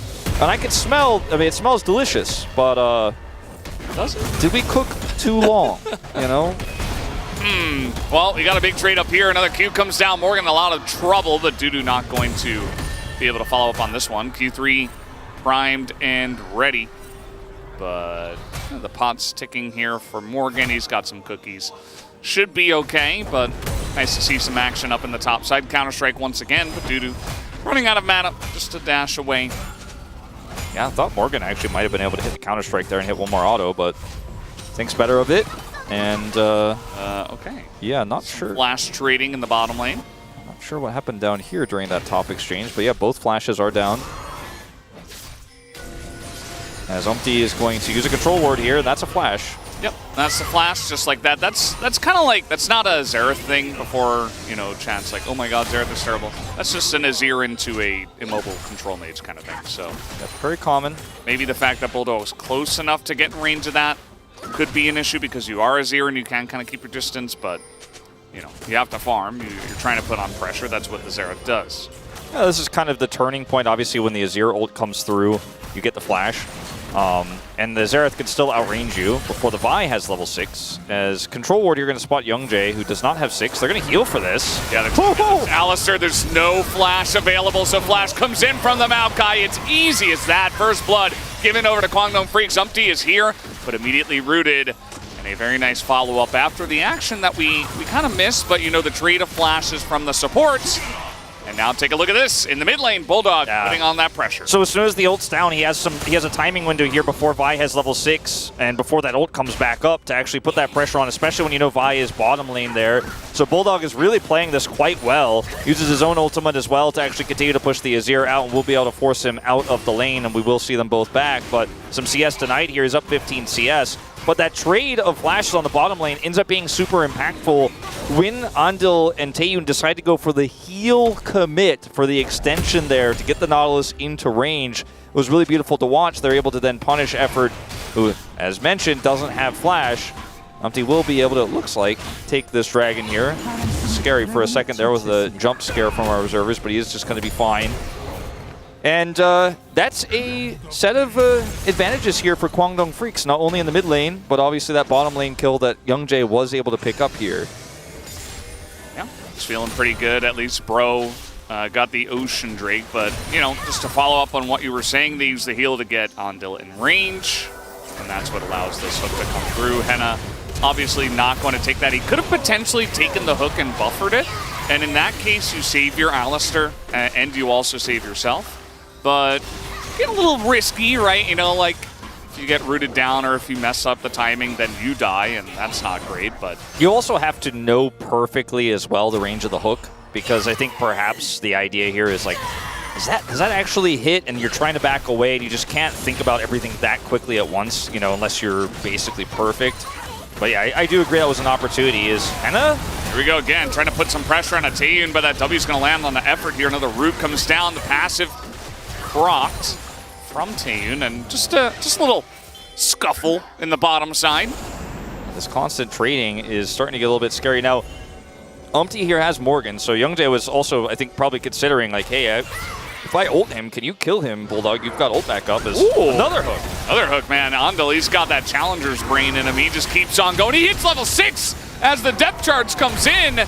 And, well, the W's going to hit Henna. Instead, still a huge amount of damage put in. No kill here for the Kwangdong Freaks bottom lane, but they are absolutely winning this lane right now. Yeah, Taeyun's going to get another Void Seeker eventually here as well in 10 seconds, so got to be respectful of that here. And they're going to get Umpty down here, who does have Q Flash ult. Yeah, he's going in. He's looking for Taeyun here. Taeyun does have his own flash, has to go for it. Effort flashing late as now Andil in a little bit of trouble, but is able to hook the wall. Really nice dodge on that Q. Excellent stuff from the Kwangdong Freaks support player. Andil popping off tonight. He is just playing so well, and it was still a mystery to us what happened in the flash trade, but now I'm just going to give it to him. Oh, yeah, he premeditated. It was premeditated. Everything that happened there on the bottom side with the heel hook before that, he made the trade happen. He saw the future. I take back every criticism I said about Andil being lackluster in challengers. He was just held back by Bull. That's it. Yeah. That was it. That was the only thing going on. And you know what? He's just a prodigy in his own right. The game's not about the Xerath anymore. It's all about this Nautilus. As because of the heavy commitment bottom side, they also are going to get control of the Rift Tail to your top. So Umpty decides he wants to go onto Taeyun here, who still has flash. Andil sets up the root here onto Umpty to slow him down, then gets the hook out, dodges the Q, and that's the end of that. Whoa. Whoa. And even the Kwangdong coaching staff is impressed. Yeah. Now, if you really wanted to nitpick, his mouse was kind of far away from his character, but that's okay. The wherewithal to think and see the future of exactly where Umpty was going to hit it was really, really nice. It's too easy for him when he has his mouse like that. Yeah, true. Tries to keep it a challenge. He's got really high sensitivity. He just wants to prove how precise his wrist movements are. Exactly. Yeah, that's exactly what he's doing. Is Andal the best support player in the world? Yeah, 100%. No, after this game, I'm convinced. I mean, this is very, very, very simple equation. You outplay Umpty, you are the best. Over here. Yeah, we keep watching this. Well, it keeps looking scary. You know, I can't really fault the observers for being like, well, this health bar is getting a little low. He is in all-out range, you know? And maybe you get pulled into the turret. Got to be careful. Now, Umpty also going to make a trip up here as Dudu does have Unleashed Teleport. And, ooh, he's going to greed for the wave here. Umpty, though, completes the back, so never mind. I just want something to happen up here. Greeding for this wave. Greeding for the wave, you know, a.k.a. just, like, actually, Kasante is just going to be like, take all of these, but... Just farming. Just killing the minions. Yeah. Take a look at that Xerath diff in mid. Yeah. 12 CS. Man, we should play this every time the Azir gets picked. Yeah, like the Akali, though. You know, you got this counter pick, but will it work? It's like the exact opposite, right? Akali's going in. She's really shifty, very mobile. Xerath, he's going out. He's very distant. Yes. He's not very mobile. No. See, he saw the Akali. He's like, I want to do the exact opposite of that. And that's why he picked Xerath. Yeah, I guess so. I mean, but it is kind of interesting the parallels you can draw between Zeka's lead that he had. Now, this is not a 5-kill game, but... Okay. Oh, definitely not. Flash in as they are going to catch up to here. Just 100-0 basically. They finally do get him as they leave the kill for Taeyun. And Karis is like, you guys are so dead. I can't help you here, as he's just going to let effort flash away. And there was no helping Umpty at that point. The Maokai pick has just been so fantastic here for Young Jae. And, I mean, he's made such a big impact basically everywhere on the map. And once again, just going to catch the enemy jungler out unawares. And that's kill going over to the Kai'Sa. You have the dragon locked up. Let's see what soul we're going to get. Henna's going to make sure that he doesn't deny the plate. Yeah, just try his absolute best. Valdez's hands like up in the air, watching this happen. Like, come on, it's free. Oh, well. So Sapling here blocks the follow-up in the bush as well. And, I mean, Henna's like... They saw him miss his Q, too. And they know he doesn't have flash. Yeah. So Vi with no flash, no Q. Totally dead. Henna was like... He did StarCraft Patrol. He was like walking back and forth like, is there an angle here? There's definitely not an angle here. As, yeah, this is looking pretty rough for Bro at this point. And some of those things we were talking about with the Xerath's immobility may not be relevant if Young Jae is actually setting the pace for every single skirmish with the press of an R button. I mean, if you're ahead, it's easier to not get flanked, to control vision, to deny flank angles from Morgan and Umpty and stuff like that. So your Xerath just innately will get a lot more safety, a lot more room to work with it, to sit back and right at the arcane straight into their faces without really much recourse. So Taeyun, he wants that plate. Oh, thankfully Henna didn't deny it. As, yeah, here we go again. The flash comes in. Even though he landed the shocking orb straight into the face of Karis. Yeah. We've really upgraded our naming game since whenever Xerath came out. Was it like 2013? I'm pretty sure it was 1992, Valdez. Yeah, pretty much. When Atlas was a child. Yes, that's right. The Riot sent the facts of the design.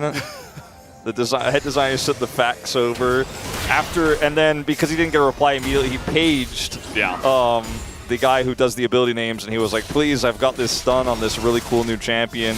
He's very shocking design. That's what he told him after he got when he got the page, then called him on a payphone, and then he was able to figure it out. Yeah.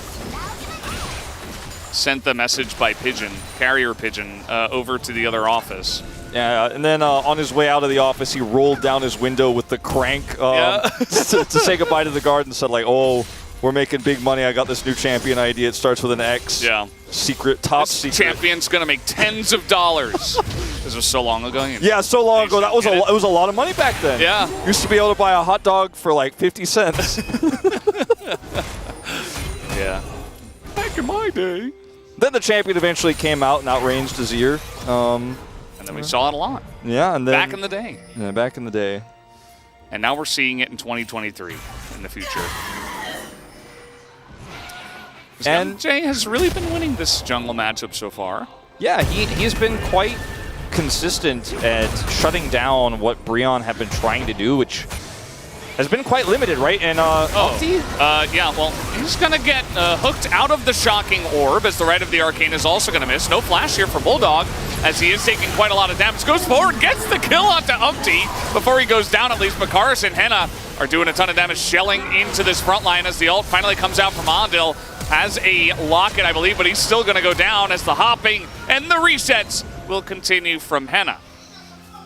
Bit of a whoopsie there from the side of Umpty, but it turns into a proactive play. The follow-up is good. He's going in. The W's going to miss, though. Henna is incredibly low, and now we got Teleport coming down here, too. No summoners, and, well, no health bar either, as he went way too far to try to look for that kill, and that's going to be another one given over to Karis. Now, I was mentioning it earlier, I feel like the Kwangdong Freaks really are a team that if they can make their bottom lane consistent, it could be a potential powerhouse. And plays like this is what Taeyun has always been famous for, is just being super aggressive and actually looking for kills. And after watching Aiming playing the Kai'Sa earlier, who can blame him? But unfortunately, I think we can blame him for that. Yes, but I mean, it's a turn of phrase. Like, who can blame him? But yeah, actually, he is. I'm just muted. He can be blamed, and this was not the correct choice. But trying to turn that play around, as Kwangdong Freaks now, the gold lead has diminished. They're only up about 800, still ahead, but this Rift Herald is going to shore up a lot of that. And, you know, you're fighting into this competition. We talked about this before, and it's finally coming true. We're like, oh, if you're so ahead, does it really matter? The Umpty absorbs so much pressure, then flashes out, and the Xerath in ult is just instantly scooped up by the Azir, and then becomes a dash, or rather jump reset here for the Tristana. And then Henna is ready to have his way with Kwangdong Freaks. And unfortunately, this is not a one fight by any means. And eventually, yes, you did get Umpty, but so many summoners are expended. And then Taeyun's like, I think I got this. Got enough damage here. Doesn't actually proc the last hit of the passive there. Decides to ult in, misses the W, which might have been probably enough damage, to be honest. But he misses, unfortunately. Then he's caught by an Alistar, and Karis picks up an additional kill. Yeah, if Karis doesn't have TP, that play is fine. But because he does. That's one of the things that Taeyun did not calculate on the play. He gets stunned up. He says, well, I've got Young Jay here, so even if Effort's here, Young Jay can keep him busy. I can win this 1v1. I can put on the pressure, get aggressive, etc., etc. But Karis just TPs because Taeyun's stuck for a very long time, and that's an easy kill for the Azir eventually. As now, with Mountain Soul on the map, both of these teams will want to make some plays over this one, with some tanky members on both sides. Let's see who's actually going to be able to pick it up here, as currently Bro in a 1-3-1 situation. They've got their Azir in the top lane, and it doesn't look like they're quite ready to fight for this, down a couple of teleports right now. Yeah, just going to be Kwangdong Freaks grouping up for this one. And the Xerath has pretty good wave clear here on the bottom side, can hold this one up on his own. But Dudu going back to the top side, unfortunately, will spend a lot of time, doesn't commit the teleport. Don't know if it would have necessarily saved them there, but it is going to be a dead turret as a result. It'll be the first of the game, actually, going over to Breon here. The Mountain Drake goes over in exchange. So the Drake goes over in exchange. It will be Mountain Soul. And so Valdez, I mean, it's a game state right now. The gold graph is like, okay, Bro took the lead here. They picked up that turret, but I think this game is going to come down to execution. Oh, you think so? I think that it's going to be about what happens in these fights and whether Bulldog is able to do that 3 damage or if he gets scooped up like he did last time. Because for those who don't know, Xerath in his ultimate, when he's channeling, cannot move. He's immobile. So Azir is very happy, same with Vi, etc., to make that happen. When he make their ults happen when he presses R. It's going to be rough for Bulldog, surely, in these fights. But, you know, he's one of these mid laners that he doesn't really build a lot of, like, utility items or anything like that. He's just full damage, right? He goes Ludens, Sork Pen Boots, Void Staff second, right? He is just lining up insane amounts of AP damage, which, you know, other mid laners such as Karus, they go Banshee's Veil, they build, you know, Proto Belt, other stuff like this. So it is going to be a heavy amount of upfront AP damage that Bro will have to itemize against. I do love how Karus, I mean, Karus is playing comfort here. Bulldog is just straight up trying to reinvent the wheel, and I was like, I don't know if Karus can play Tristana, right? When the draft happened, and Edgar was like, I don't know if Karus can play Tristana. Let's actually flex out into the bottom lane. And then they ended up putting the Azir out here. But this is his comfort pick, right? And he is actually utilizing the Emperor's Divide constantly to keep this flash away from Bulldog. And that is your best and only tool, really, besides the stun to get away as Dudu. Yeah, a little bit of trouble. Knocks him in. There's the Vi with the Q flash, and there's the follow-up cease and desist. Dudu's just dead. Doesn't even have an opportunity to use his ultimate either, so with no real Baron pressure, Umti can just gank the bottom lane, as now we have a pause. I'm not sure what this would be about. There have been some reported issues on 13-12 with some of the interactions with All Out, but it didn't seem like that was what was... It was an Umti pause. Umti pause, okay. That gives me faith that it's just a small thing, and he's like, okay, I got this gank gone. He's like, my Shiv didn't proc. I'm like, Umti, no, no! It's like, I wasn't able to dash onto him after... No. He's like, we did decide to dive a Cassante, and he died. I just want to make sure everything's okay. That's not what Showmaker said. Like, yeah. He said it was impossible to kill. I just want to make sure everything is okay with that. I would assume this is probably just like a audio something. So he has a point of view lock. I hope it was not that he accidentally camera locked and didn't know how to do that. But that might be actually what happened. But we should resume soon anyway. And my theories about it being not a big issue are correct. Although it is not an audio issue. It's just something we can quickly fix and then get the ball rolling once again. If it was the bug, he could just reconnect and we're right back into it. So either way, we get that gank onto Dudu. And now Morgan on the Jax. He's going to be able to put on a lot of pressure, and theoretically, when you have a Jax and an Azir and a Tristana even, you have a lot of options when it comes to putting on pressure in a side lane, as just going to go straight into a Maokai and just push him away. Yeah. It's evil tree. Karus, man, he has ulted a lot this game. They have all been very high value. As, you know, leading into that bottom side dive, I was talking about how he's able to consistently take Bulldog's flash away, and that has been true. And now for these next objective fights, the Xerath, the immobile control mage, I guess you could call Xerath, he is going to be in danger. And he's not going to be truckling unless his team has really fully set him up for success. Youngjae did not ult in that last exchange, so at least he's going to have his ultimate here for this next fight. Is okay, we're overextending a little bit. Yeah, trying to get in onto Youngjae. He is quite tanky, but if they use everything to take him down, it is enough, as Henna will collect a third kill now in this game. 3-0, already has quick blades and is beginning to pop off a bit. Yeah, he's not shipping. He's just going for the damage and the cooldowns, and I really respect the Youngjae does not use his ultimate there. He's like, oh, this is doomed. My team can't re-engage with this. I'm caught. Maybe I survive here. He does not flash. He does not ult.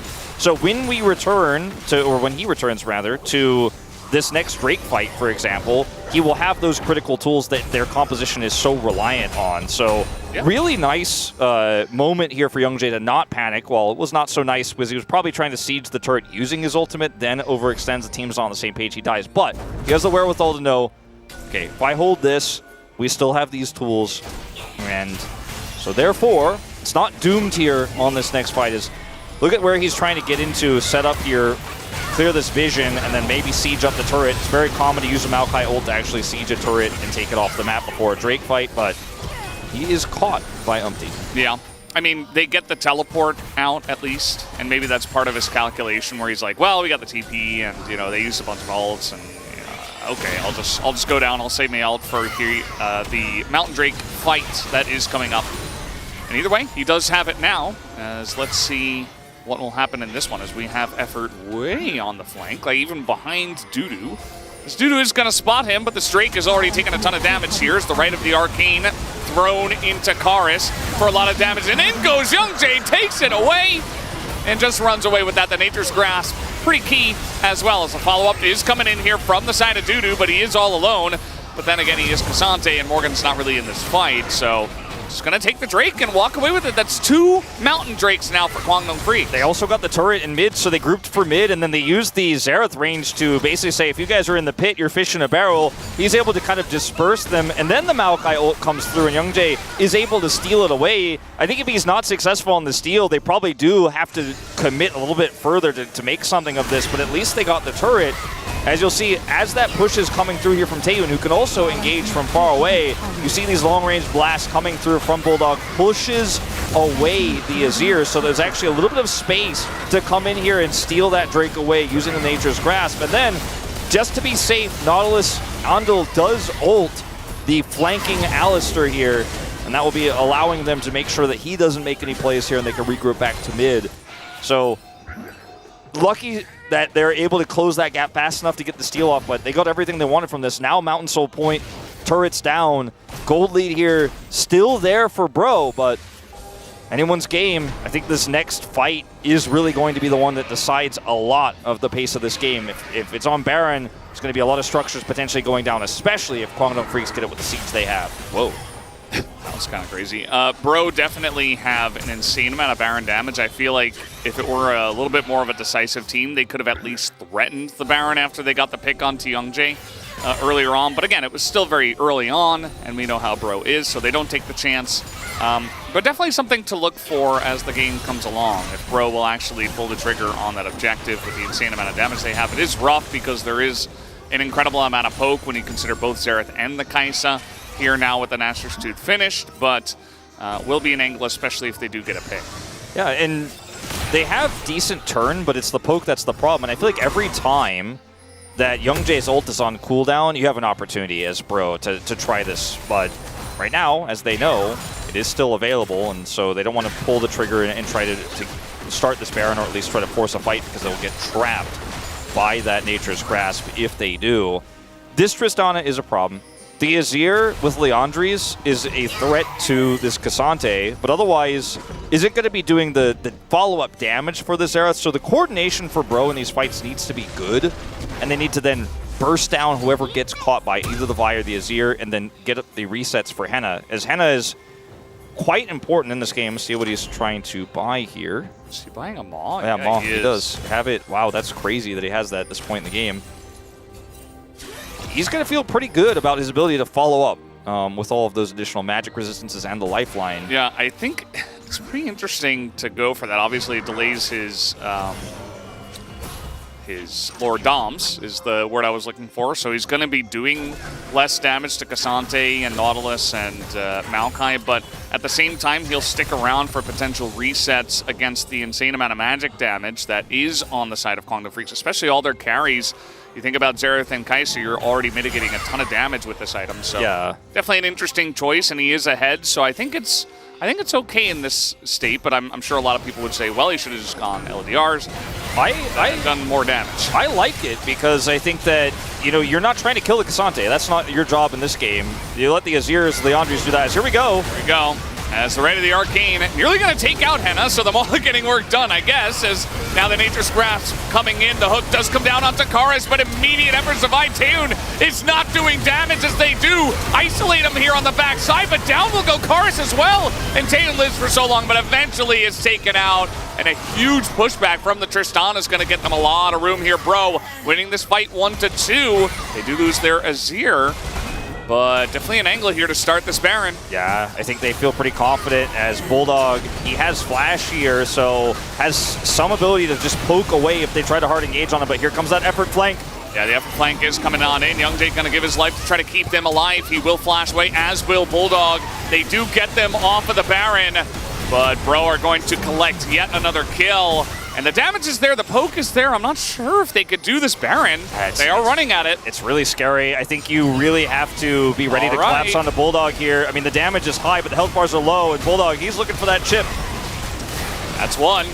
One kill on a Morgan. See if we can do Four another. guys and efforts here, and with the TP coming in, they're gonna zone him away. This will be Baron over to the side of OK Bro. Man, Bro really in the driver's seat of this game now, and the Dragon is spawned. They're going to have to rush over to it as Kwangdong Freaks are racing themselves over as well. They're going to commit the teleport here. Everyone had to retake because they took so long. Exactly, and Kwangdong Freaks, they're just going to get Mountain Soul off of this, it looks like here.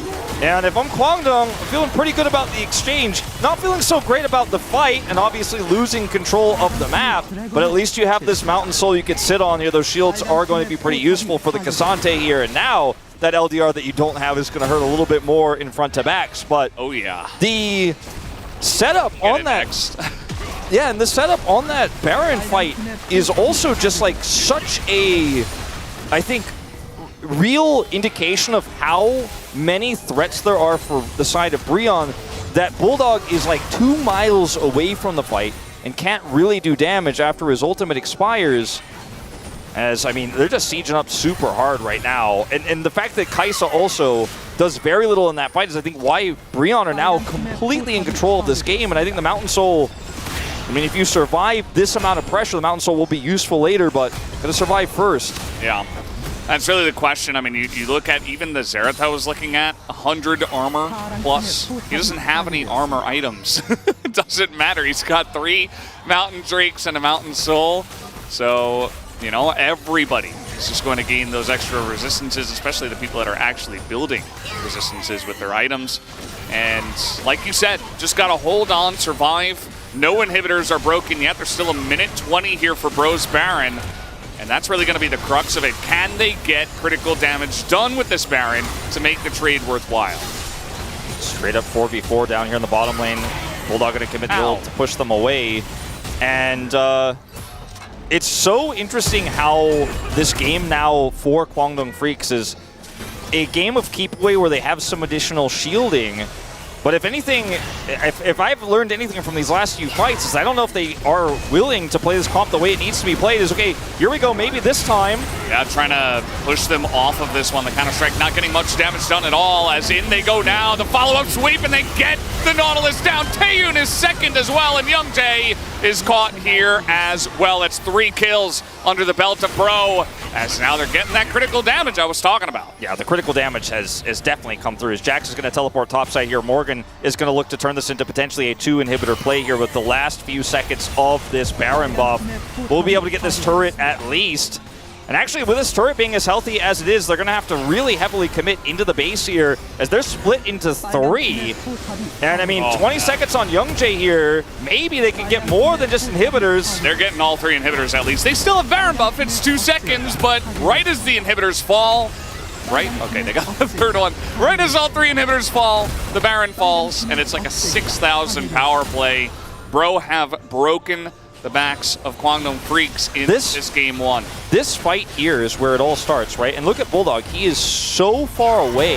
He ults, and he's safe, but he can't do damage now. And he's still not doing damage, and then they engage, right? And there's no setup for his ultimate. And then look at Taeyun. He does almost nothing. He autos Chorus a few times here, and then is instantly turned on. And Kwangdong Freaks, this fight doesn't get much more broken up than this, as Taeyun, he is deleted, and now it's just Dudu. He's like the real remaining carry in this fight. He can't do anything. And then here, you ult. And then the damage, it's not really there. The Nautilus ult is stopwatched here. And then they just get collapsed on. This comp has no mobility. And Bro are so far ahead at this point with this composition. I think the Xerath pick has well and truly failed. And Breon, 10,000 gold ahead, 3 inhibitors up. Let's find out how they lose this one. You know, I just don't see it. I don't see it, but we've seen worse. We have seen them lose games with bigger they're pretty leads than this. decisive in this game, at least. I hope so about this. Yeah, in this one, yeah. Well, let's see. Let's see how they go about this, as we already have Death Cap here for Karis. He's doing a great job. He's just dodging everything. Last one hits Henna, who has a maul, and now he has that LDR, so it doesn't really care at this point. Bulldog just gave up on hitting Karis. He's like, I'm not hitting this guy. Yeah. Karis with the fancy feet. And yeah, the poking begins now on the side of Bro. They don't quite have, well, that's a gigantic gigantic I mean, with wave in 6 the top super side. minions. Yeah, they're just going to flash on in. This is what you got to do, bro. They have learned that you just engage with a lead and you push them in. Carson a little bit of trouble as Cassante is insane, but not even Cassante can take out the Azir at this point. The Nexus goes down, and bro take a decisive game 1. You got to feel really good about a win like this too, because you got disrespected in draft. You showed up. You said, oh, you think you can play the Xerath into us? Constant pressure from Karis, always taking away the flash, and then non-stop looking for proactive, aggressive plays around the map, and then turning disjointed fights for Kwangdong into reset opportunities for Henna on this Tristana pick. It was a rocky draft. When we saw the Tristana flexed, I was very concerned. But at the end of the day, you put Karis back on comfort. He's going to get the job done in a weird matchup here, even when he's outranged. And the Xerath pick... Oh. He ends up getting outdamaged, in fact, by the Azir. And the agency he had was almost 0 this game. Yeah, it's kind of crazy, too, that... You see that Tane did more damage than Henna, but I think a lot of that is poke. Like, Tane was just getting bursted down so quickly in all those fights. Like, he could not play the game, especially from behind. The Kai'Sa, he would dive into a backline and immediately get 100-0. It's like, what is the Kai'Sa even for at that point? So, just a great first showing from the side of Bro. An interesting draft, but they make it through, and they will take the lead in this best of 3. Can they make it 2-0? We'll have to find out after the break, and we'll see what the space thinks as well.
니가 좀 쳐내봐. 딴데 이타 조심.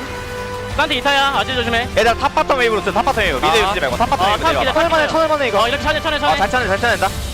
탑 바텀 웨이브 들어가게. 나 풀떡기 볼게 얘들아. 나 웨이브 데려왔어 이번에. 야 이번에 타워 특파야. 이번에 타워 치면서 보자. 보자 이거. 나 박아줄게. 중앙 밖에. 가봐. 타워 쳐. 제나스 볼게. 나 제나스 궁 써줄게. 타워 치자. 앞라인 싸우면 타워해. 앞라인 싸우면 이긴다. 끝내자. 선택 봐줄래? 야 타워 쳐. 끝내. 괜찮아 이거 싸움 보자. 쌈마도 되고. 잘했다.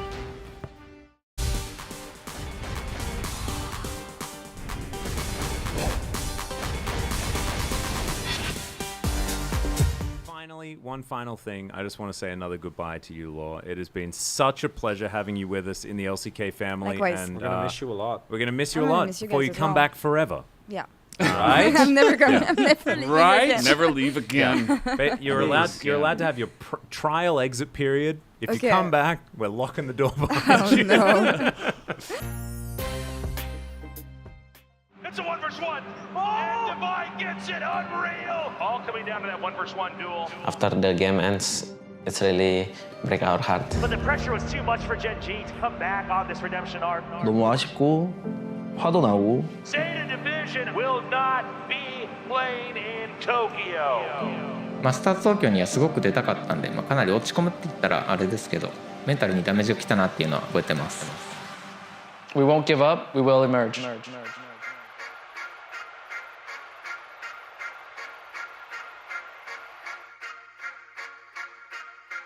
もう一度チャンスがある大会なのかなと思います。 저희 젠지는 다시 일어날 겁니다.諦めないで勝ち上がります Team Secret, we're gonna win it all. Laban Pinas. We're gonna win with the power of friendship Flips good for 2 more, and he gets 4 kills. Global Esports gonna win it all.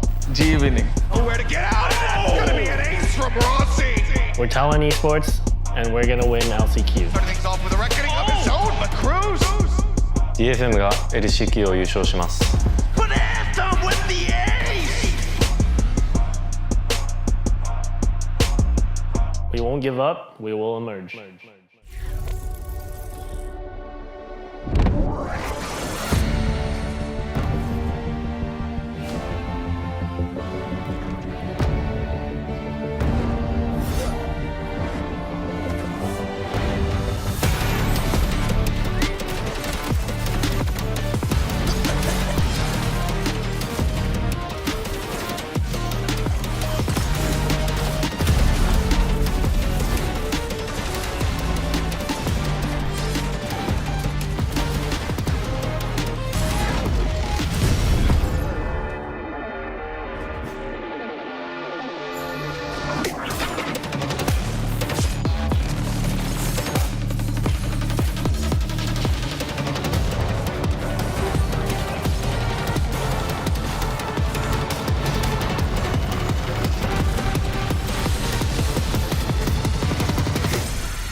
Welcome back to the space, ladies and gentlemen. I'm once again Atlas, joined by Orcs, to break down that bro win. I hope all the bro leavers are happy, swimming around in their channel points, just having the greatest of times ever, because they walked away with this one, and it was after some pretty creative drafting on the side of Kwangdong Freaks.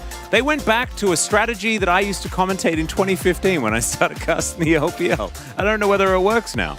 Yeah, well, from the looks of it, didn't work too well there. I think part of the issue is that the theory is there for the Xerath, and the fact that, like, you're a good matchup in the Azir, you can poke them out, but in practice, when it got to team fights, it was really a struggle for the Xerath to get set up and defend against all the engaged threats. I'll also say, compositionally, way too much AP. Like, there's Maokai, it was a Shiv Kai'Su who has AP, Xerath, K'Sante, who obviously is a tank, does a lot of damage considering he's a tank, but even then, not like a big DPS threat.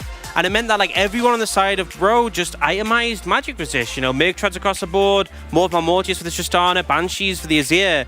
And that damage that we expect to see doing so much just felt like it was tickling. Yeah, exactly. And it actually was the first time we'd seen a Kai'Sa not look completely broken in the mid to late game with these Void Seekers that come out, because this weren't really hurting that much. You saw Umpty having a rough time in the early game, but after he got his Merc Treads, he just felt like he was having the greatest time ever. Let's jump into our first highlight here around the Herald. where things started to turn, and we started to get an idea as to why the Xerath maybe isn't the best. Yeah, so like bot lane had been going good initially, but here, great move from Karis to shuffle the Xerath in, and the Xerath does get a trade kill onto the Vi, but the damage is done. You've lost one of the carries. It's only the Kai'Sa left who really has DPS in this fight, and they just know that the fight is lost. They can't deal with both the Azir and the Tristana. And on the other side, bro, sense blood in the water and go fully aggro to try and collapse on the kills. And then we have this moment, which is a little bit painful. Taeyun try to go for the WR trick, where you do it mid-cast if your arm redirect it and just completely fails it and gets punished immediately. Good response from Bro, but a bit painful for Kwangdong Freaks. It just wasn't really it. I do want to shout out the Tristana pick. This is something that we haven't seen utilized so much in the bottom lane, but used to be pretty good into the Kai'Sa back in the day when we were seeing the Xayah Kai'Sa every single game meta. Comes back in once again. They utilize that flex into the mid lane, and it works out very well. Honorable mention, though, Orcs, to Andal. This guy played like a god in this game, even though they lost. Yeah, if Kwangdong Freaks won, he was my POG, hands down. Oh, heck yeah. Really strong performance, like the little dodge away in the bot lane play, so positive from him. But again, I think the fact that they had this draft where you have all these poke elements, then you fell behind, then they built MR. They even managed to get a soul, crazily enough. Yeah. But it just felt like it didn't matter because the fights were all going over to Bro. It was the least valuable Mountain Soul I'd seen in quite some time. Let's jump into our second highlight here, which sort of illustrates the end of this game, and also why getting the Soul wasn't necessarily the most valuable, because it was right off the back of this. And you can see like the ult charges are coming down, and you know, it does a decent amount of damage to Tristana, but it's actually also Radiant Virtue Alistair, so sustaining up a lot of that poke, and then they get in the fight, and look at the focus on the Kai'Sa, just doesn't get a chance to move, targeted out throughout the entire fight, and meanwhile the Xerath is occasionally doing some damage to some people. It's just not enough, and I feel like the DPS wasn't there in fight, and in this moment, Soul has been picked up by Kwangdong Freaks. They're getting some good poke in here, and yet it doesn't matter. Like 30% HP on some of the members of Bro, 50% on others. Doesn't matter, they just go in and win. Yeah, and from that point on, it was just wander into the base and destroy the structures. Didn't quite work out. We did see, like, the cool thing is that we saw the theory behind it, right? We saw the Xerath get ahead in the lane. We saw the Tristana do fantastically on the bottom side. All of these new things that have been tried actually worked out. The Tristana was the one that worked out, though. Let's have a look who picks up the player of the game, and I have a feeling a certain Pigeon is probably going to get it. There he is, Karis, going to grab his second POG of the season. Heads down to Challenger, comes back up, and is able to whip around Bulldog in this game. Yeah, I mean, I think the thing is you've been counterpicked, essentially, is the theory here with the Xerath in the lane matchup, but in team fights, he made Xerath so, like, just so flawed. It looked so hard to position on this pick. Constant shuffles coming in, constantly being a big major threat when it came to those team fights here, the defensive shuffle away. And look, he is being focused here. Look how long he lasts in this fight, how much time he buys for the rest of his team to get work done. Just really solid performance across the board. I agree. I think that, like, his Azir performances haven't been like this as well. We've seen him really struggle on what used to be his signature pick, and this is kind of a return to form to Karis. A performance that we'd really like to see. A bunch of media votes going over to the Tristana, who did do a lot of bouncing around throughout this game, but she really didn't stand out in our minds necessarily. Yeah, I think unlike Kwangdong Freaks, who had like the Nola standing out, was like you know, leading the charge in a lot of these plays, I think there was maybe a bit more of a mix-up on who was POG.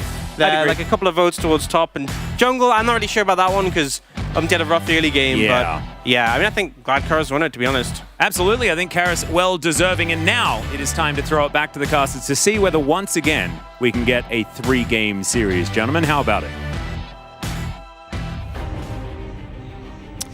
How about it? Thank you, Spacers, for that wonderful breakdown, Media Kick W. Let's move on to game number 2, as Karis gets the big focus here. And man, the MBTI memes here going ham in Korea. Yeah, I wasn't going to translate it. Wasn't going to go in. Yeah. Let's move on back to the gameplay though, because it was very disjointed for the side of Kwangdong Freaks, and I think the theory in the draft was good, but I think we were not going to see anything like that this time around. I think also for the side of OK Savings Bank Breon, probably just ban the Tristana. You know, you don't have to reinvent the wheel and push it bottom side just because your mid laner can't play it. And then they still made it work, right?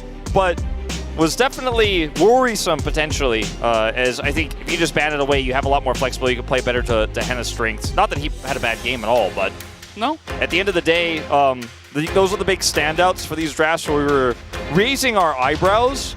I think this time we'll have a little bit more standard, as Guangdong Freaks will be on blue side for game 2. Mm-hmm.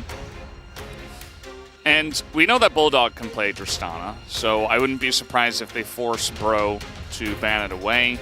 Or if they want something else entirely, they can just take it down themselves.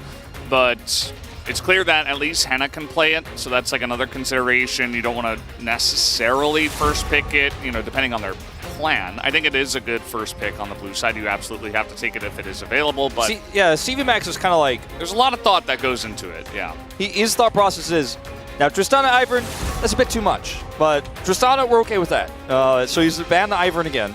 Renekton for Morgan also taken off the board, and as expected, Tristana will be banned on the red side here, just in case Guangdong Freaks potentially wanted to first pick it, as Bulldog has been a fantastic Tristana mid, as you mentioned. So, Nico still needs a look. LeBlanc has been taken away. As for Guangdong Freaks here on blue side, you have a lot of different picks you can ban away. You could even ban Kai'Sa. We really don't see it. She's pretty much played every game. They'll ban the Vi. Don't want to deal with that one, even though Umpty had a bit of a rough one. Doesn't matter, it's still a strong pick. First pick, Sejuani on the cards here. Looks like it. Bro might consider banning it away, but you can't because you have to ban Nico. So, goes Sejuani. And this will force Jax for Bro to prevent the Jax Sejuani. But there's still that Yone as well. So, Guangdong Freaks in a really nice position here in terms of what they could pick up. They will, however, say Karis can only play Azir, so we're going to pick that instead. Yeah, I mean, feels like that's the angle here. It's a strong tier list pick. As you mentioned, Karis kind of has a limited champion pool. Maybe Sejuani's definitely better, though. Maybe they're just hovering it to say, I know you're going to pick this because you are so reliant on this. But this means if they want to pick the Azir, though, they will have to give up one of the Jax or the Kai'Sa. And actually, they're just going to say, we're going to play into Jax Sejuani. You can have that. That's okay with us. That's what Bro just said when they locked in this Poppy. Now, the Poppy in isolation, pretty good. With the Azir, pretty good in terms of the lane. If it is going to end up playing top, that was a hard sentence to say. If they will end up playing it top. If it do go to the If the pop to the top, then... if Bop top, hop on Pop. Yeah. But now you've given Kai'Sa and Jax, or potentially Yone, if they would prefer that, because of the Poppy Jax matchup. Let's see what they're going to choose here. I think it's going to be one of the two. The alternative is to grab Rel here early, but then Bro can just pick the Alistar. So I think the Yone pick, considering the Poppy is hard to say. No, it's not. Is Poppy, actually. I like. Look at this Yone stat. 6'9", 6.6, 6.7. Whoa. As Yone Sejuani has been super impressive. It'll be the third time we see it today. And the Jax will go over to the side of Bro. They're still going to deny that one away, but won't use a ban for it. Just going to play it on the top side. So Umpty's going to play Poppy. And now they want to allow Morgan to have a safe lane. Fiora, a big pick of Dudu's. Not a lot of other players are playing the Fiora right now, but Dudu has picked it into Jax, so they want to take that away, even with, you know, Jax can do decently in the matchup, and you've got Poppy, but still, they just don't want to deal with it. What else will they take away, though? Gragas, maybe? It's not a pick where Dudu could dominate the Jax, but he will nullify it quite significantly. Not great with the Sejuani. I mean, alternatively, well, we don't have to talk about the alternatives because Gragas is now banned. A few tank picks that they could play around top side. Xayah is gone now. The kind of tried and true response to these Kai'Sa dive comps. And Alistar's picked because they're just like, well, we didn't have enough space for the Rel ban, and I think you're probably going to play that with this composition. And Guangdong Freaks will say, not anymore. And going to be a Rakan. Alistair's good into everything we see on the side of Kwangdong Freaks already. It feels like Bro is building this huge tank core right now with a lot of disengage, a lot of ways to absorb pressure. As what is the answer here? Just going to play, best I could do is Dusante. Dusante. And the Nautilus versus Rakan angle here, both are pretty strong. I'm leaning towards the Rakan. I think it's very strong. Seraph. Don't you even start with me, Valdez. What? Callista? Well, Callista Alistair coming back. So Rakan comes in here, and they're like, all right, we got follow-up for this Yone with Kaisa Dive, we got Sejuani, got some good permafrost synergy here.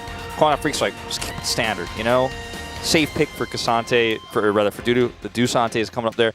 Bro, you're like, well, they got a front line, they got some scaling angles here, it's just get some sort of long-range scaling AD carry here. We got the Peel, took the Aphelios away, took the Xayah away. Could have been Ezreal, could have been Varus maybe. You got some poke there. They said, no, it's going to be Henna's going back to Callista. This has been one of his best picks throughout his career when it was relevant, when it was meta. He's playing it with the Alistair, which, as you mentioned, is an old combo.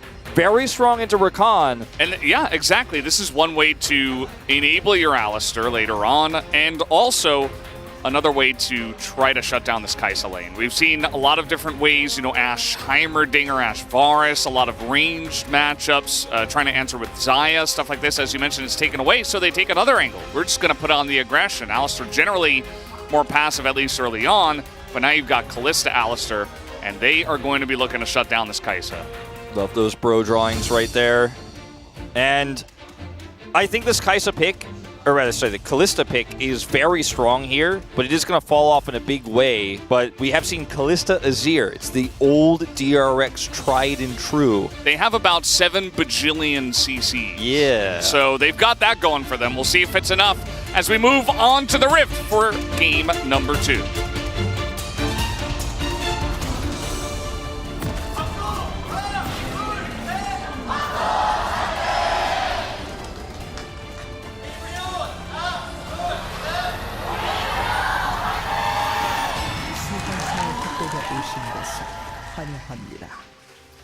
Here we go.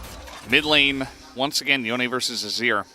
This is a lot more fun than like the quirky Azir we used to get all the time in the past, so I'm glad that we're getting more answers into Azir nowadays compared to what it used to be. Aware. Yeah, it's...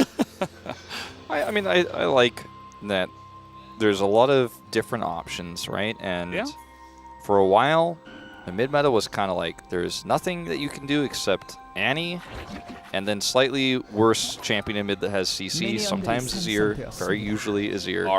Ahri, okay, Ahri has CC, but doesn't do a lot of damage. You're like, man, Annie, she does damage, and she has got the CC. Can't believe they got Annie. That's a problem. We better pick blue side every time. We must pick Azir instead in response. Let's see if we can zone out the Annie. So yeah, we've moved to a little bit more versatile meta. This series, we have seen some pretty unique picks, and the Callista's coming out here for Henna. As I mentioned before, he's very good at this pick. It's been a pick that he's used for comfort a lot too. Lethal tempo, cut down, pretty standard rune setup here for Henna at this point. And conditioning overgrowth as well? Yeah, looked like it. Not 100% sure, but he's going to be putting himself in the He's going to the thick of things. Yeah, so I think it's a nice choice. As he's going to do a ton of damage, and then his team is going to follow up, and then he's going to do a big rind. When the Alistair follows up, the Jax follows up. Not even the Cassante is safe if Henna has the room to stack up those Ren stacks and then pull them out of the Cassante. Definitely going to be Leandri's for Karus again here on the Azir, so we can burn through the Sejuani and the Cassante health bars. What if he goes Crown? I mean, he'll be safe against the Yone. Yeah. Definitely don't want to build Crown against Xerath.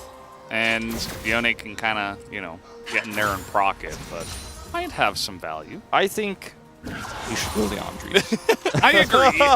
I also think you should go Leandri's. But will he, is the question. A lot of our mid lane Azirs like to build Crown. It's been kind of a pesky itemization thing that we've seen many times. He did build Leandri's last game, so I have a little bit of hope. But that was into Xerath. I don't know. I'm not convinced that he's gonna go he's gonna go Leandri's again. We'll have to wait and see. Well, we will see, as you say, and this is Kalista getting pushed in because Kai'Sa is really strong in the early levels. Alistar not going to be able to make an impact at this stage. But once we start to get a few more points into Hannah's Q, as well as the Alistar gets a few more resistances built in, this is not going to be the same situation. And then when level 6 gets hit, this combo really comes online. Is oftentimes if you've watched Kalista in the last few seasons of LCK, it's the Kalista who's pushing people in and taking some shots at the turret at this point. Not with the Alistar, not in the early levels, because Alistar does struggle a little bit. It's the Alistar way. Shaping this one up as Umpty is here. Morgan trying to push Dudu into the river, and that's going to be a nice little combo of damage, but of course it's Cassante at this point. It's not really going to have much kill pressure at this point. He has 2 biscuits as well. And we're just farming it out. But very excited to see how the Kalista is going to get going in this one, especially, you know, he's playing into a lot of low range, so that's going to be a lot of fun.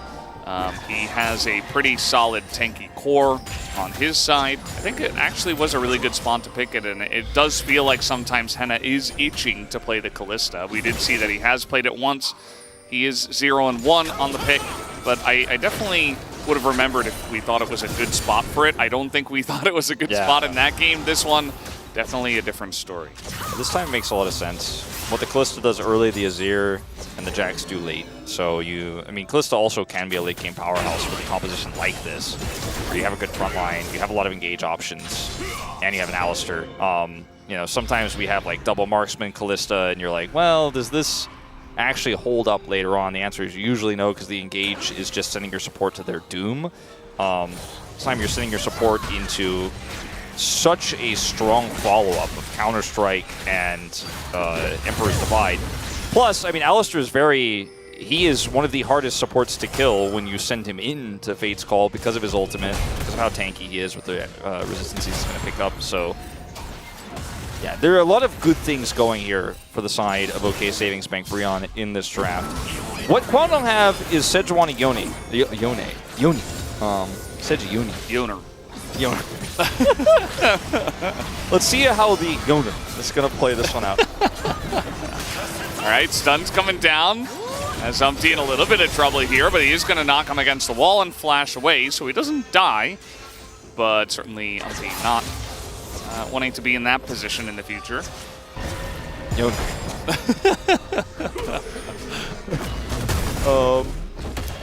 Good start, decent start here, but he's going to take a lot of damage on the return. And going to just go back to passive gameplay on the bottom. Yeah, let's go back to the Kalista Alice. Yeah. What's so funny, Rakan? You didn't hit that Q. He's just having a good time. Just enjoying himself on the bottom side. I don't know, it's not really that... I've talked to you about this before, but I feel like Rakan's Q is just not that satisfying to me. You know, it just doesn't hurt them at all. Yeah. And he's not hitting them either.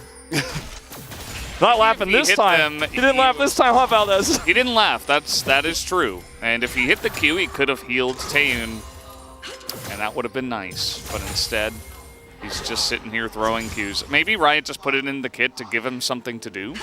Yeah, it kind of outside of engaging. It feels like that because he's kind of broke. If his Q actually did like crazy good things, yeah, he would actually be the most broken champion of all time. His kit would be insane, yeah. So they're like, all right, well, he's got a really strong amount of mobility and engage, and he's got a fantastic ultimate. Then he's got also one gleaming quill. We'll give him that.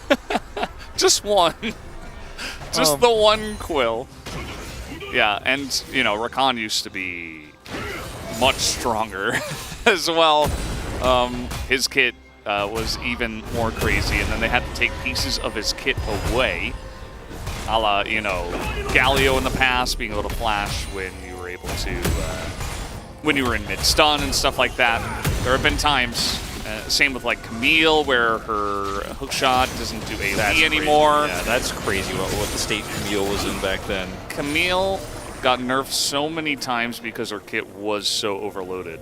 And they just had to. It's like, okay, if this champion has any decent numbers, it will dominate all the time. And it did. A lot of funnily enough. Yeah, a lot of new champions do that. I feel like Yone is kind of, he wasn't super broken on release, like Cassante, top lane. Yeah, let's take a look at that. Yeah. But yeah, I mean, some champions need some tuning. As this is going to end up being a 2v2. Umpty can make it a 2v1 potentially. Yeah. As I don't know if, I mean, Young just should have known he was here as we got one-on-one and one-on-one. Top laners going head-to-head, junglers going head-to-head. As Youngjae takes a huge amount of damage, the knockup misses because Youngjae flashes first, and Umpty had already started charging that. So, not much is going to come of it, and we're still at 0-0. 0-0. This is what I thought this series was going to be like. We have two extremely aggressive compositions that have early game power, but they can't kill each other. And, you know, just kind of what we're watching right now. It's like Yone Sejuani coming up empty. 2v2 top side? Not really, it's 2 1v1s. Counter-strike. Dodge, dodge, dodge, dodge. You can tell that. Just like us in dodging action in this game. Jonah Strong is just trying his best. He's like, well, is there something happening up here? No, it's not.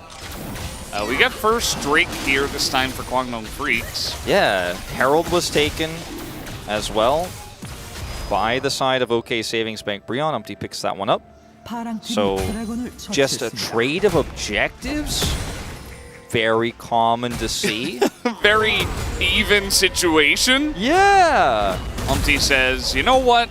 Actually, no. The gold lead is the difference between the local gold of the Herald and the 25 gold that you get when you kill the dragon. Yeah. Let's take a look at the CS differences here. So Cassante is currently 2 CS ahead. Currently Sejuani 1 CS ahead of the Poppy. It's all within 5, which is crazy. If we take a look at the supports, actually exactly even 14-14. 96 mid now as well, the time we're talking about it. Bulldog going, all right, well, he's going to ruin it, but that's okay. It's okay, yeah. Oh, look at him not killing him. He humored me for. We have proof that it was, you know, that it was even there for a little bit, at least. Even Stevens. Yeah. Okay, bro, taking the lead, 200 gold. Back to that Herald gap. Man, there's just nothing happening in this game. There are a lot of minions. Farming. A lot of minions dying. Ooh, they're showing the gap. They're like, look, the Poppy picked up the Herald. They heard us talk about it. They're like, ooh. The Poppy picked up the Herald gold. She has an advantage. Taeyoon went for futures market. That's something we don't see all the time, but it's something I really like, especially when you have a big first item spike like Static Shiv. Yeah, I really like the Sun Kaisa because the spike that you get early is massive, and then you also want to have the transform with the Nashor's Tooth as quickly as possible, and the threshold you get for the futures market increases with level, so by the time that you actually end up looking for that second item, and oftentimes you'll be wondering too, like, if you didn't see the runes and you're like, wait, why does Kaisa have 2 items already? It's partially because of that futures market, and also partially because she built Shiv first and is just killing a ton of minions all the time. Yeah. As that's kind of what's going on here, as Fate's Call has not been used yet. I'm just not looking for it. They're not going to seek any opportunities for that. Umpty has not been down here. Fate will not be called. Nope. DRX not playing today. Gonna leave that phone on the ringer. Do you think kids nowadays know what a home phone is? I think probably yes. Like, I think they've seen enough older movies. Okay, here's the Fate's Call angle. Action, flash in. Taeyoon in a little bit of trouble. There is Poppy to help out, but now the TP down on the bottom side. Henna has overstepped alongside of his team. That's first blood going to Rakan, as now Karis and Umpty just running away from this one. Bulldog is going to get the knock up as Youngjae throws in an ult just for fun, and we just get the 1 kill. First blood given over to Rakan. So the real question is, why does it still say home phone on all of the government forms? Because nobody really uses that anymore. They like, please give me your home phone and your cell phone. Yeah. Do you want my pager too? You need my fax number as well? No. There's actually often a spot for that. We'll break this fight down one more time because Henna decides, okay, we're going in on this. We have Umpty here. Flash in from Effort, and Henna decides instead of using Fate's Call here to get an additional knockup, he just wants to go in to stack these Rens and then is completely abandoned by the rest of his team as he gets knocked up by the Rakan, is killed by the Ignite, and that's that. So, bit of a backfire there on the aggression. And unfortunately, that means Bro's probably not going to be looking for any more of that. Like, whoa, we tried to be aggressive. That didn't work out. That was scary. By the way, Crown finished here. Oh, no, Valdez, no! He did it. And now if he gets engaged upon, guess what? It's broken! It's broken, yeah. It's not, he wasn't even engaged on. Like, Bullock just swiping at him. It really easily. Yeah, he's just swiping at him. It's not Xerath, but yeah, you do have to commit Unbound Soul to it, but it's still pretty easy. So, all out over the wall as Counter-Strike is not going to catch duty here. Morgan in a lot of trouble. That's just a straight-up solo kill. Even with the Divine Sunder, not enough to match Cassante. Got to respect the wall here below the turret. If you hug your turret, then it's really difficult for Cassante to actually do anything to pull you away from it. But if you're actually that far up, that you get pulled into the triangular wall on red side there, you're a bit far from home. And Morgan opts not even to flash away, knowing that Dudu also has the flash. So, yeah. So we'll watch this one more time. He goes in. Like, the second he goes in, he's like, lol? You actually going on this? Like, he's Dudu like, was actually W? Like, you didn't see his face move, but in his brain, he's just like, what? And then he pulls him over the wall and 100 to 0s him basically instantly. And not 100 to 0, but he kills him. Yeah, he had already done a lot of chip damage, so it was like 40 to 0 maybe. Yeah, that was just, unfortunately, not the call to make there. If you know the Cassante's ult is down, you can make a play like that, but it was not. It wasn't because there was no action in the game, and none in the top lane especially, so just holding on to that all out, waiting for it as Umpty moves forward. But very mobile is this bottom lane of Kaisa and Rakan. Very difficult to lock down here.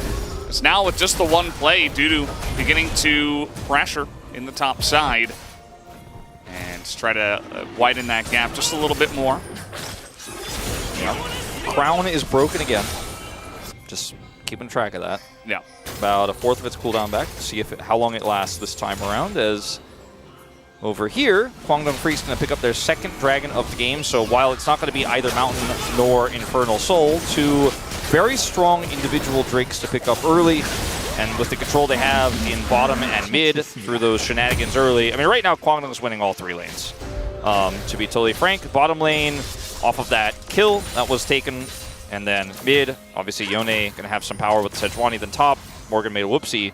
As this gold lead is starting to get larger, now nearly 2,000 is the advantage here. About like 1,800 or so. Yeah. It's decent for this point in the game, especially with only 2 kills. Damon's like, thank you for the passive proc. Effort's like, well, I'll get you back. Sands at 4. He did not get him back. Yeah. And, you know, Kaisa can always go Shiv pretty much any time, so will always have a huge pushing advantage against a Kalista who is not very good at clearing waves and also doesn't buy Shiv. So always going to be kind of behind the play is Henna and Effort against the other duo. Okay, TP committed. They really want this. That's a great angle. They're going to knock him away. They should be able to get this one down. That's a Kalista picking up the Rift Herald. They pick up the Eye as well as they threw him back in. They want to take this fight still. They still want to go in on this one as here comes Bulldog from behind. Effort's getting super low with the Unbreakable Will. Bulldog goes about a foot ahead as now an ult in the backside. Now he's all alone. Now lands that Q and immediately dies. Nobody on the side of Kwangdong Freaks helps him at all. I kid you not, I checked 3 times. 3 times to make sure I was not actually seeing this wrong, but Bulldog did have his ultimate available. He did have it. He did not use it until the end of the fight where it was not going to be relevant. The angle at which he teleported in, he had a perfect setup there. He could have just gone straight in and at least zoned Bro. As, oh boy, Taeyun Yeah, well, that's a flash. And now Umpty's going in underneath the turret. Takes him out. Karis with one soldier. Going to take down that Kaisa.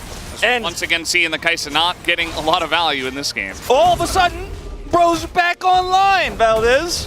Back we in the were driver's worried seat. for a moment. We were a little bit concerned about the game state. You know, we're going, oh, they're losing all 3 lanes. They're back in the squat rack. Yeah, yeah. Giga chat. Yeah. Here's Effort. Dumbbells. He's feeling confident after his most recent workout. And, well, he's not going to stop that all out. Morgan is in a little bit of trouble here as Ondel also joining. And, yeah, hops away. Doesn't matter.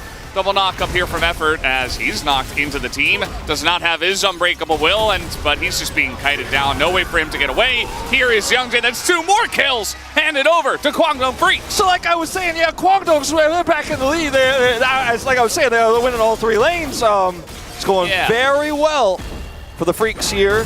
Playoff team 4 and 6, but they're maybe on the way 5. That's what's going here. So watch this teleport here from Bulldog, right? They knock away the Sejuani, so you can't end up winning the fight in terms of the smite.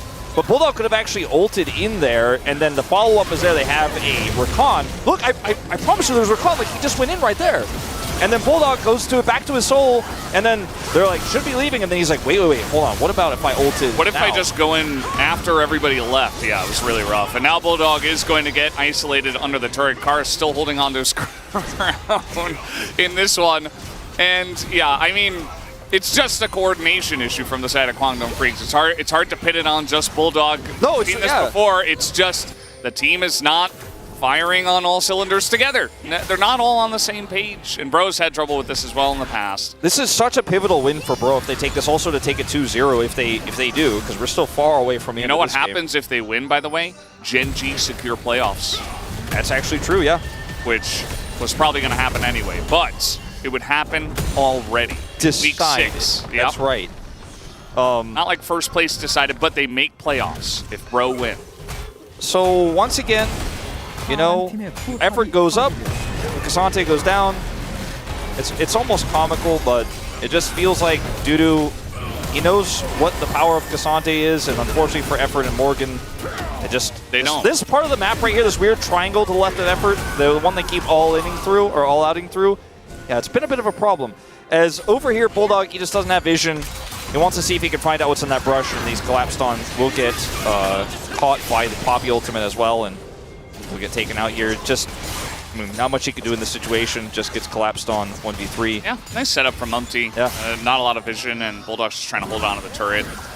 And he gets punished for it, as it is Ocean Soul, by the way, in this map. Not sure if we mentioned that, but either way, both these teams do look like they want to get in and challenge this at least. Try to get position on this. Nasher's finished now for Karis, so finally he's doing damage in this game. The Ocean Soul's not too impactful for either team, but the individual Oceans are great for Bro into this Kaisa, because the individual ones don't require you to hit anything to proc it. They can heal through some of that chip damage from the Void Seekers is okay. Okay, going in onto the Sejuani. Do they have the damage, though, as the Aftershock lasts quite a while, and now Bulldog is coming on over to try to help. Now Umpty leading the charge on the right side. Very broken up fight here for Kwangdong. Henna is able to get away, but in goes Taeyun. A big double knockback, but already Henna is down. Taeyun is isolated by the Jax, though, as a blast plant. No, it's going to save him as he has to flash over the wall and should be able to get this kill anyway. There it is. Meanwhile, on the left side, where we don't have much damage at all, Karis trying to survive against 2 as Ondel gets the support, but that is about it. And Karis, as I said before, he's got the damage now, stun up by the steadfast presence, and Ondel, maybe he gets away, but it should be the Drake here to the side of Bro. Yeah. Okay, wait. He should be able to get the execute. Oh, it's okay, Bro. Yeah, sure. First, Ocean Drake gonna go over. So we start this off when there's a collapse onto the Sejuani, and then Kwangdong Freaks decide that with Bulldog's positioning here, that he wants to push this wave. And so Bro were like, all right, let's just swap targets here. And Ondil, he tries to go for the backline engage here. And yes, Henna will be deleted, but Morgan is the real carry here as Dudu also is taken out. So Taeyun's out of the fight. There's just no damage here anymore for Bulldog. At this early stage of the game, he's kind of just an ult button he's not really long-term damage in the fight, and they're able to, with all of this CC, eventually put him down as Morgan takes out the carry and just goes straight to the dragon. And Andal, not entirely sure how he died, but I assume he was... Actually, he looks like he got away. Oh, yeah, he lived. Yeah, he just ran away. I actually thought someone was chasing him, but nope, he just backs out. Is he going for Chemtech Futurefire second on Rakan? We're going to have to take a look at that here. I didn't see. We might have to call the itemization police on this one. It's been a little bit of a struggle today. Either way. He just built the orb. Let's... Yeah, just the orb for now. Like, just keep him on hold for a little bit. I've heard my, some people in the industry have told me that that's a gateway item. That's a gateway item. Can lead to other bad decisions. If your children are building Oblivion orbs, you should probably search their rooms and see and like read their diaries and make sure. You don't want to see any Futurefires laying around. That's a bad sign. As Quantum Freaks, they're just going to start up the Baron here. We're very even on gold. Morgan has TP. And Bro could answer and respond to this play. As Bro do know this is happening. Yeah, Morgan has TP, and he could just come straight into this fight. Okay, trying to get onto the Alistair, but yeah, he's Alistair. I don't know, guys, like that's all I got. They full-on engage on Effort, who presses his R button, and then Bro take the Baron. Yeah, and Morgan comes over here. He's just holding it up. And Bro take the Baron. And Bro take the Baron. They will and then Bro take the Baron. Without smite, secure the Baron. Effort died. Oh, it's okay. Yeah. Wait, is it okay, Valdez? Hold on. Is it okay? I don't know if it is. That's a big engage. Down will go Henna and Karis. The only damage, he's immediately going to get taken down as Umpty and Morgan now are on the run and trying to get out of this weird situation we find ourselves in. Yeah. So Bro secured Baron. They will have it on a Jax and a Poppy, and the Jax having it is the most important champion to have it. As Guangdong Freaks were the ones to start this one off, and then the turn, I don't know if I would call it that, but the retreat. They did turn around. They turned away from the Baron. Now, unfortunately, Bulldog is dead, and he had ultimate again, and if he uses it, maybe there's an opportunity here. Then Effort just sacrifices himself to secure this Baron. Morgan was there for a potential counter-strike angle, but didn't have flash, and decides he doesn't want to go in. And now your Jax is disconnected from the rest of the squad, so Guangdong Freaks are able to collapse in here with their high health bars from the retreat, the tactical retreat from the Baron earlier, and then collapse in. So I see. So at the end of the day, Jax has Baron, and maybe it'll turn to a positive number there at the top left of your screen. Maybe. Yeah. Probably not, but maybe. Umpty can group up with his bottom lane and potentially push, but I don't think they can really overextend with this. We take a look at the damage dealt. It's Karis, Taeyun, and then Dudu, followed by Morgan. I mean, the top laners are just button heads at this point in time. Bulldog not really able to match Karis so far. Yeah, I was going to say, not a whole lot of damage, unfortunately, for the Yone, who in this composition needs to be part of your critical engage setup. With the Sejuani, you go in, you ult, you get some permafrost, you allow Cassandra to get some knockups, and then Kaisa follows up with the Rakan.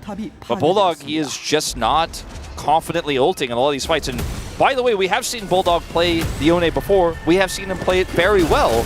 But unfortunately today, it seems like there's a little bit of a, I don't want to call it nerves necessarily, but something's going on where he's waiting for the perfect engage and it's just not going to come. And so he's waiting for too many opportunistic moments and then not using his ultimate when it needs to be when it needs to happen.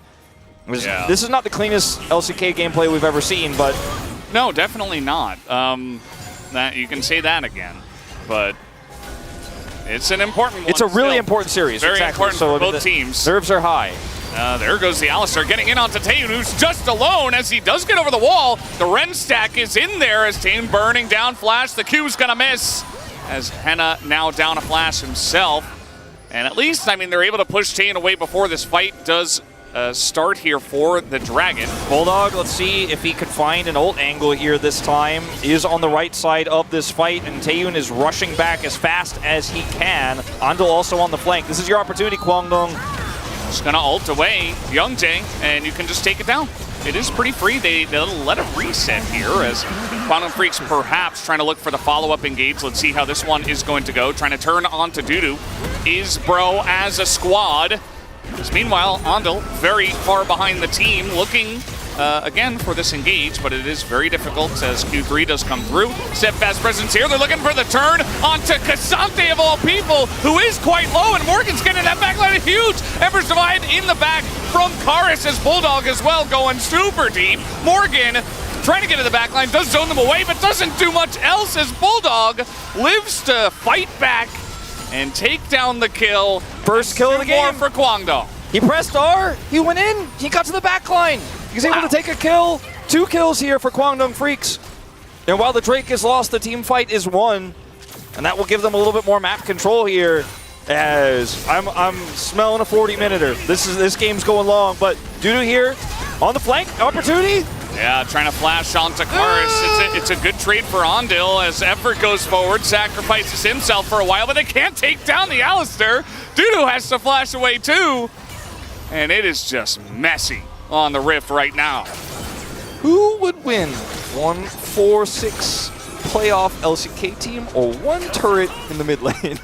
As the turret. You don't have to ask okay, so place. Bulldog does go back to his Unbound Soul here, and then comes into this fight here when Umpty goes on to Dudu, and Dudu's super tanky, and he re-engages. Bulldog says, okay, this is my opportunity, goes through the Emperor's Divide, gets onto Henny here in the backline, does a ton of damage. He will be taking it as well, as he actually pushes Bro back, gives enough space here for the rest of Kwangdong Freaks to win the front to back. They do end up taking out the carry and the Jax there eventually.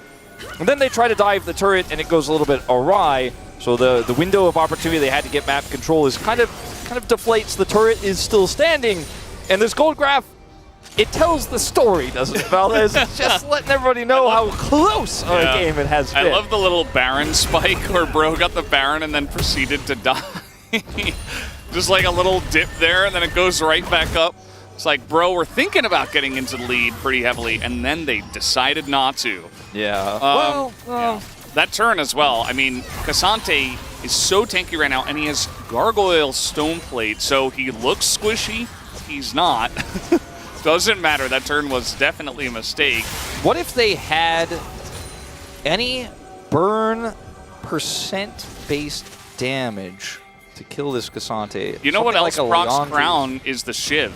We saw that, actually. He was standing next to the wave, and Taeyun attacked the first minion, and Karis lost his crown. The crown is fantastic against the Yone engages, but like all-ins onto the Aziris. We're just going to start Baron. We're not going to talk about the crown or Leandris anymore. We're going to talk about the Baron. Banned words now on this broadcast. And yeah, I mean, Quantum Freaks, they're sticking around here. Ondil and Dudu on the charge. I mean, you see this is happening, right? Okay, they're just late to the party. Here comes Ondil, gets in that backline. The Fate's Call is there, and a massive Yone ult into that backline as Henna will go down, but the Azir is getting huge amounts of damage. Follow-up knockup comes in. Taeyun trying to get the assassination, but the stopwatch is there, and Bro are somehow winning this fight as the Counter-Strike comes in, and Bro will be able to take down the scraps here. Dudu, can he get away from the Poppy is really the question. The smite comes in. He is burning just a little bit as in comes Bulldog once again, just trying to save his buddy. As one leap forward and a flash, couple flashes actually, and Dudu should eventually go down. Some Bro fans cheering here in the audience. Bulldog trying his best. Karis is dead, but so is Bulldog. Okay, they got him. All right, so looks like we might just have the beginning of the end here. Bro, with the staggered deaths here, 50 seconds on the Yone, just going to push here with Demolish into the mid lane. We'll have some resets, and they are going to take down the inhibitor. Who would win 1 Recon versus 3-item Jax. Yeah, it's a Recon with Chemtech Putrefier. I mean, he has like 5 kills in Recon this game. Okay, so look at the combo here for Kwangdong Freaks. Look at all the knockups. Where's the damage? It's a Kaisa hitting a Jax. And unfortunately, you don't really have great AoE follow-up here. And the target selection, it could not be said they chose a target. Like, I think Taeyun autoed 1 person each. He just wanted to make it fair. He was like, if I actually auto each... Spreading his damage. I won't, yeah, he's spreading it fairly across the side of the team, because if they actually blow up 1 target as this Kaisa is designed to do, maybe they end up taking the fight here, as Bulldog will at least be able to take Karos out even with a Sundis turret. So there's that. He's going to be able to trade that kill back. And his ult was fantastic, but there was just no great follow-up there for the side of Bro. Not enough damage anyways. Some follow-up CC. As the inhibitor still stands mid, and Quantum Freaks are going to try to set this up with poke right now. Well, they do have a decent amount of poke with Taeyun at least. And Karas, it's very important actually, because even if the damage isn't there, he needs to hold on to his crown as they're trying to turn onto Dudu.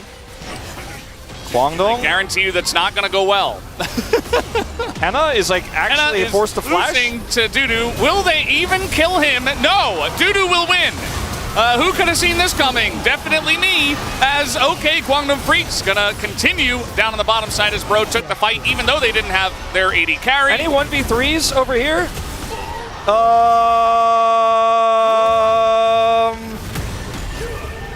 This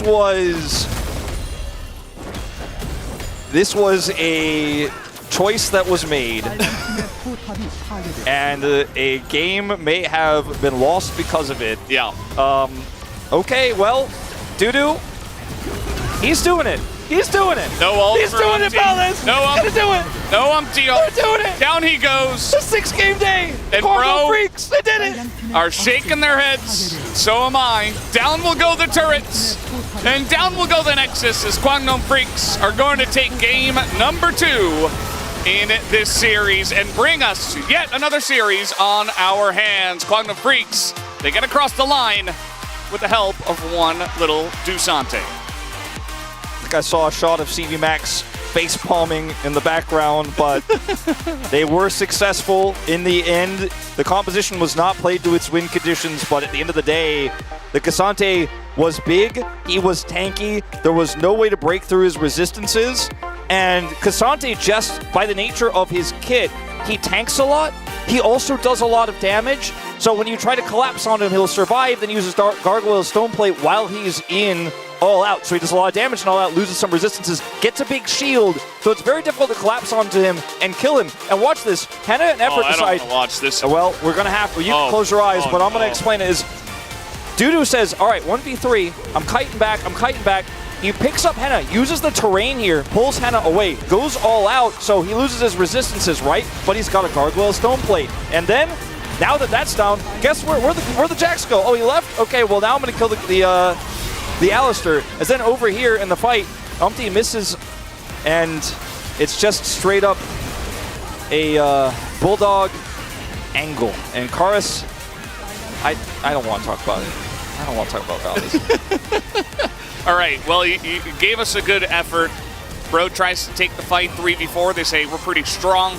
We can make it happen. But then they get engaged upon, and they lose it pretty heavily. As you can see, the goal difference graph definitely tells the story of everything that just happens. I don't know if it really does, Valdez, but I will tell you it showcases that it was a very back-and-forth game. Yeah. It was a action-packed one, which is not always the case with OK Savings Bank Breon.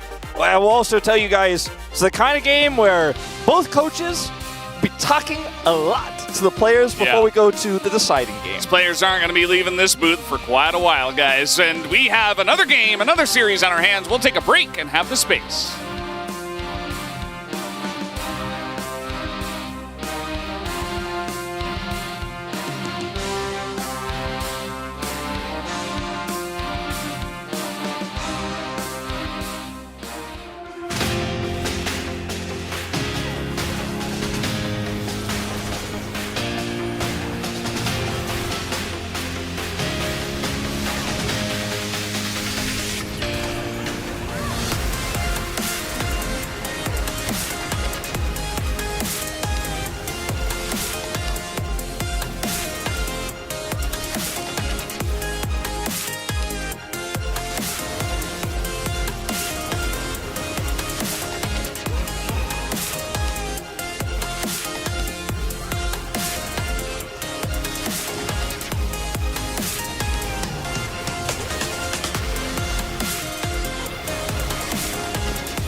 나 살짝 물렸고. 위에 물렸다 위에 물렸다. 야 위에 싸울래? 아래 싸울래? 아래 싸울래? 아래 싸워야 돼 아래 싸워야 돼 거가. 야 나 1대1 할게 그냥 칼리. 얘들아 형 먹. 싸웠어. 천천히. 빨리지 말고. 빼서 싸움 봐. 빼서 싸움 봐. 빨리 잡았어 얘들아. 빨리 잡았어. 빼면 돼. 좀만. 아질. 나이스. 땡스부터 보자. 땡스 가져. 야 땡스 살아봐. 가져. 형 먹자. 야야 맞다. 바텀으로 가자. 바텀. 바텀 가자. 야 바텀 가자 바텀. 아 재밌다 야 게임. 재밌어.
Let the world hear our howls and know that death awaits.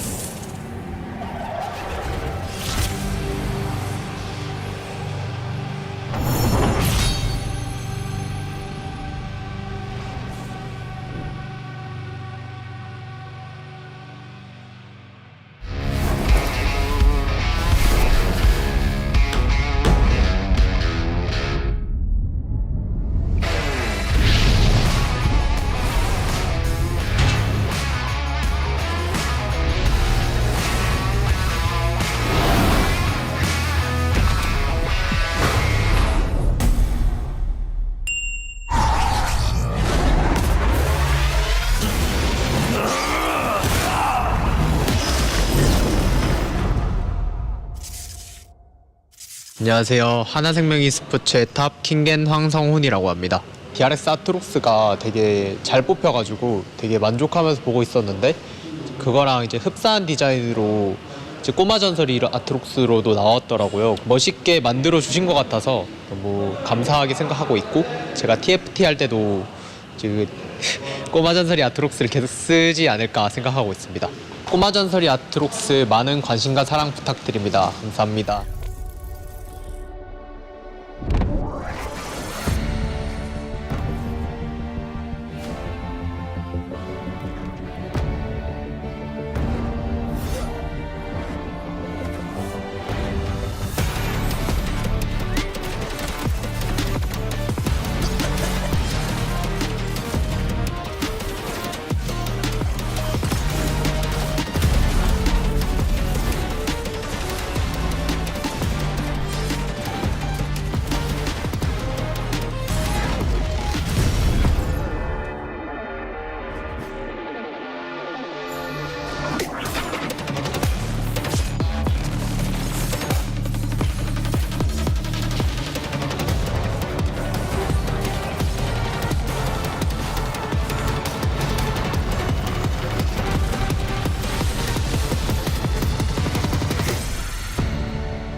Welcome back to the space, ladies and gentlemen. I'm Atlas, joined by Orcs, and that was game number 2 between Bro and Kwangdong Freaks. Let's not beat around the bush. Let's jump into the draft for this one.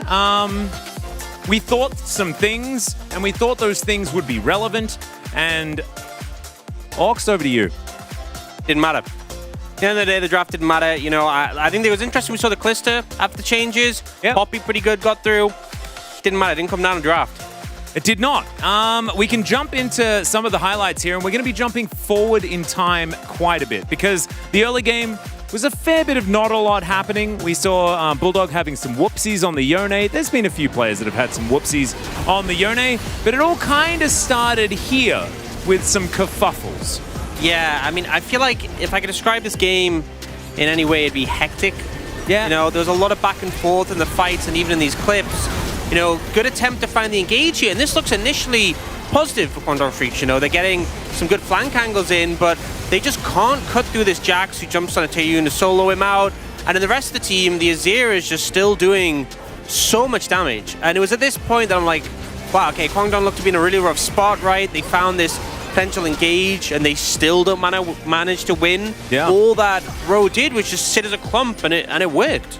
It worked amazingly well, and we saw the benefits of having a Poppy into a Rakan who really cannot play the game. Yep. It's in fact very difficult to play the entirety of the bottom lane with Poppy existing. Of course, Supercharger can get through, but you just can't very safely ultimate as the Kai'Sa if Poppy does exist.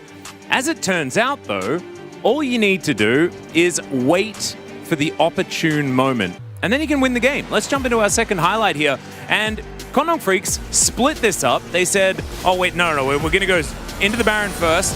And so this was a good moment for Bro. It continued to be relatively good for Bro. Yeah, and I feel like, we saw a situation where, again, we have a clumped fight where just the DPS is there for Bro. The Azir gets a big shuffle. You're kind of in the meat grinder here. So much damage coming out from the Jax in this situation, and the Poppy as well. The Poppy had Abyssal Mass, Sunfire, Evan Shroud, and I actually looked back at the numbers on those items.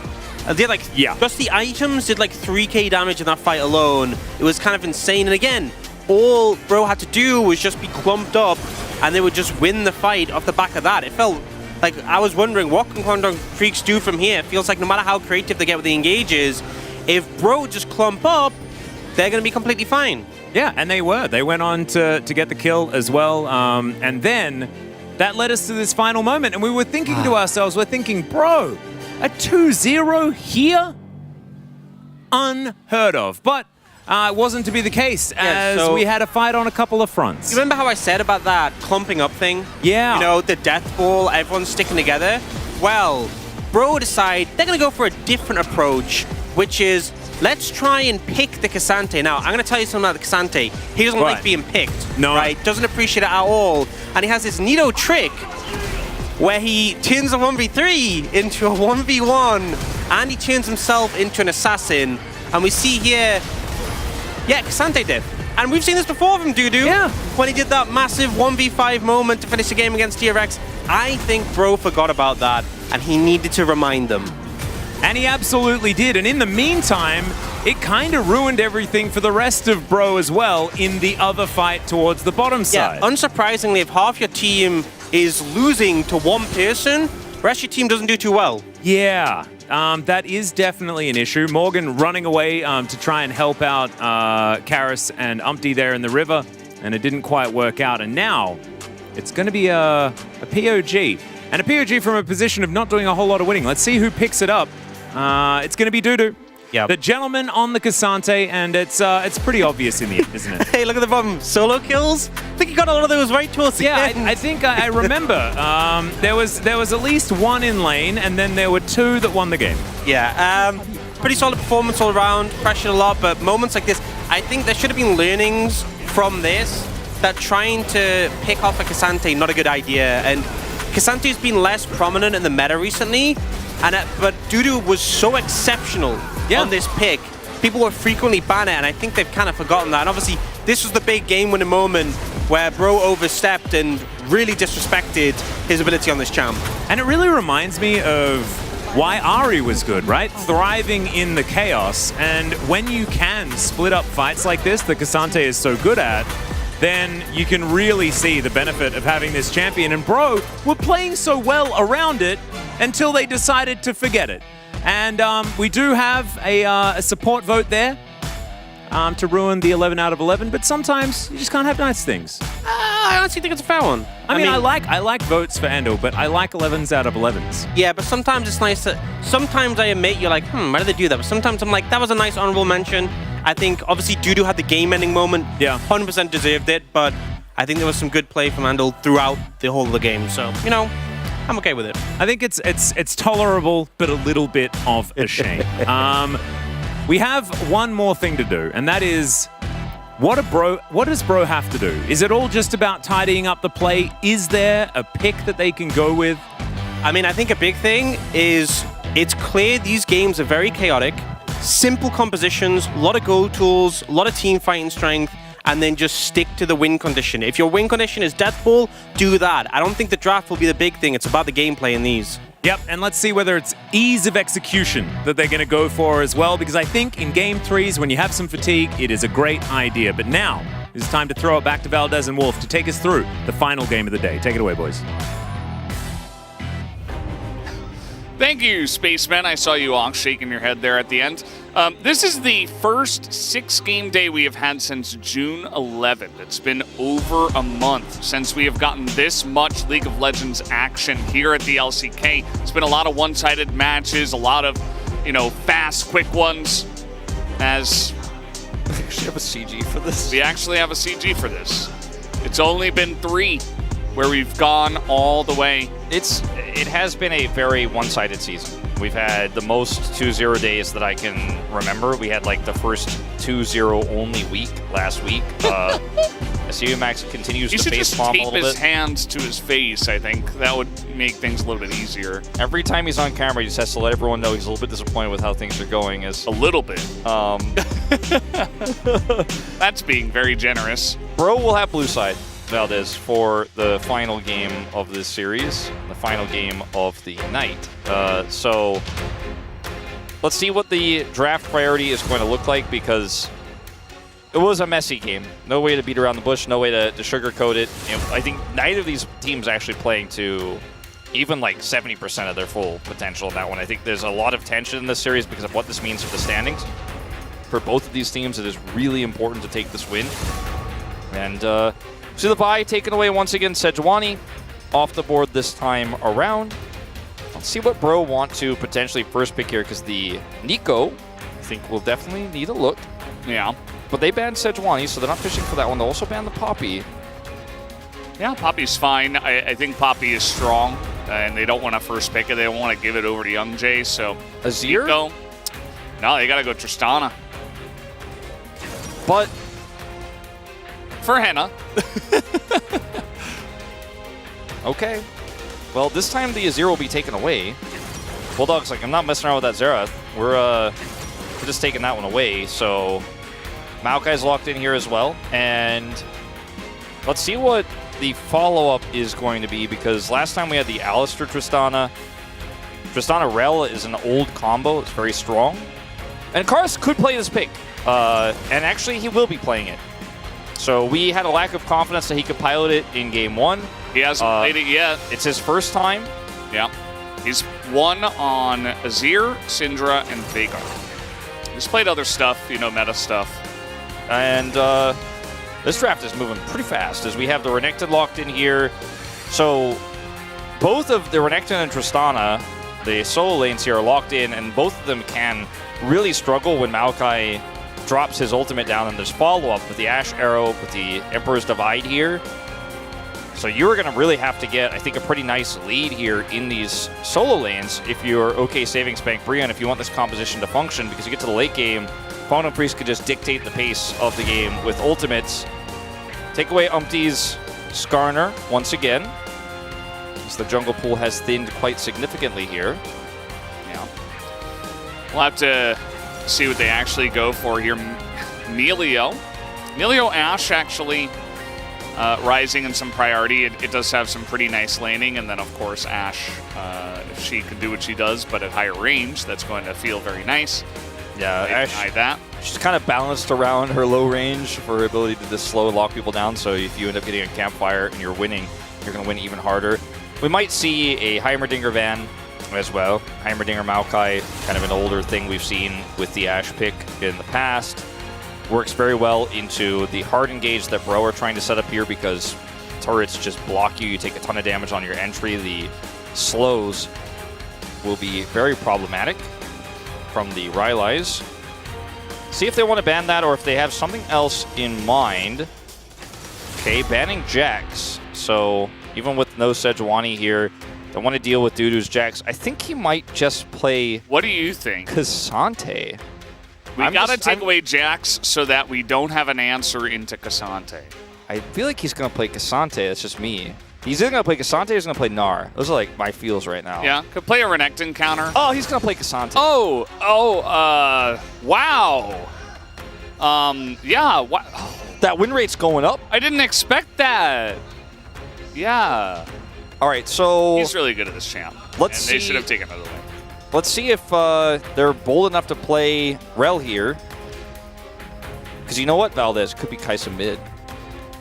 Tristana Rel bot. No, it's not. It's definitely not. Absolutely not. I mean, it could be. There is still... You can make that decision. You can make that decision. Okay, it's going to be Lee Sin here for Umpty, going back to a classic.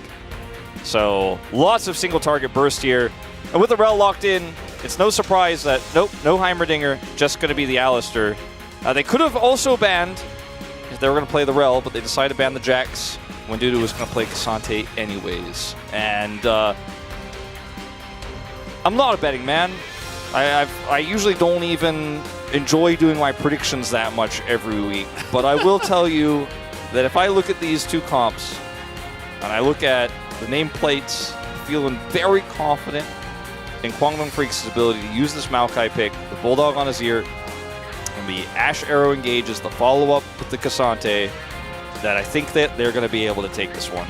I feel like what Bro put together here is a very strong meta composition, but the execution burden is quite high. Yeah. You have to be willing to single out individual targets and burst them down, and everyone has to be coordinated. Yeah, I mean, just like Ox was saying on the space, the simpler comp will probably get the higher value in a match like this. You were just highlighting that as well. I think that after Game 2, I wouldn't trust the the execution of either team, so I think Quantum Freaks go back to comfort, go back to what works, and maybe they can take the 2-1 tonight, as yes, it is raining a lot today. Rainy season, it's a very rainy week. Zoke Savings Bank Brion, Karis' first game of Tristana. Maybe we're underestimating him. Playstyle-wise, don't expect this to be huge, but it's his first time, so we're going to find out, Valdez. Indeed we will, as we have a game number 3 on our hands. Let's hop onto the Rift for that third game right now.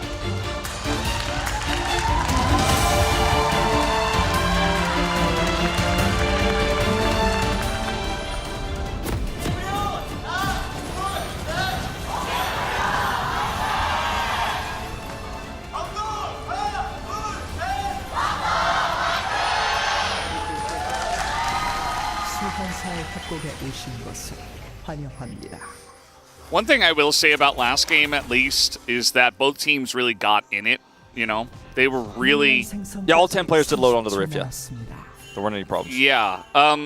Also, they didn't just say, okay, we are behind, we're not going to take any chances, so we're just going to sit back and lose, which is kind of what used to be the meta from some of our more losing teams in years past. Right? You mean teams such as Fredit Brion, such as Brion, such as OK Savings Bank Brion, but also such teams as Afrika Freaks and Kwangdong Freaks? You mean those teams who have, when fallen behind in the mid-game, just sit back and play passively? Yes, I feel like that's happened, Valdez.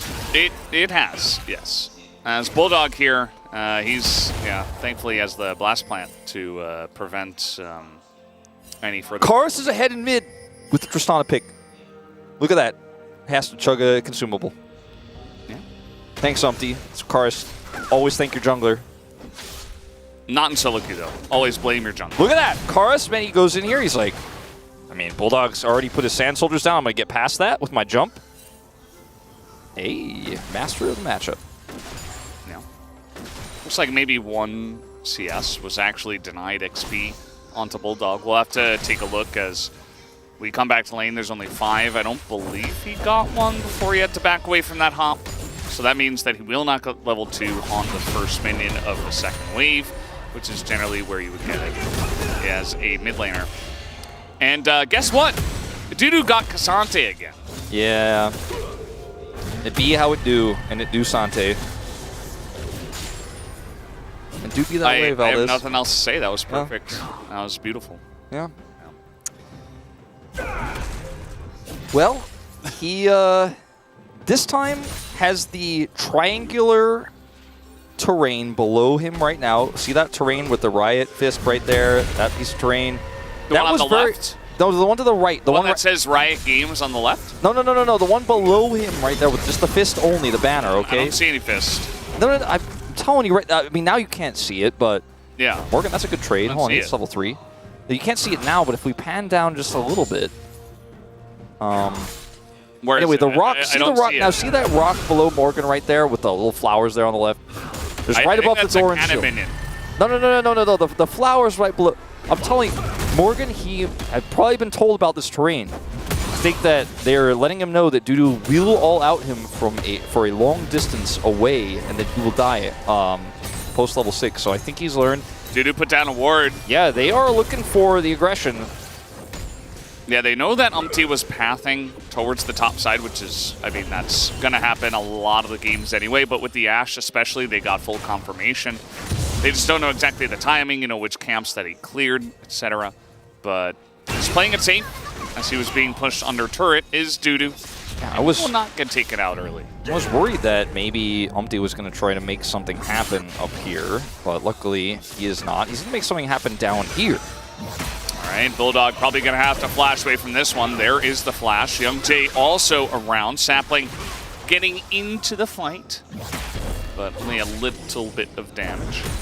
So Young Jay's just farming it out. Traded the Scuttle Crabs, and now he's going to get onto his Raptors. I feel like Umpty's just helping his little bro out in the mid lane. Yeah, could say that. As a little bit of a engage here onto Henna, and Taeun, the Ashe, with her greater range compared to Kaisa, will be able to push her out. Even with the Alistar on her team, definitely can put on some more pressure. They do index into that, and they've got other champs in the lineup, like the Maokai, that will work very well with this Ashe, which is why I think it's a good pick in this case. Speaking of the Maokai, he's up here top side, and that ward that Umpty was able to put down will likely spot him, but if Morgan continues to put the pressure on here, there is a serious danger that he will end up getting collapsed on here by Young Jay if he decided to come over, and then could be disastrous. We'll just see a back timing here for Dudu. Instead, though, all right. Just kidding. Well, he will take those last 2 minutes and minions and then try to back, but the wave's going to crash. He's going to have to teleport real quick back up to the top side of the map, but he will be able to do so. As Karas, he put the real pressure on with Umpty's help. Yeah, exactly. Great bait here from the side of Effort as Umpty comes in. Andal is just dead. First blood given over to Henna on this Kaisa. He baited them really hard, and unironically, when Ashe sees a missed engage like that, she just can't help herself. She's like, well, I mean, I'm going to slow him. We can kill him. We're going in. And then Umpty, he comes down and makes quick work of the Alistar. So Andal will get taken out. I think they definitely wanted to hit that, but at the end of the day, the fact that they did not did give Umpty a little bit more of a wiggle room to get down there and actually make sure the gank is a success. So 1-0 here as we'll watch it one more time. Effort wants to crash down, is unable to do so, and then Taehyun's like, all right, I'm getting my slow. Hold on, go in. Oh no, there's a Lee Sin there. But he's like, yeah, I'm slowing him, I'm sorry, man, there's nothing else I can do. At the end of the day, it's, you know, maybe Taehyun's calling for Andal to go in there. We don't know 100% what the comms sound like in that scenario, but the decision to go in after the harass was not the right one. and Andal will hold on to his flash after he realized there was no escape. So Chemtech Drake going over to the side of Bro with Infernal Drake on the way. Okay. So low value Drake and the high value Drake. All right, so keeping it even. And the lead here in the mid lane, still there for Karis, but nothing too significant. He bought a call, actually, with some of that additional gold, and we'll hope to, even if he's not able to successfully get that much plate gold or a kill, be able to find some advantages that way. As it has been only that play from Umpty on the bottom side that's led to anything here thus far. Hondo playing respectfully here with Taeyun, and they are going to back away, let this cannon push the wave towards them. And I mean, last game we had a similar situation where it was very low action, very low kills until we got to the chaotic late game. This time it's a pretty significant lead for Bro, but don't let that fool you, esports fans. Nothing matters until we get into the mid game for these two teams. Although it is a little bit easier to execute if you do have a lead and you've got probably better positioning. It's all out underneath the turret. Morgan just going to slice his way out, but not done with this just yet. Forces the Dominus. Oh, Morgan with the BM, except he doesn't know Youngjae's coming. Now he knows. And there's a Lee Sin here as well. Getting on in is Umpty, as meanwhile in the top side, Nature's Grasp used here as the kick comes down, and Youngjae is just dead. Not respecting the damage from the Lee Sin.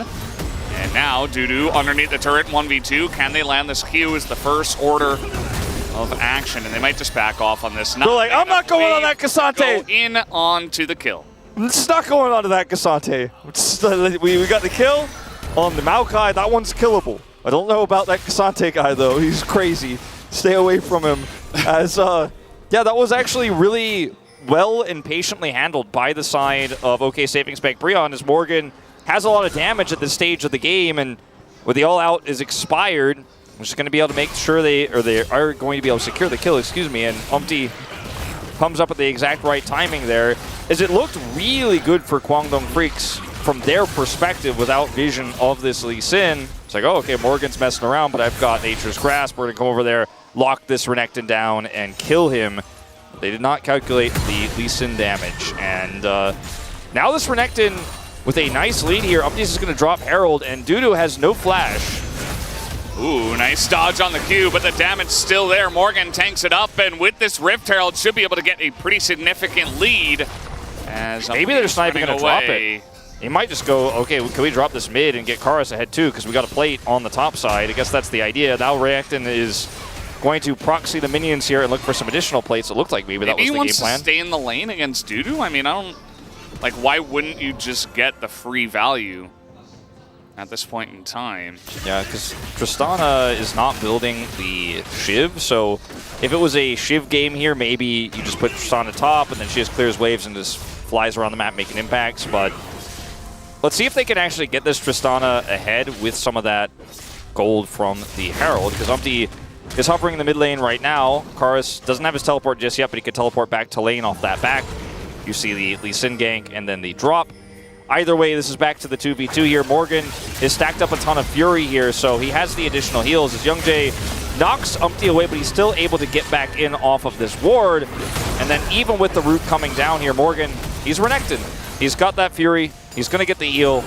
And then the follow-up here, Dudu has no flash. Morgan's pretty much full health, actually. Just the power W. Umpty takes the kill here. They think not to drop the Herald. We'll see what they end up doing with that, but still, plate gold goes over to this Renekton, who now has also 2 assists. Yeah. Things are going well right now for Morgan on the top side, so again, maybe you want to just keep him around. By the way, Youngjae, in that whole trade, he could have just flashed over the wall and survived probably, try to get some protection underneath the turret, but it wasn't meant to be, so he will hold on to his flash for the next play.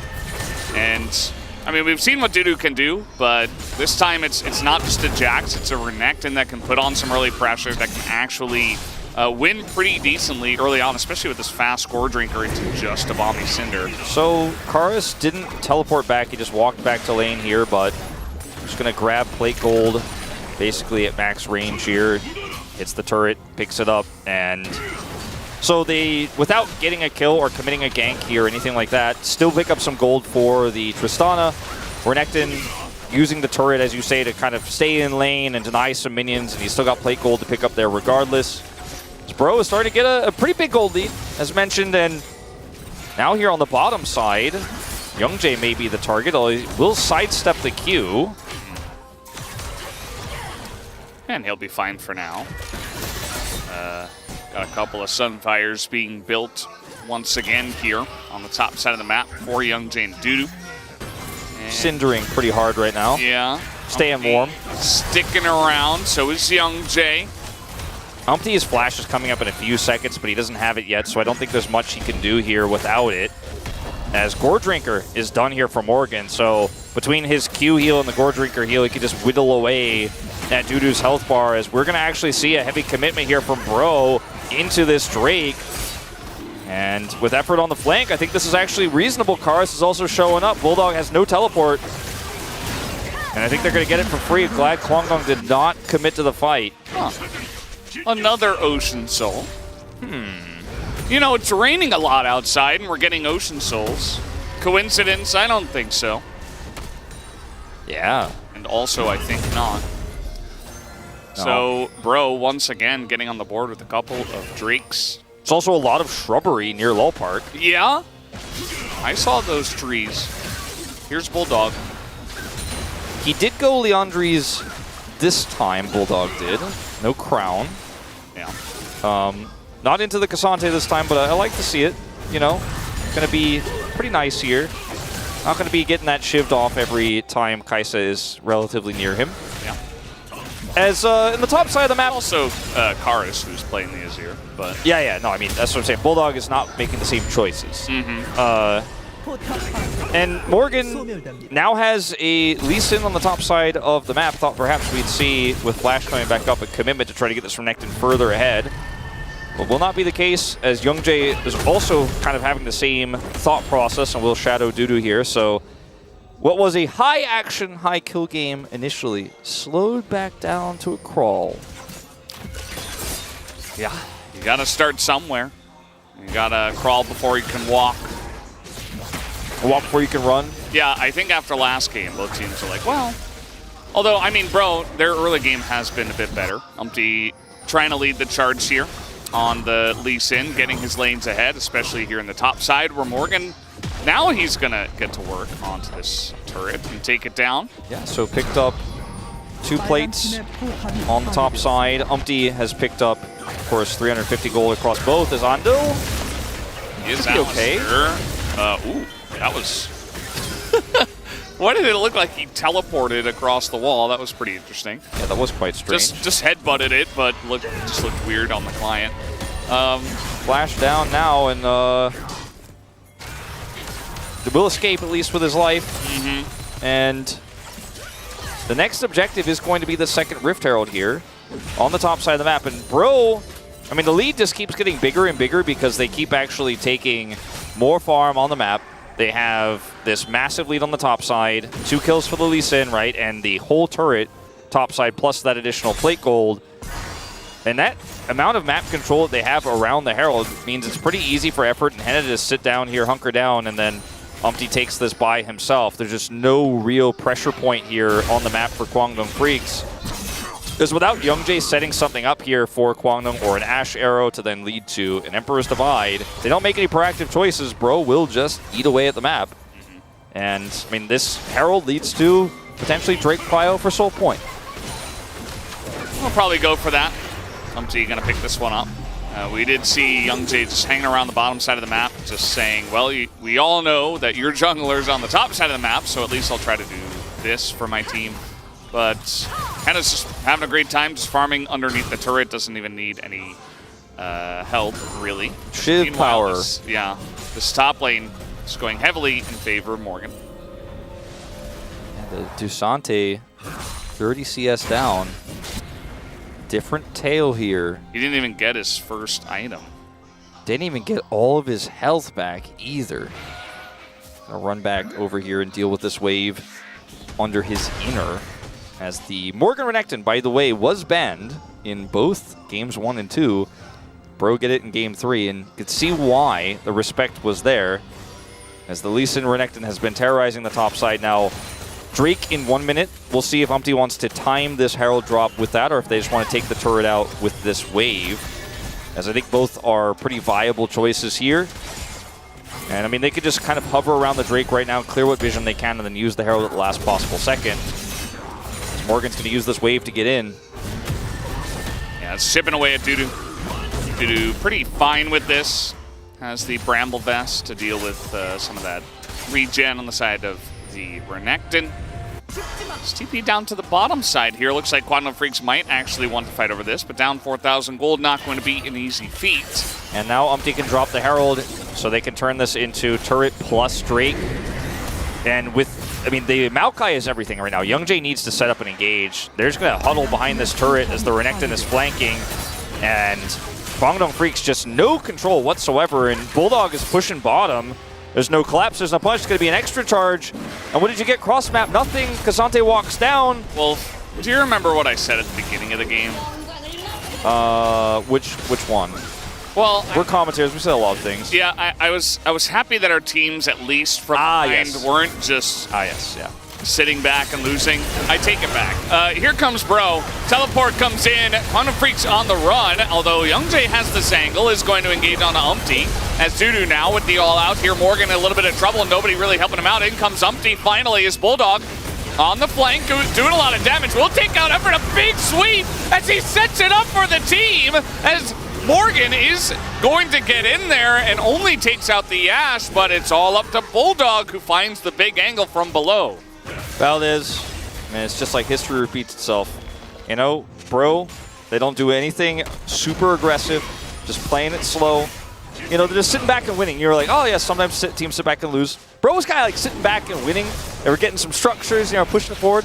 And then they were like, well, that seems like a K'Sante over there. Seems like K'Sante a little bit out of position. Maybe we go in on that. As Taeyun outpaces them. Andil, he's an Alistair. And then they're like, hold on, let's see if we can kill this K'Sante. And then they don't kill K'Sante. Oh, they're still trying to kill low? Yeah, but then K'Sante's Bulldog low? is like, oh man, they tried to kill the K'Sante again. Let's take the W. And then suddenly, pretty big swing in this game. Pretty huge, pretty massive. A lot of gold. She can't believe, she's like, man, K'Sante. Whoa! He tanked it. And then, yeah, that's kind of... That's what I've been doing this entire series. That was me, especially in game 2. And there they are again. She's like, oh god. Oh man. Yeah, no, that's been my entire reaction to this series, guys. Yeah. Let's just be Wolf has seen everything. Nobody else. To be honest, production has also seen. Yeah, to be honest, it's like that between that girl's reaction and watch checking guy from that other Bro series. It's just but the fans love this team, the Giga Chads, okay? Yeah, we just gotta make a reel of Giga reactions. Chad, I'm going in on K'Sante. That doesn't scare me. Those resistances can't hurt me. Yeah. But then the flanking Azir might be problematic, but we almost killed the K'Sante. Almost got him. They did kill Taeyun, who did not eventually care. Looks like he's going Trinity Force, by the way. Yeah. Should be pretty good. Seeing a lot of that nowadays, especially with a decent amount of backline access. Gotta try to survive for more than 0.3 seconds. True. Into this comp, so that's gonna be good. Also, the gold lead, you know, we talked about how Guangdong Freaks kind of smashed Bro there when they overextended, pushed into that fight, trying to kill Dudu, and well, trying to kill Taeyun and then turning on to Dudu as Taeyun escaped for a while. The lead is still there. The 2-item spike for Henna is there, so he also has his evolved W with that AP, and he's going to be doing some poke damage on these upcoming objective fights. Baron right now at 21 for these two teams. I think that's a bit advanced. I think maybe we can fight over vision around here, but don't touch that Baron. I think let's not do that. Okay, another engage. This time they find Andil and Youngjae. And, well, they're scared of him. They didn't get the K'Sante, so they decided to pull back. Morgan's like, oh man, now I can't hurt the K'Sante either. I was hurting him a lot. If that was Dudu, though, on the K'Sante, they would have gone in 100%. Oh, yeah. That's the biggest target, as we have seen. But yeah, right now, Henna he's pressing W at them. They're getting hit. He's using his poke. He's chipping away. The Tristana going to be hitting that second item fairly soon. And Bro are kind of still primed to fight. Need to make sure that it's a little bit more front to back or collapsing on the front line in a setup manner, not a trickle towards the Cassante through the enemy team. And then after we could engaging on Alistair. You know, I mean, I'm not trying to reference any previous fights or engagements, but I'm just saying if they do it in a different way than the way you just described it with me, alongside me, then I think that this is still a good situation for Bro. I mean, they're 4,000 gold ahead still. That lead it's flatlined a little bit, but I'm sure Bro will be proactive and close this one out. Absolutely. As we have seen many times. Henna, he just keeps hitting these W's. He's keeping it simple. One more? That's okay. It was very close. It was very close. Yeah, it was a good effort. He did his best. And Bro, they do have control over the top side of the river right now. They also have effort in this stroke point, so that's pretty difficult to pass right now. Well, they're trying to clear a ward, not going to be allowed to do so. Bringing that up. The terrain here on Ocean Rift, very frustrating when you do not have vision, when you do not have control over the map. As Henna, he's like, I saw what aiming did that one time. Yeah? Maybe we can kill the Cassante. Remember I talked about this in the first series? Hold on, the Cassante with flash and ult. That seems like what I want to kill. Maybe? Oh, what? He died so quickly. I was getting ready to do play-by-play, and then he just disappeared. Okay. He doesn't have a lot of magic resist, it turns out. No. Thornmail, Sunfire Cape, and plated steel caps. Yeah, also he just did not get to interact with the enemy champions. He was not allowed to. He died too quickly. Morgan did the legwork, and Henna showed up. Half of everything is showing up. He pressed W. Yeah. Henna, landed it onto the Cassante. Yeah, I want to get Henna's first-person view on that one. Yeah, can we get a replay? Oh, we definitely will, but don't know if it'll be first-person. But I'd like that's what I selfishly like to see. The Cassante has died twice this game. Whoa. Once on the top side dive, and the second time on the bottom side dive. So yeah, and you see that Dudu even after that experience, it doesn't matter. He's still going to be stacking as much armor as possible. He wants to deal with the rest of the team. I mean, the other parts of the team are very relevant with the Lee Sin, the Renekton, and the Tristana. Tristana, yeah, especially. And yes, she does have a bit of magic damage in her kit, but mostly, especially with no Shiv, just want to stack that armor. Now, eventually, he'll get a Gargoyle Stone Plate, though. Yeah, and then he got a third in the last game. Yeah, so this time he's a little bit delayed, but he's very low, as you guys could see, sitting at about 1,400 health.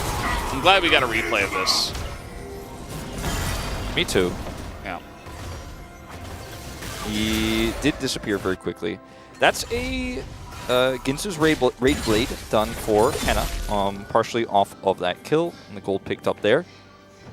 As the gold lead, it's getting bigger. Like, it's actually growing. It is. I mean, if you take out your protractor and you measure the distance. I can see that y-axis. It was 4,000 before. It was almost 6,000 there.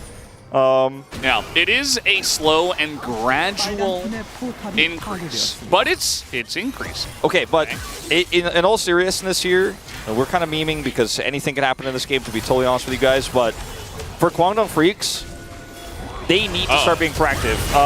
No time to talk. Young Jae is in a lot of trouble, as the Aftershock does get a lot, but Bulldog does not have that, and he will die. Down he goes, as he is isolated on top of the map. Young Jae just running away. As in goes Anvil, he's like, oh, we can fight this right. Everett's getting pretty low. It's now team front to backing pretty well, actually, doing a ton of damage on this Ashe as they go deeper and deeper. Cars going in. The knockup from Dusante is good, but at the end of the day, the front line is taken out. As okay, Taeyun gonna get the one. Can he take out Henna? The answer is no. A nice try from him, but his front line just melted away, and Bro take the fight. They brought the health bars pretty low here. but with the long death timers here, 26 minutes into the game, I don't see a way for this to get punished. Yeah, they can do it. They're definitely fine here, but it's only going to be 3 Barons picked up here off of this, as it all starts off with Bro being proactive. Teleports for both players on the both top laners from the side lane on the bottom side. Bulldog is instantly deleted, and then from here, you're trying to front to back with his Cassante Alistair as the Ashe, but just don't do enough damage, unfortunately. And while the space is absolutely bought, Effort gets back over the wall. Taeyun does his best to keep these health bars low. And I mean, he does really well here. Actually takes Effort out as well. Burns him down with the red buff. But unfortunately will eventually get taken out here by that Kai'Sa popping the passive. Kai'Sa! Yes. That's the proactivity. That's the hype. That was like a frustrated Nysa. He's like, yes, finally. We did it. They attacked. They went in. Bro's lead. Getting bigger. 9,000. Yep. 9,000. It's beginning to balloon out of control. I believe, Valdez. I'm a pro-lever in this game 3. I think at this point, I am too. Surely they just close this one out. As the arrow does come in, and so does the Nature's Grasp. Just buying time. They're not really able to get much value out of this outside of killing the wave and keeping, you know, themselves alive against the Baron push for just a little bit longer, but still Bulldog, a minute 30 left on this Baron buff. He's not safe over here. Not really. If they do commit for him. Does back away, does realize as well that he's not going to be able to keep this turret alive. It is going to go down. And it's just been Bro actually doing things aggressively and punishing and pushing sides. Look at that ramp going up. Even production is like, they're doing it. They're being aggressive. Yeah, you don't need the microscope for this one. No. It's in plain sight. Yeah. I'm happy to see it. The W's coming through from Hannah as well, and they're just trying to siege this up as best as they can. 3,000 of this gold lead is from the Baron. Teleport going to come through for Karus, who picks up his Quick Blades. That's going to be his mythic, his 3rd item. He also has a stopwatch along with Hannah. So very difficult to punish. And, I mean, this is Ocean Soul. As, you know, Karus here, because he uses teleport, will have to kind of slowly creep his way down, forces Dudu to respond. One last chance, Kwangdo. Yeah. Gonna try for it. Dudu still a little bit on his TP, but he'll get it before Morgan, who is here with the team.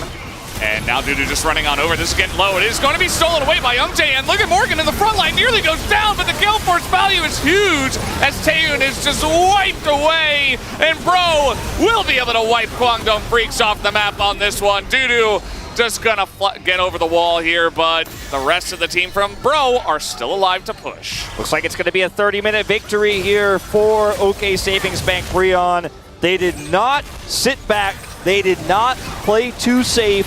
They are going to be aggressive. They're going to be proactive. They are going to close out this game. 7-0-5 on the Kai'Sa here, as Bulldog has no ult. Is Dudu? Well, how Cassante is he? He's quite Cassante, to be honest. And yeah, he'll get the G in. And that's about it. As more fan signs. Bro gonna take the win tonight, 15-5. They get the 2-1 victory in this best of 3. And it wasn't the easiest one, but they got across the line at the end of the day. Edgar pretty happy with the performance at the end of the day. And they took a lead with the Renekton they were given. They've had that pressure point on the top side of the Rift, and they constantly played around that, started to pick up some objective fights, and the winning lanes they had, the Tristana from Karus, yeah, Umpty camped a little bit, and he did have some help, but we weren't ready to trust. We weren't ready to believe that he was going to be able to do it against Bulldogs this year. He absolutely did. Pushed those advantages, and when you have winning lane top side, winning lane mid, and bottom side is doing fine, you've got Static Shiv, you're clearing those waves, you're not losing anywhere, and then you start collapsing onto the top side, you start collapsing onto the Cassante. They spread the gold as well, they kept the Herald for mid. Morgan's going to give a bow. As Dudu, he had his own fantastic series to play tonight, but the end wasn't the one he was looking for. Nice Lee Sin ceremony there as well. Kara says, I'm not a seer this time. played the Tristana and actually played it pretty well. Yeah. You know, not too much to say about that. You know, we were a bit doubtful, but he made it happen. He got the job done. Effort with a multitude of different ceremonies there, doing them all at the same time. Yeah. Umpty's ready for some energy blasts. Yeah, sonic waves. Yeah. It doesn't really look like it was necessarily a Lee Sin moment there, but it was the side of OK Savings Bank Breon going back to some comfort, playing very well, and we keep talking about proactivity, being aggressive, etc., because this team has been so unable to close out wins this season. They had the lowest win rate of any team that had a gold lead at 15 minutes. It was just over 50. This is going to push it up a little bit, and I mean, he is really hyped because this team really needed this win so badly against their biggest playoff competitor. Yeah. So, it's not really related, but yeah, go OCE. Yeah. Yeah, also go OEC. I mean, I'm a big supporter myself, but bro, they just pushed themselves one step closer to Kwangdong in the standings. And that's one step closer to potentially getting that playoff win. Or playoff spot, excuse me. Yeah, this this breaks open the playoff race for that 6th spot. Wide open. And now I have literally no idea. Because Quantum Freaks, in my mind, were the big favorites, but I think this game number 3, I don't know what happened after game 2, but things were a lot more confusing. They got behind in the early game, Bro were able to run with the lead, and Quantum Freaks seemingly had no idea what to do from behind. And that's a problem if you want to try to make it into playoffs. Morgan was my POG vote because he got ahead early, resources were dropped onto the Renekton, and he just kept getting further and further ahead. He just kept pushing his advantages. His engage here and the follow-up, not ideal, is going to end up getting caught, of course, by this Emperor's Divide in this case. But at the end of the day, they played through him. Umpty trusted in his Renekton again. That was banned in the first 2 games. But we could say this all week, except the T1 series. We'll see if Atlas ends up being right about that. But unanimously, everyone shared your opinion. Most people thought, I mean, all people thought that Kwangdong were the pretty big, heavy favorites here. Not a single person predicted Bro to win the series. And whenever that happens, that's when Bro will surprise you. That's when they'll show up. It's the last fight.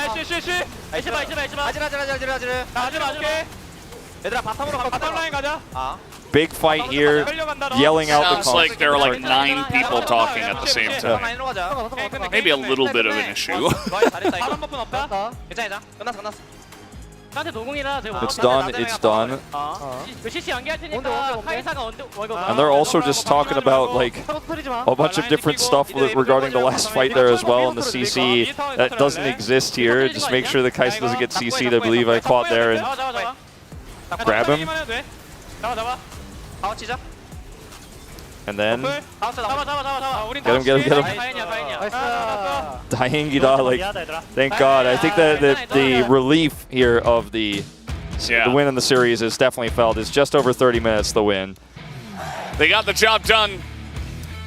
Whatever the cost, the Bro-Leavers were rewarded at the end of the day. 2-1 from Bro, and now they give themselves a chance to make it into playoffs. And Gen G also will clinch playoffs as well with this win from OK Savings Bank Bro. Yeah.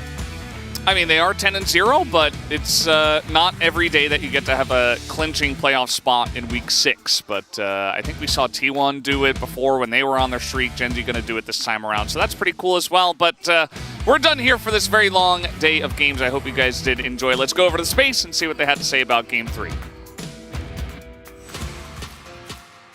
Thank you so much, gentlemen. Absolutely amazing cast on the day for the most League of Legends that we have commentated as a team since the 11th of June or something, like some ridiculous. Been a while. Yeah, it's been a really long time. So 6 games, it was absolutely fantastic. And Orcs, let's jump into the draft of this one. It felt a little bit like Bro just wanted to hit face. Yeah, I mean, I feel like, you know, objectively, I look at the composition of Quantum Freaks, I'm like, it has pretty good peel. Yeah. You've got strong backline DPS, a lot of tanks who can run interruption on the Breon comp, and Shield take a little bit longer to come online, but it seems like a solid concept. But the problem is, right, I kind of said this before we went in this Game 3, probably the comp that will win will be the one that just rolls on the keyboard and just goes, yeah, I'm just going to hit you in the face. And that was what the comp was. Yeah. It was just, we're going to win lane, win game, brute force, smash. Don't have to think about peeling, things like that. Silly things like that. We just go in. We see champion, kill champion. And that's kind of how it played out. Yeah, and Umpty, for a blind champion, saw a lot of champions, guys. We're going to jump into our first highlight, and he just ran the map, honestly. This guy on the Lee Sin, and Umpty has had some pretty amazing games in the past. It started off with this great bait from our mate Effort. Yeah, and he just rolled it from there. I love that you see Umpty wait, because he knows that the bait will come through, right? You can't resist. It's the Ash when you get your Q stacked and finds opportunity there. But then also here, and the big thing Wolf was saying was how Morgan got so far ahead. A big part was this top jungle 2v2 was so strong. And honestly, even when Bro have been struggling, we've had some excellent moments between these two when they're able to pair up. It's like a 2v2, but it's actually a 1v1 and a 1v1 that ends up meeting at the end.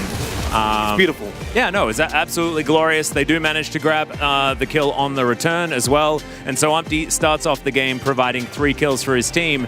Has the Herald in between those last 2 kills as well.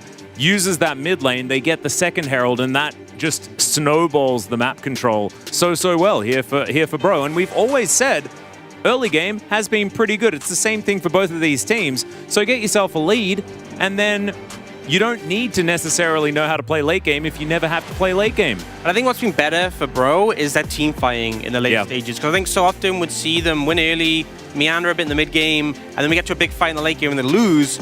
This game kind of showed some of the development we've had so far this season where they start to perform better, a bit more coordinated in those team fights. Yeah, exactly. Let's jump into our next highlight though, because I do want to highlight that Taeyun was actually doing a lot of work on this Ashe, but let's have a look at how, once again, Quantum Freaks get caught out by Bro, who just want to fight. Yeah, and I think this is a problem because we actually see the Azir get caught out here and deleted.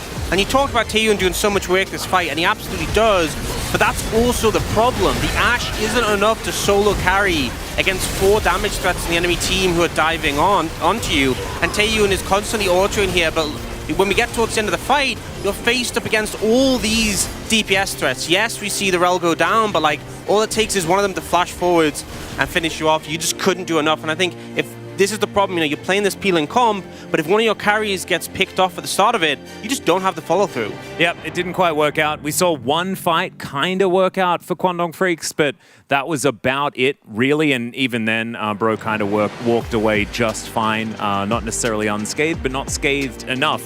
And in the final fight of this game, Bro just wiped the floor with them. We can jump into our final highlight here. And we're fighting over a Drake that isn't a soul for anyone. We're fighting because we want to fight. And Bro, they win the fight. Yeah, and I think the big thing in this situation is the last fight showed what happened if you caught one of the carries. But here they managed to get on top of both, and the Ashe just gets deleted. The Azir ends up in the mixer, and it's just so over so quick. We see the tanks obviously surviving for a little bit longer. The tanks without the carries are just not going to do anything at all. Yeah, and it's not one of these moments where Dudu gets to separate someone in the team fight, where he gets to find 2 people that are willing to do battle with him and then make the space for the rest of his team. Just doesn't work out. It's just the death ball from Bro. And also, shout-outs to Henna avoiding the Emperor's Divide beautifully with his killer instinct. That was great. But let's check out to see who picks up POG for this one. My money's on Umpty, but we'll see who is going to collect it. As it is going to be the General, his first POG for the season, which kind of blows my mind, even though they haven't won so many games. Generally, when Bro wins, it's because Umpty's on form. I think part of it as well is also we've had so many 2-0s. When you're not doing as well as a team, you're not getting that one game back from POG. But yeah, these early plays, we showed the early reel before, having that big impact, and also that fight we showed, the one with Taeyun in where he tried a 1v4, it was really the kick that came from Umpty, which I'm sure you're going to see here. It was the kick onto the Azir that was really the difference maker to start this fight. We actually don't have the kick. The Azir's already gone, I think. Yeah, he's dead. But yeah, that was really the difference maker for me, and I think not only performing strong in the early game, but also showing the impact that a Lee Sin can have in team fights when piloted really well. Exactly right. And even though he dies in this fight, it's not really too much worthy of a big deal. sacrifice. Absolutely a worthy sacrifice, as we've got a sprinkling of Morgan votes there as well. One over to Henna, because why not just give it to the Kaiser if you feel like it? And otherwise, the people were right. So really nicely done. Means now that we can actually have a chat to Bro as well. I'm very interested to see sort of how they've been developing and trying to work on some of the mistakes that they've been making, because our eastern side of the bracket have certainly been struggling a whole lot more. I think that this series was not clean, and I think everyone can agree. So having a look at where Edgar is working on for this team, I think is going to be very, very interesting. And speaking of which, let's throw it over to Dia to translate the interview.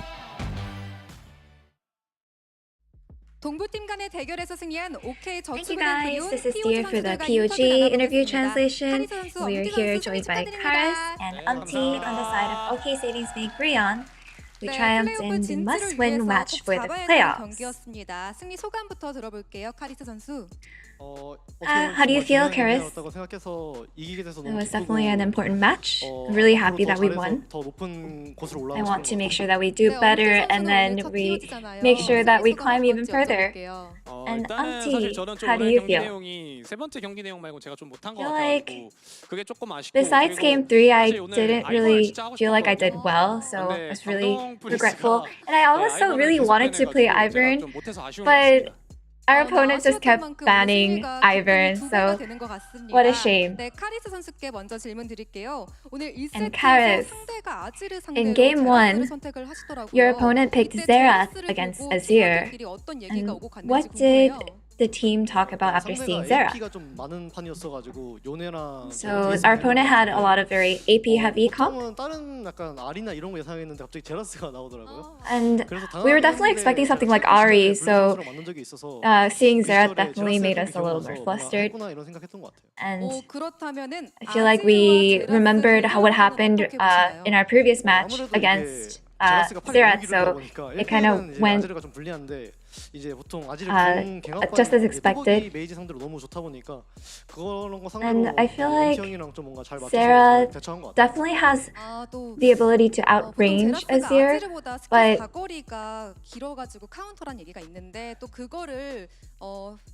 so would you...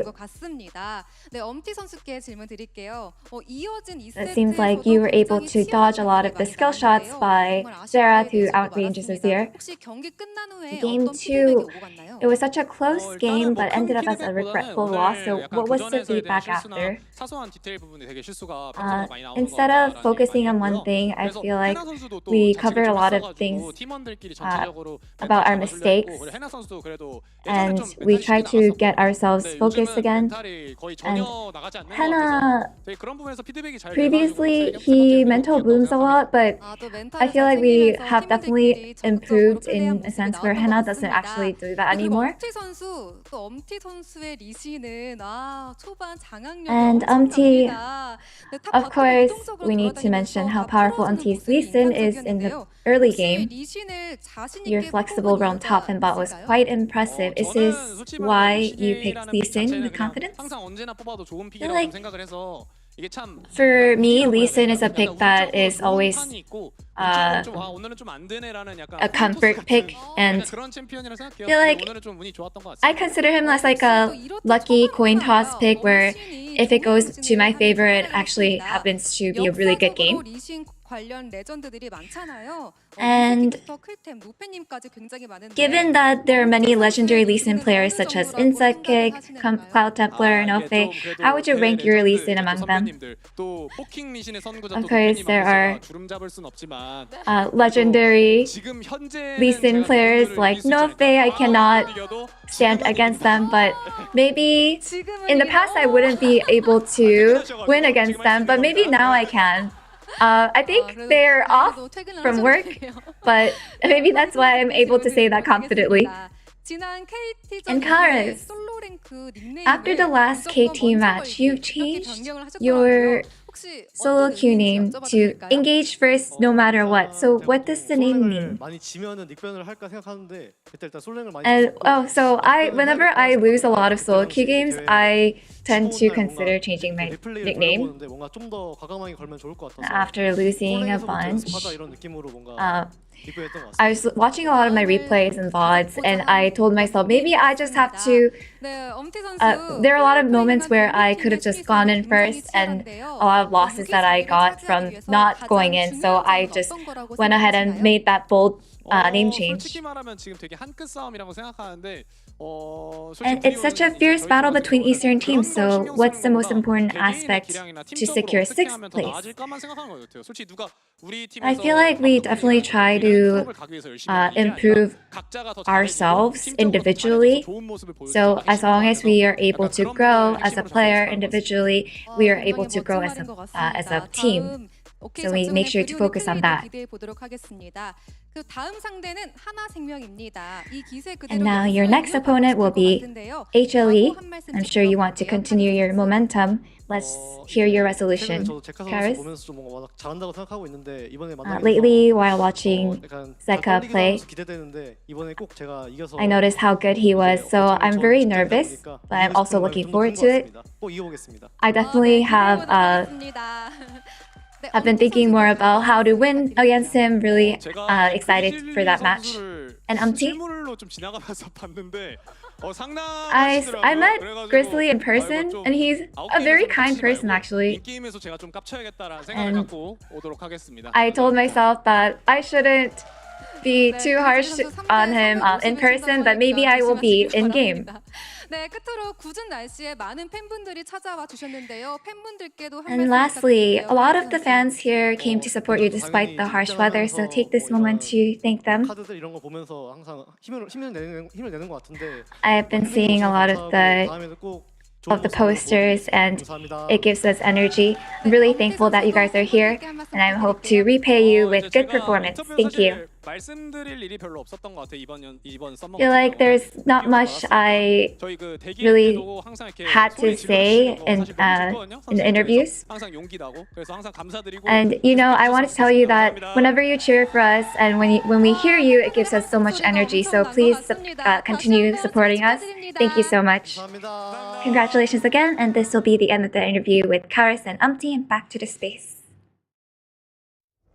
I swear, I think that Umpty is the best interview that we have. The man is oozing charisma. You saw him taking photos with the fans as well. Doing. I love how wholesome it is. I mean, this is why this team is so many fans. Man. Yeah. But I feel like a lot of the rosters who are at the bottom of the table, it's so nice when they win because they cherish it so much. It's so wholesome, and you just want to see them do well. Yeah, I know. And unfortunately, we always have to have some teams at the bottom of the standings. It's just how it goes. You can't have every team winning.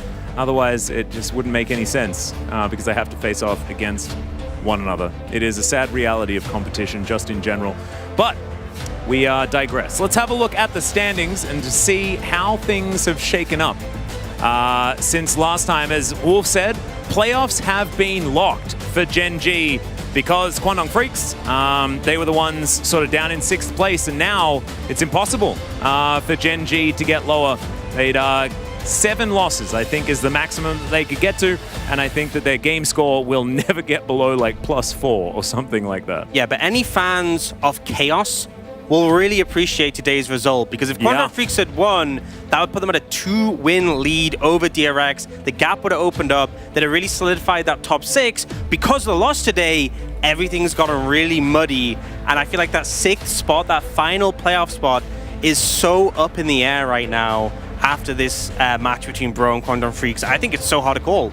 Yeah, and man, it makes the rest of the games this week even more interesting, as a struggling T1 are going to be taking on Nongshim tomorrow, and then DRX will do their very best to use their slingshots against Gen G, who haven't been pulling any punches. They've just been slaughtering everyone in front of them. They've been hitting harder recently. Yeah, no, it's very, very scary. I'm also very, very scared of the first series, guys. I'm not going to lie to you. I'm the only one that has changed predictions. I'm the only one with the prediction of Nongshim, and it's the only difference all week for everyone. Everybody else predicted everything the same outside of that. Well, hopefully you don't do well, because then I'd do badly. Yeah, I know. I'm like, you're not going to wish me luck, right? That No, absolutely goes not. against, how this one goes. Yeah, it would be pretty cool though. It would definitely. Well, would it be cool? I would be right. That's okay, never mind. all It that's would going to cool. happen. And of course, look, T1. We'll see whether they can turn things around. But that will be it for us tonight. Thank you so much for watching. We'll see you tomorrow for more LCK.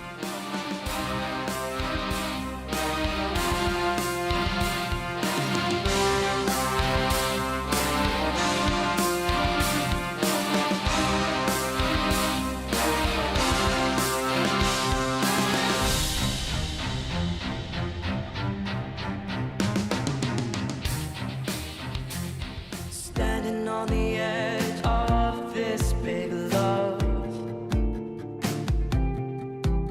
I'm not looking down, baby, I'm ready to jump. I never believed love could set me free. You break down the walls I build around me. It's a strange magic every time we talk.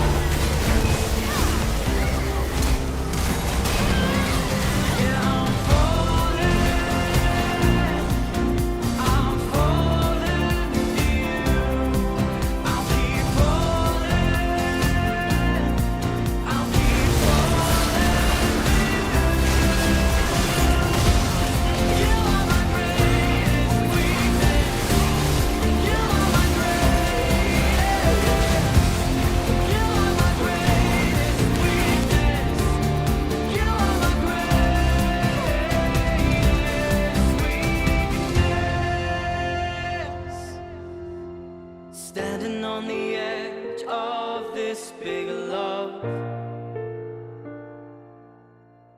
I'm not looking down. 2라운드 이제 지금은 시작을 무조건 다 해야 되는 상황입니다. 동부의 왕자를 일단 노릴 수 있는 그런 매치예요. 광동 제이거 부왕이 가는 길이 곧 길이 돼요. 리브 샌드박스입니다. 달성합니다. 테디 동부의 왕을 노리는 두 팀입니다.